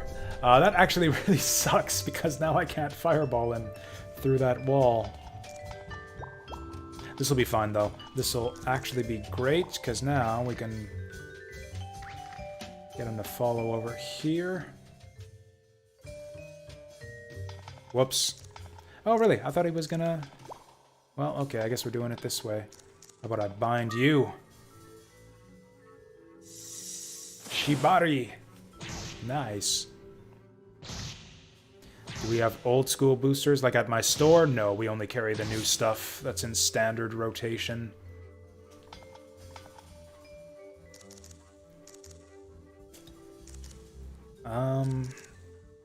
I have no idea how many charges are left in this fireball, but we've used it a bunch, so I'm just gonna throw it away. Also, rainbow egg, that sounds promising. All kinds of rainbowy goodness possible in that rainbow egg.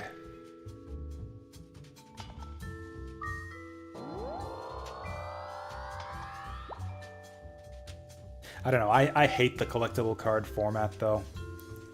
I just can't stand the idea of, like, just spending money for a package of cards and getting nothing.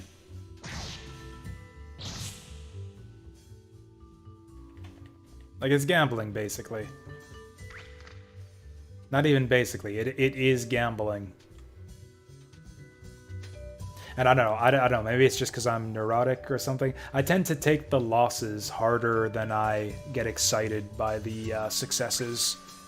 So yeah, I've never taken to gambling in any form. I've been to casinos before. And I don't know, dump my money in the slot machine and then it's all gone. And then it's just like, oh, that was fucking stupid. Never doing that again.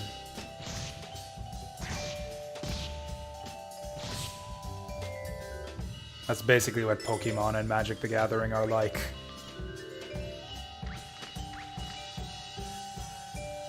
Although actually, we did have a kid at my store, in my store actually, on the day, actually pull a rare Charizard out of the new Champions Path set. I don't know if any of you guys know the significance of that. I don't, because I don't play Pokemon, but I don't know. Apparently those new Charizards are worth something. Always the damn Charizard. I don't know what it is with that guy. He's like the most popular Pokemon on Earth. At least when it comes to people who play the card game. Okay, I want to line this up. Damn it. Okay.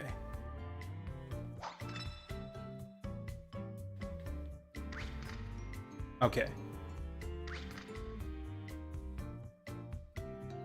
Okay, he's friendly. I had some shenanigans with a dragon and a holy scroll before, where it kind of convinced me that maybe dragons were immune to brainwashing. Also, the way he flaps his wings when he goes up there is really cool.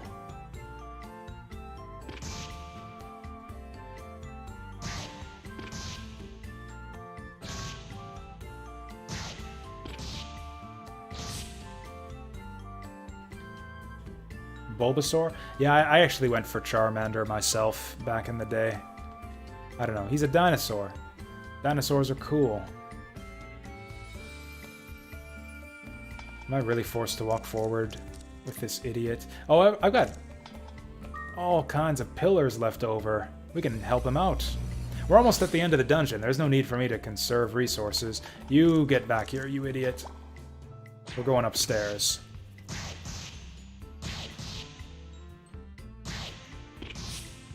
So apparently glaciers are stronger than dragons. I would not have expected that. Like, dragon's a fire monster. He should have been heavily favored to win that. Hey there, Hextree. Yep, we're doing some Azure Dreams. Also, I said we were definitely not going to stream more than an hour when Thescali showed up, and we're now on like 90 minutes. I should have known this would happen. We're deep into the run, and I don't want to abandon it. Because if I know if I drop a save point here, I'm going to come in cold on the next stream, and I'm not going to remember what was going on, and I'm going to make a dumb mistake and lose the run. So we might as well finish this up now while we're rolling. Got more Acid Rain.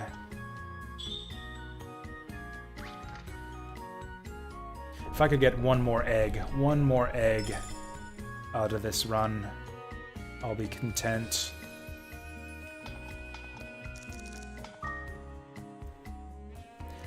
We got 1,000,000 pillars, might as well use them up. Yeah, so funny thing, my goal on this run is to try and try to get every monster in the game into my monster hut. Kind of a catch-em-all type thing. I started this like over a year ago. Kind of got distracted with other things. So this is my first time loading up this game in, yeah, about a year. And a bunch of my monsters are gone. I know I had a bunch of monsters. Like I had an Arachne, I had a Grinuet, I had a Cune, and they're all missing. I have no idea what happened to them. Maybe there was some sort of disaster on the last stream that I just blocked out of my mind, and I lost all my best monsters. But yeah, I know I got them, because they're there in the monster book. But yeah, they're gone now. And I don't know... this is bad. I don't know what happened to them. So we're training up some new guys, and Saber is the strongest one I got in here. Oh, get him, Saber. Actually, can we both get him from here? I think we can. Yeah, this should be fine.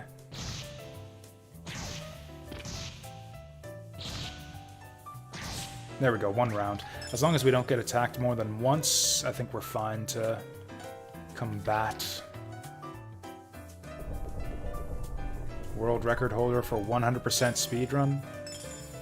Is that 100% bookless? I just learned what that even means today. Ooh, there's sand in here. I think that's worth a tyrant fight.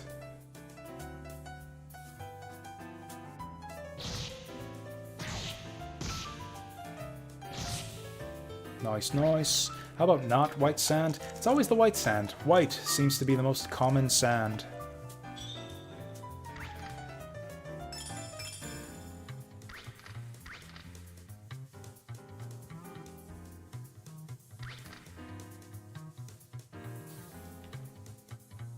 There's no such category though, right? Where you collect all the monsters? Yeah, I had bookless explained to me earlier today. So does anyone actually run? Or so, bookless is buildings and girlfriends and tower.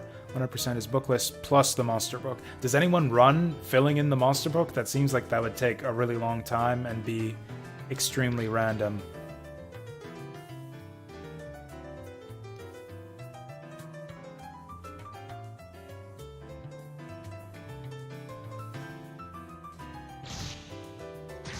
Like, if anyone does run, whoa, did it in 7 hours? That actually doesn't seem too bad still.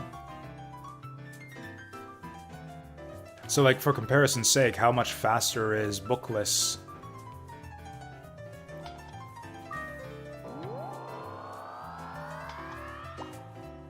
Oh yeah, new strats like RNG manipulation and stuff. Hey, this looks like a good room. Give me an egg. No? Okay.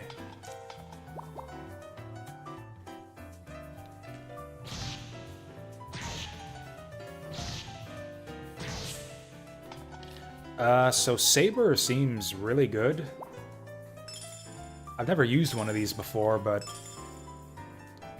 like, I don't know, typically my level 32 monsters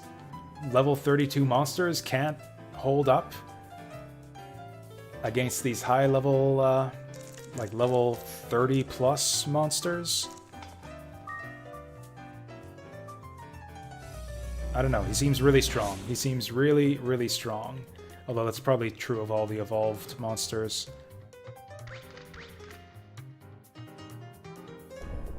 I actually haven't used a lot of the evolved monsters. I've used Arachne, or the Azura, I think is the evolved form.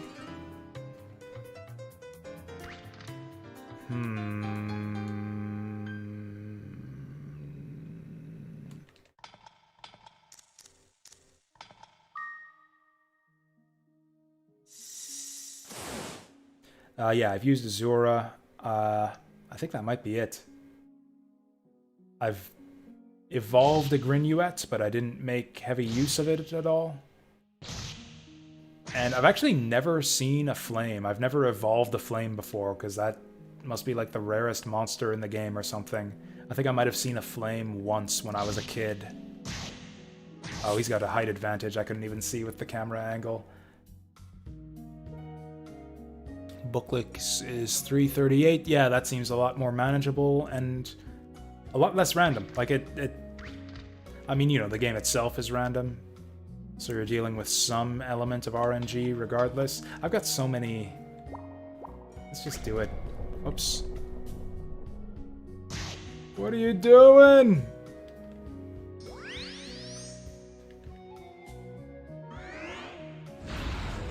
Okay. I knew he could do that. Okay, let's make sure we get the pillars in order. Keep forgetting to change my my monster friend's AI. Is he strong enough to... not really.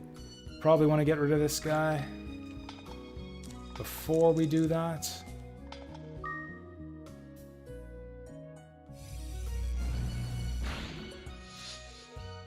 This could be bad. It wasn't that bad.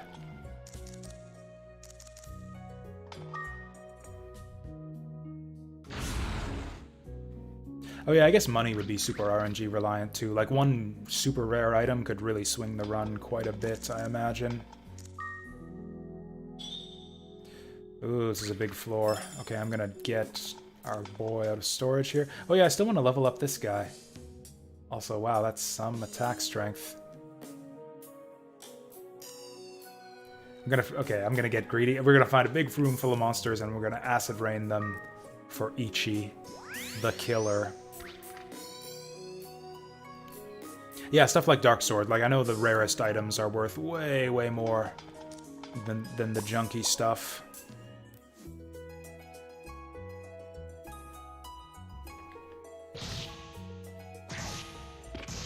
Actually, even if my familiar does go down here, we're fine.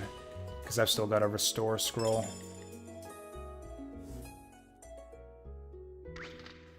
Also, look at me wasting turns for gold coins, because that's the kind of person I am.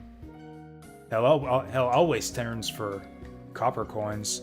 That's the kind of person I am. Have we seen the elevator yet? Okay, so even after we finish these treasure rooms, we might have to go looking for the elevator.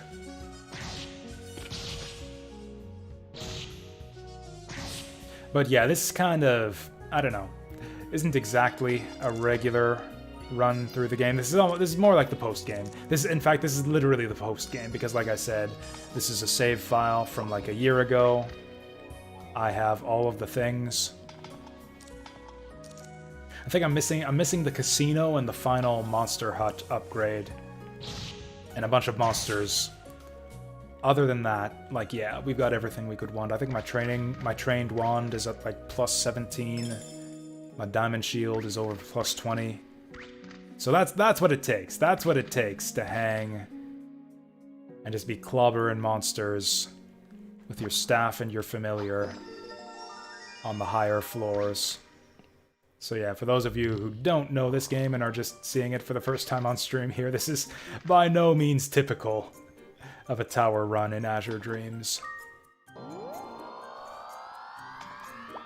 Usually you just run screaming from everything once you hit, like, floor 30. Hell, floor 20, really.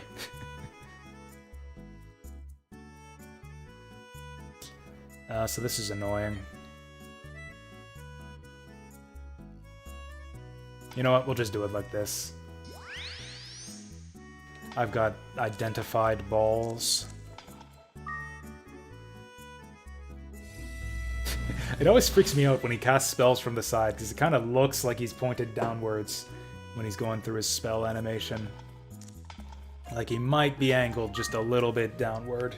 It's like, oh no, did I go diagonal?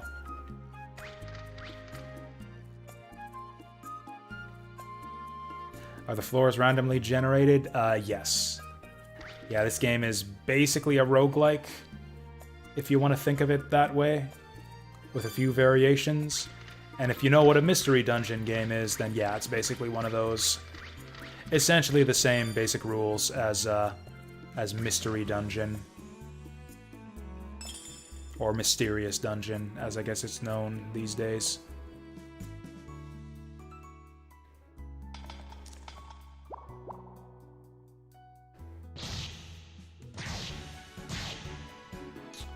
That did a lot more damage than I was expecting.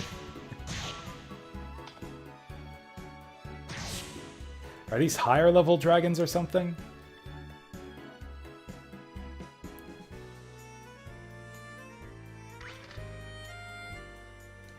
But yeah, the floors are randomly generated and the monsters never stop spawning.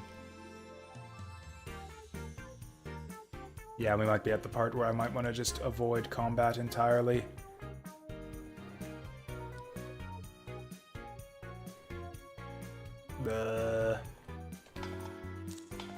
Actually, if we just pillar them to start off.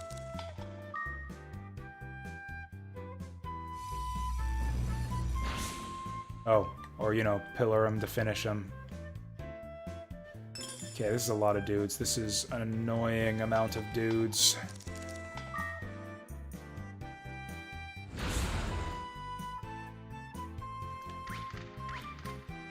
This is a little pro tip. Yeah. Dungeon delving pro tip here. If you follow the monsters, they generally don't turn around. So yeah, if you just follow their path, yeah, they will not turn around and fight you. They generally just walk either like left-hand rule, and they always make left-hand turns down the corridors, or they'll always go right. right-hand turns through the corridors. So yeah, if you just follow them, they generally won't bug you.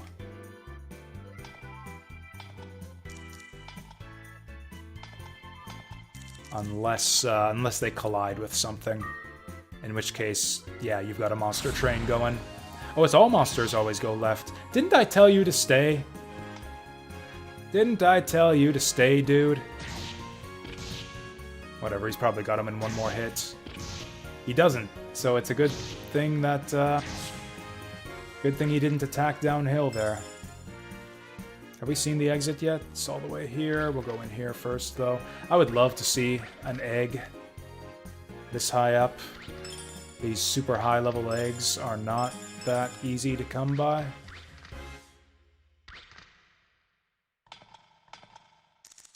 Okay, now we can get rid of a fireball, so we got an inventory space.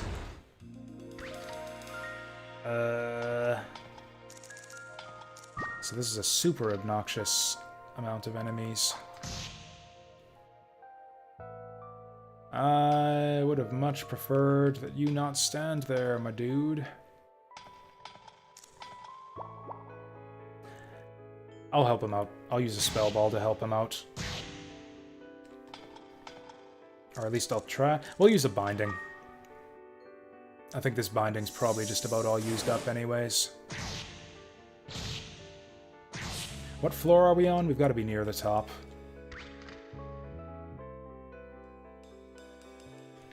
Which way? Nope, I think we picked the right way. Probably should have rotated the camera there, but fuck it. Oh, nice. This is what we need. Some elevation, baby.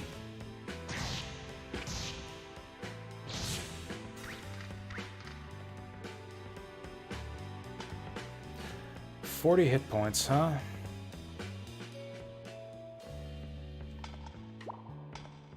$50 hit points, huh? 65.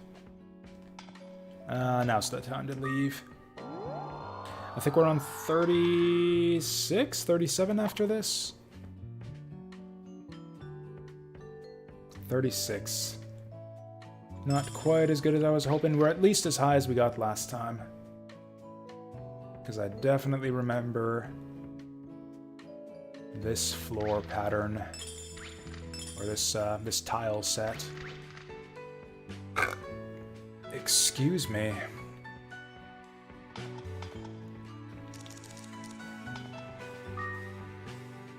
Oof. Get out of here, empty pillar ball. Okay, so we know what we're working with now. We've actually almost run out of balls now. We got 9 charges left. Okay, let's pick up the pace so we don't waste them. This... Oh. It's time now.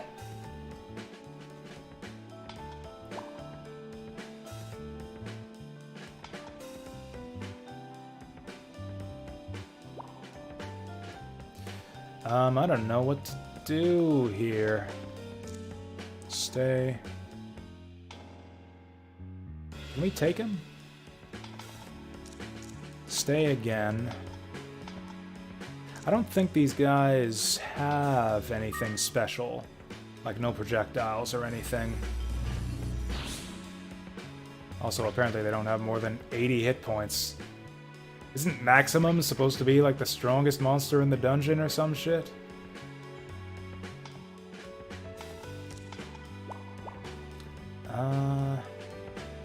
Well, this didn't work out as well as I'd hoped.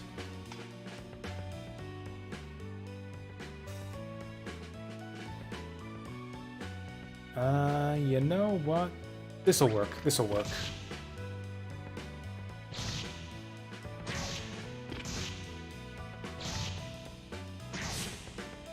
I don't know if that was the best way we could have handled that, but, you know, it wasn't the worst. Probably a spell ball. Probably a spell ball would have been the best way to handle that. Like a binding or something.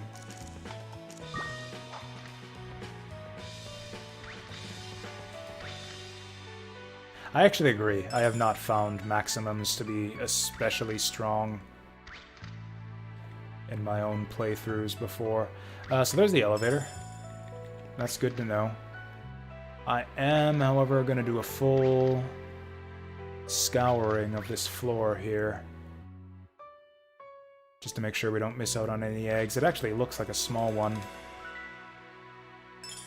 There's a crystal, not even going to go for it because I don't want to fight the golem. Yeah, this was a tiny ass floor. Good for us. I guess not the best for us if I wanted more treasure. Double MP consumption trait. Yeah, that's terrible.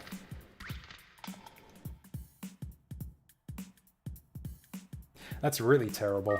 That's like the worst trait you can get.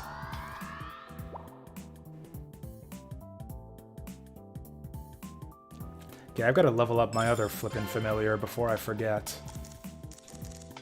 We're running out of floors to do stuff on. I think okay, this is what we want to do. We want to build up a big old monster train. Lead him into a big room like the one we started in. And then just acid rain with our other guy pulled out of the bag. Well, that's a shame.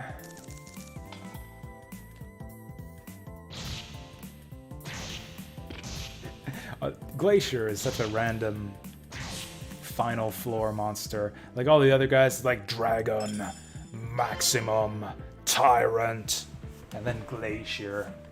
I don't know, it just seems a lot less intimidating than the other final floor monsters, just in his design, in his name. He's just a joke. Glacier is a joke. Never seen this game beaten? Well, I mean, you're not exactly gonna see it beaten right here, because I've already gotten the ending and seen the credits roll, so nothing, literally nothing is gonna happen once I reach the top floor. It's just gonna be an empty room, and there's gonna be nothing we can do there.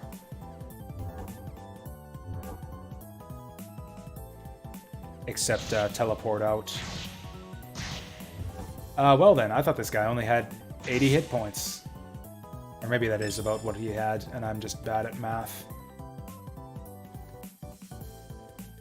This was another tiny floor. I tend to roll tiny floors on the final few. I wonder if that's just programmed into the game.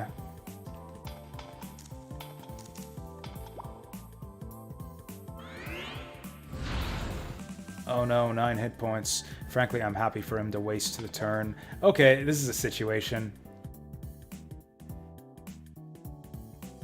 What did I just say? What did I just say about gathering monsters for the Acid Rain Ball? Well, I'll use it to level up this guy too, since he seems to get a lot out of these levels, but yeah. Actually, let's maybe just hang out a bit. Actually, we're running low on MP. Let's get this party finished. If you keep destroying your wind crystals, they keep spawning in new ones in real time, so you can't get stuck. I actually didn't know that. I actually thought that you were stuck on the top floor, like, even if you just arrive without a wind crystal. Like, I thought it was easy to get stuck on the top floor, although I've never had the courage to try getting deliberately stuck myself.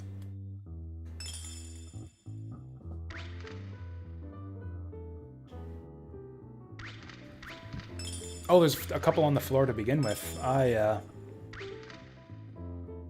never realized that.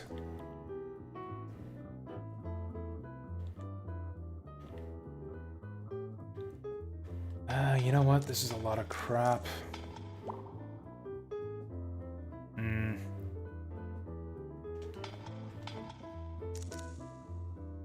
Well, okay, there's a pillar gone.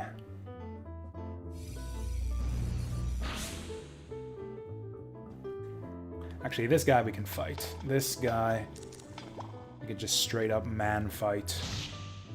Or saber fight.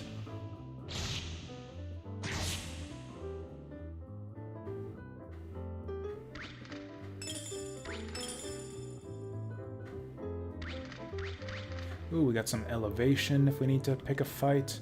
Oh, we got lots of elevation. This is great. Also, here you go, buddy.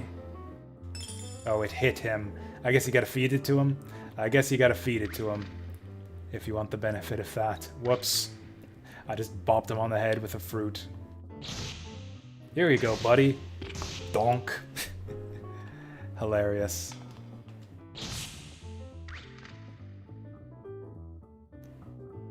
Ooh, ROM hacks. What kind of ROM hacks you got? Are they up on romhackking.net? Because I visit that site quite a bit. Looking for cool hacks for the old, like the old retro games I play here.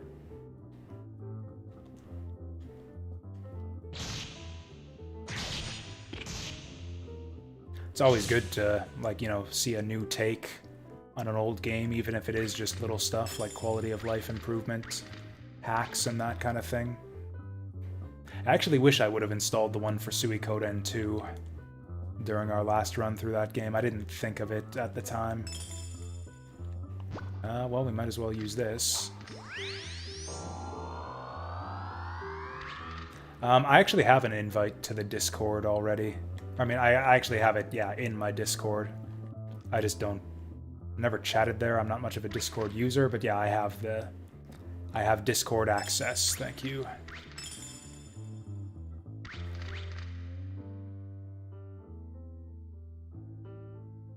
Because yeah, like I said, I've been playing this game on Twitch for years. I just haven't played it in over a year. What floor are we on? I think that's it. It's a shame that... Or I think we got one more after this. Maybe this is 38. Just in case, though. Just in case. Yeah, let's do this.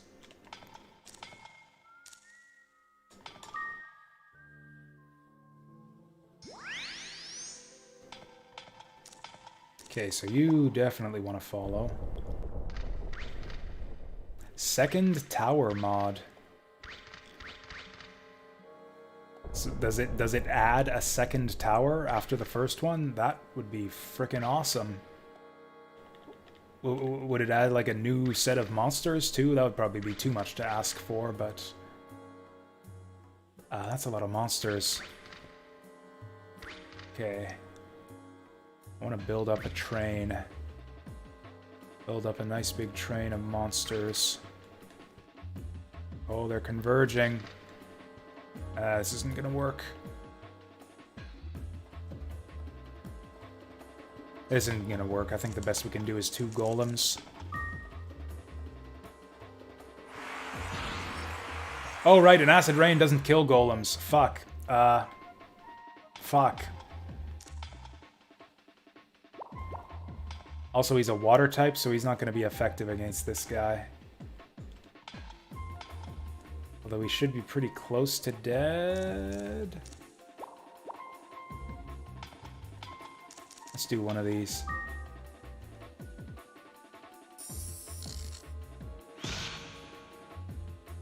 $72 damage, huh? That's a lot of damage. 8 damage. That's not a lot of damage.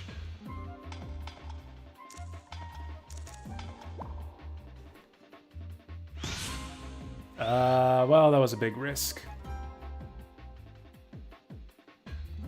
Who's he aiming that at? It looks like he's aiming at me. Sucker. Okay. That's what we like to see.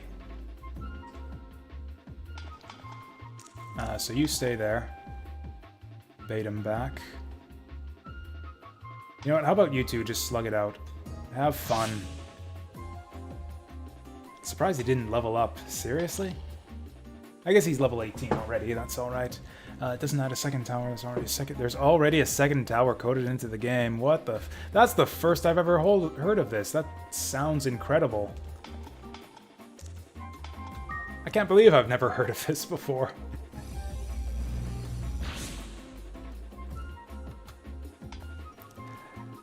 Okay, so we can still see monsters. They're all on the other side. You know what? Let's check. What level? Okay, we are on floor 38. I think I'm gonna rise up.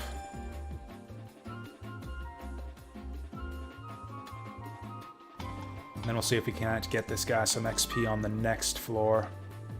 Not that there are any stronger monsters ahead of us or anything. There we go.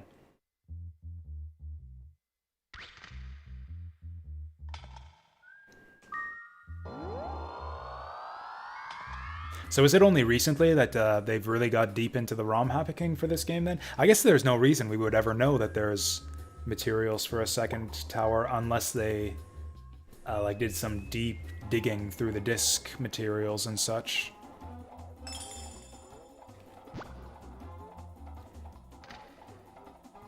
Which I guess, yeah, that would surprise me actually, that it would have taken this long to uncover that kind of thing, because I know PS1 games were getting like hacked and their contents unpackaged, like even back in the day. Like there were tools to extract not textures, but like music and actually yeah, like music and graphics files and that kind of thing out of PS1 games back in the day. Like back when those games were new even. I remember I used one to pull the music from so yeah, Maximum's worth... Maximum's not super strong, but he's worth a lot of XP. Just a big old XP punching bag. That's scary. Although if I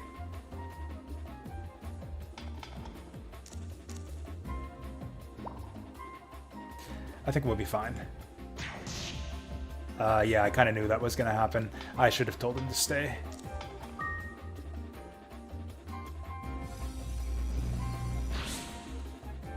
Found the triggers for the second tower, but they are not attainable without a Game Shark.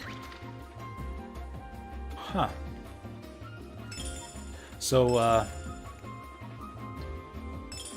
like, how unfinished is this second tower? Like, how much more work was required to, get it in there, or I guess get it out of there.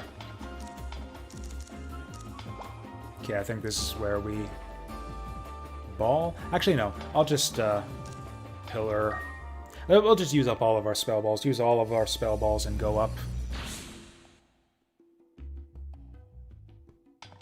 Also, this guy's water, so it should be fine. Also, he's got a lot of attack power.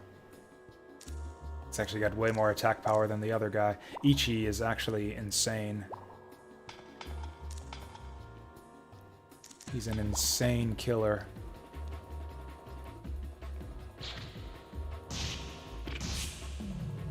Womp womp. So that's a bit of a problem. We do have a recover scroll though, so that's not the end of the world.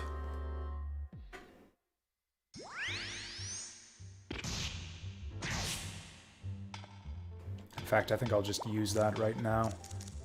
Free up inventory space. Oh yeah, I still got garbage in my inventory too. We can use up that malicious scroll. Programmer managed to fix crashes, which are caused by memory errors when you go up too much. Oh well, it's a good thing I've never seen that one. I've definitely abused the XP scaling in this game quite a bit to gain a bunch of levels all at once.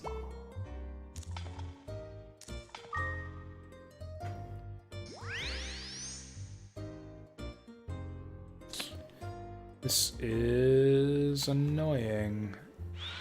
You idiot. Although, is he going for me again? It doesn't really matter. Ooh, we're almost at a pillar.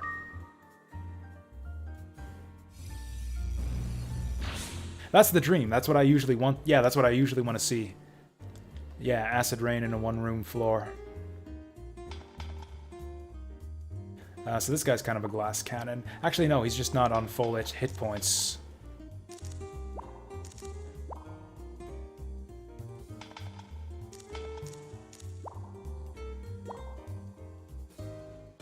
He's still got decent defense, though. He shouldn't... Okay, that's what we like to see. That's what we fucking like to see. Come on, give me an egg. Give me a floor 39 egg. Eh. Ooh. Oops. What fruit is this? What kind of fruit is this? Tumna? Bleh. Get out of here, useless fruit. This is our last pillar.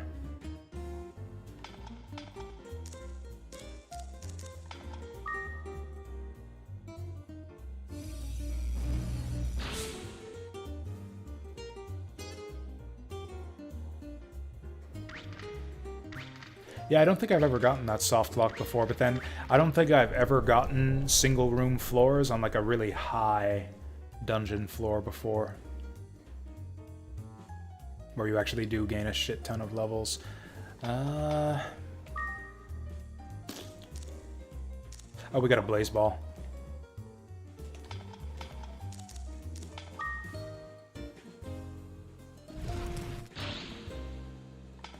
Maybe I'll just go up now. Not that there's really any point, because there's nothing up there.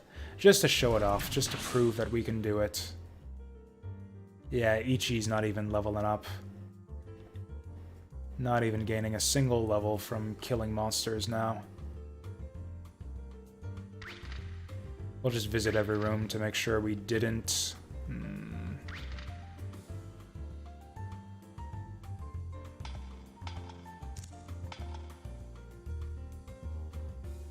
This is kind of bad. Maybe he'll just have enough raw damage to take him down. Yep, yes he does. 103 attack. That's a lot. That's maybe the biggest number I've seen.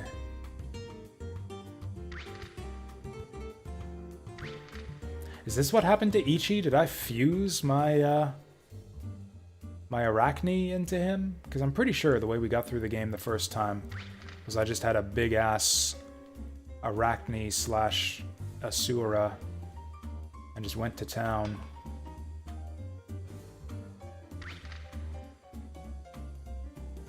Come on, let's use up that acid rain too. Bump.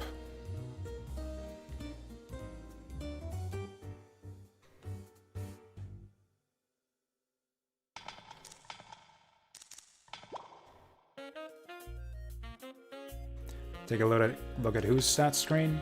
Ichi? Yeah, he's got 103 attack. Anything else I'm looking for? Out of 59 max, that's pretty cool.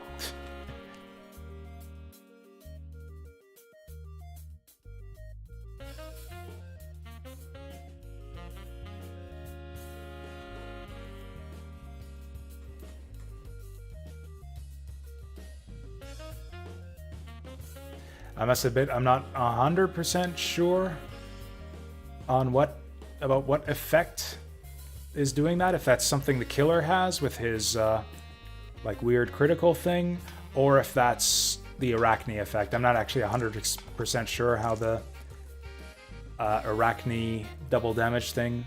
It's the Arachne trait? Okay. I wasn't sure that that's how it, you know, expresses itself on the stat sheet, but yeah. I guess that confirms it. I must have... must have fused him away like an idiot. Oh, whoops. That's fine. We can try that again.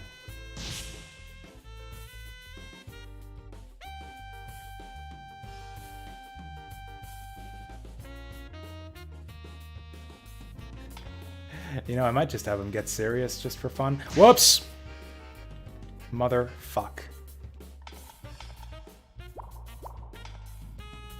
Fat-fingered that one. Let's just acid rain. Waste of an acid rain, but it gets us the experience. Then I'll probably just get out of here. Like, I'll wait for the next monster to show up, see if I have any acid rain charges left, and then get out of here. Actually, this guy we can probably just take. Probably just take him on.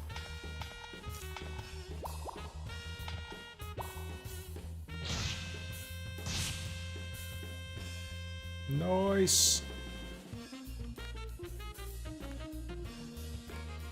Might want to get out of here. Even acid rain won't one-shot those guys. Do I have anything else? I'll use blaze. We'll blaze it up. Assuming I even have any of those left. If you use AI1 instead of stay. Oh, that's right. Yeah, I forgot about that. I've been told that before. I just forgot. I've been using stay out of habit. Yeah, you're right. In fact, I used that trick a lot with Arachne. When we were using him as our main familiar. I would just like park him in the center of a room and just say, stay, and I'll lead the monsters here.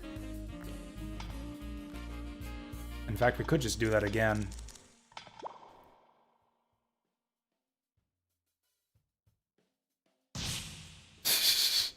Okay, this could be fun. Kill! This is what you are made for. Literally what you were made for. Axes for hands and everything. Okay, this might not have been a great idea.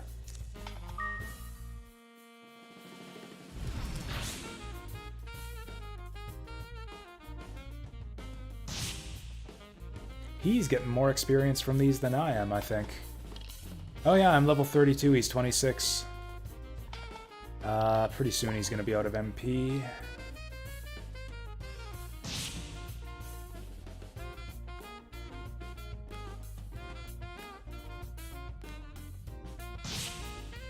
Chop chop. Oh, I should have named him that. I should have called him Chop Chop. Captain Chop Chop. Actually, if he runs out of experience or out of MP at an inconvenient time, that's gonna be really inconvenient.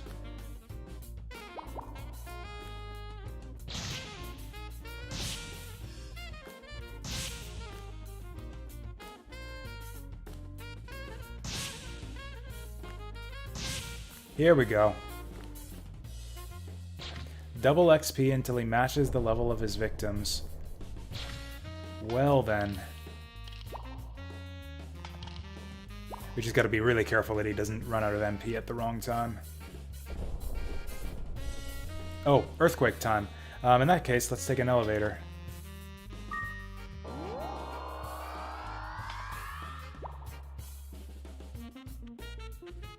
I forgot about that. Oh well. Oh, yeah. Follow around, take a victory lap.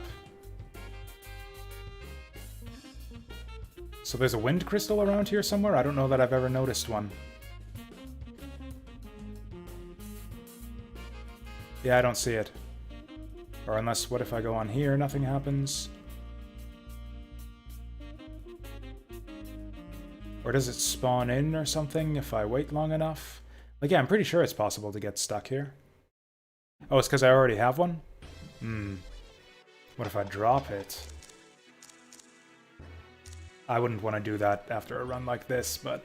See, this is what I'm talking about. Like, I think if you destroy yours, then a new one appears. Okay. I believe you.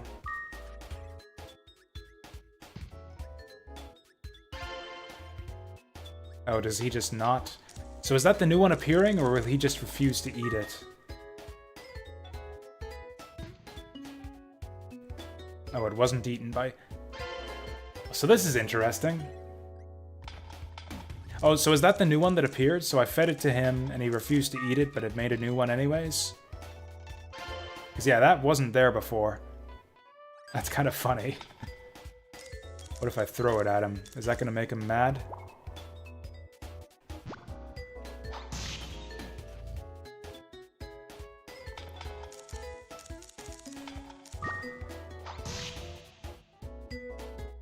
Well, I think I fucked it.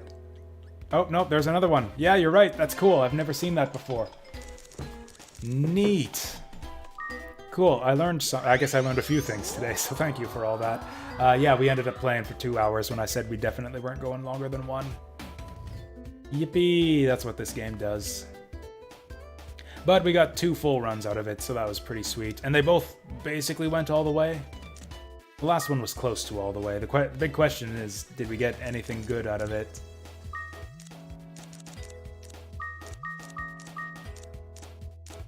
Other than a bunch of money. Oh, we did have an acid rain charge left. Bloom, Bloom, Garuda. Arachne! We got our Arachne back, and I think that might be our first zoo. That Arachne is a good find. That'll be really good. Really, really good. I think I'm just gonna sell these. I'm not sure about Garuda. I have one already. I don't have a duplicate Garuda, though. Maybe that'll be it. We'll get 2 of each. 2 of each monster. Yeah, I'll have a look at the monster book in a second here. Yeah, that's good. $8,000. That's actually still not enough for the casino unless I sell some of those other eggs.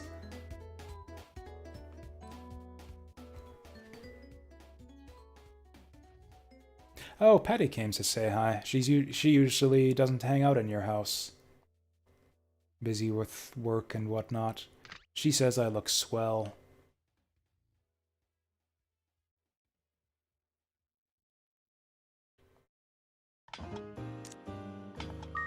So we definitely want this here.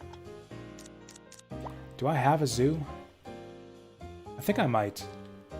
I think I have a zoo already. I do not. That's awesome. Got our first zoo. So we got to add one monster to our little zoo here. Our little Noah's Ark.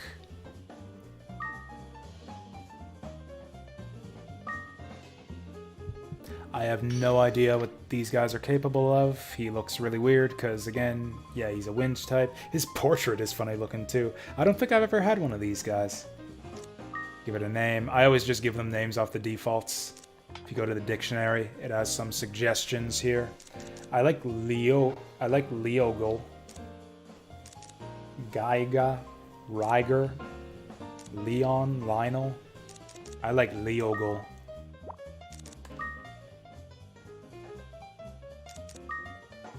So that's cool. Look at that sleepy looking guy. And I definitely have a Garuda, right? Garuda is like one of the most common monsters you can get. The fuck? I don't have a Garuda. How the hell did that happen? Well, I guess we're keeping this. Just about time for a new monster hut. Okay, and then right after this, we'll look at the monster book.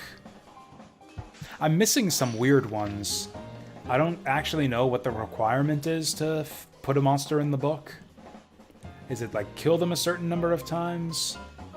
It's not get them in the hut, because there are monsters in the book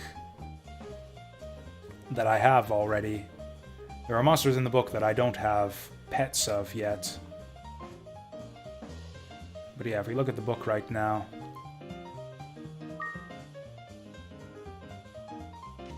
Many consider Garuda to be the most powerful monster. That's interesting. I've never used one before.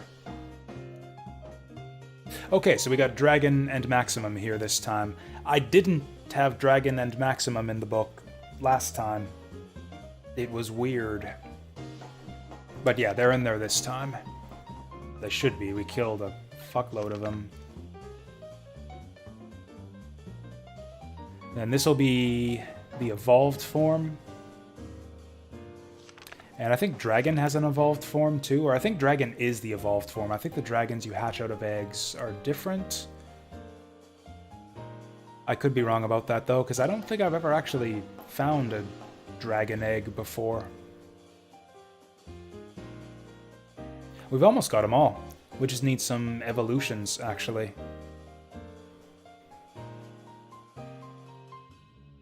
And yeah, we have these guys. I have a clown, I have a unicorn, I have a Newell. I just need to get a dragon and a flame, which are like maybe the 2 rarest monsters in the games. What monsters have I not seen eggs of before? I've never had a Naplas. I've actually had a Maximum. I think I got a Maximum in my LP run on YouTube. I've had Tyrants before. I've had all these guys.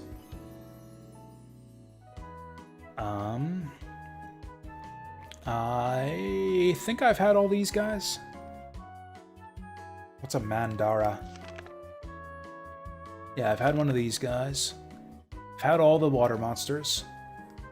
Block, Noise, Dreamin'. Noise is weirdly rare. I don't think I have one of those on this run yet.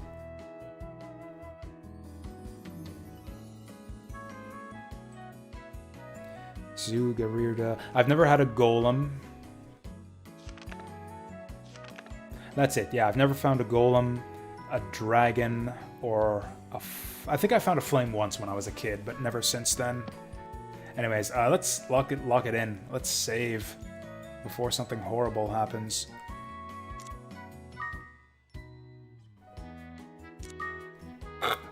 Oh, excuse me again. And this is our save file. All of the stuff, missing a couple buildings. 50 games in 60 hours. That's, well, that's about average, actually. That's about right. 90 minutes per run? That's not what that works out to. Little over an hour per run? Yeah, that's about right. We probably get some horrible runs where we just lose on the first 10 floors anyways.